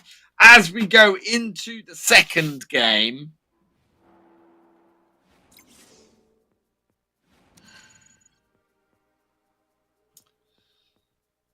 and so this is a game that's looking for a team has to win. Farming Friends is coming out by banning the John Deere. The telehandler is being banned by LUFT, which means they are likely to ban the Manitou telehandler as well. And then the final ban choice for Farming Friends is the Class Lexion. We're seeing a little bit of disruption. No, they're not going to do it. Oh, they're not going to do it. I thought they were going to do it. They have banned a front loader. So again, I always question why you'd ban one large tractor and one front loader, because all of them are interchangeable if you only ban one. In fact, all of them are pretty interchangeable, even if you ban two of them. It takes it takes both teams banning all of the front loaders or all of the large tractors to make a difference to any of those categories. We've got the 6M and runner chosen by both teams. The Fent 724 and Archimedes plus. And the Fent 942 and Under Pressure. And then both teams ending with the Case Magnum. One with Under Pressure and the other with Archimedes. And so into the second game, possibly our last game of today, if this is won by Farming Friends. And we've got the John Deere Combine on the right, and we have the New Holland in Case on the left.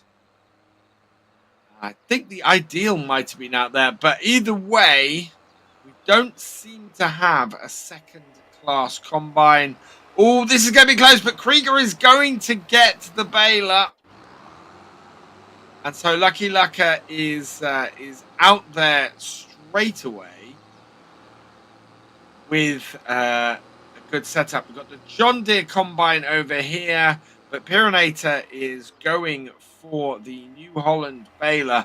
And you can see over the far side of the field that Farming Friends are already doing bailing for the first bale, as Pyrinator is still heading over towards their combine, and Krieger is looking like a strong first bale here.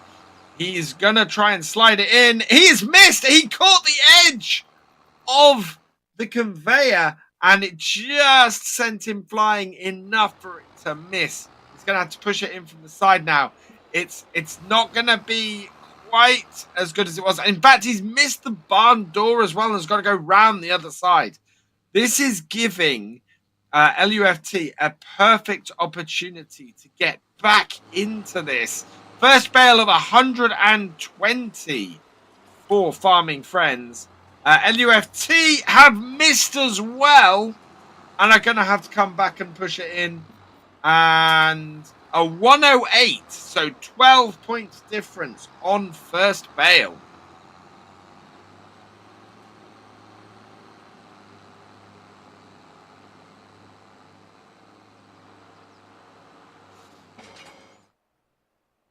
I'm quite happy that I don't have a stream scheduled this evening because we've been going for 9 hours and my voice is going.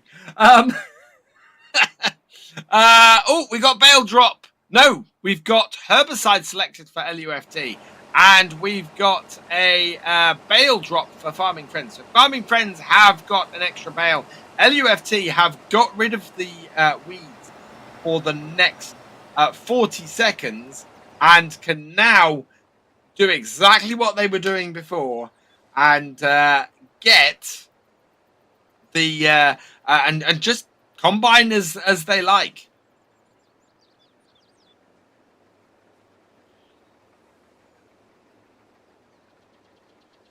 Lucker is now filling the big hall for Farming Friends. And LUFT is filling their overloader. The big hall is nowhere near full then.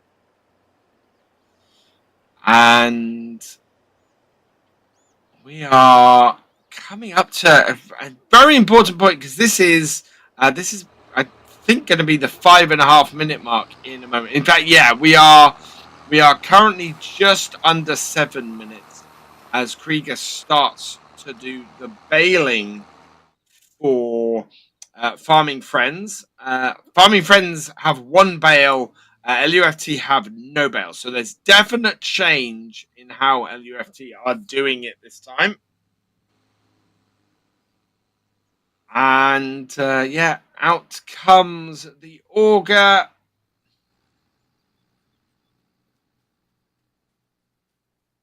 And Pyrinator is going to head back. Krieger now heading to drop off the first bales. 5,000 litres difference in the amount of grain. So at the moment, it's actually about 4,000 litres difference. But that does put Farming Friends in a fairly commanding position as we come up to the 5.5 minute mark. And that would mean that it's going to probably even out to a 2.1 to 1.9 if it stays at this kind of level. The 5.5 minute drop has spawned. It is Crazy Tool and Bridges raised. Both of those. Crazy Tool is useful if you can get the bales back. So for a team like Helm, it's a useful one because they are able to get those bales back. I think both these teams might go for Bridges raised though, just to cause a little bit chaos to the other. Oh, and LUFT have got their auger for the combine stuck on the auger for the overloader. Pyrinator is going to go and grab Crazy Tool. He only has 30 seconds. And he's heading across the bridge. Which does answer a question of mine. Does the bridge raise if you walk across it?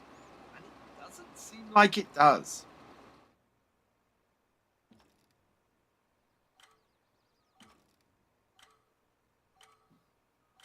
So here we go. Unloading from Farming Friends. Taking it up to a 2.6. But they still have grain in the harvester.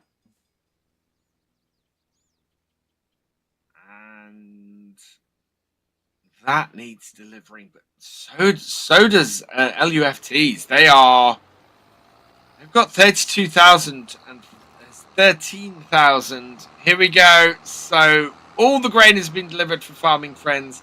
Farming Friends now really want to be scoring because it's going back the other way for LUFT.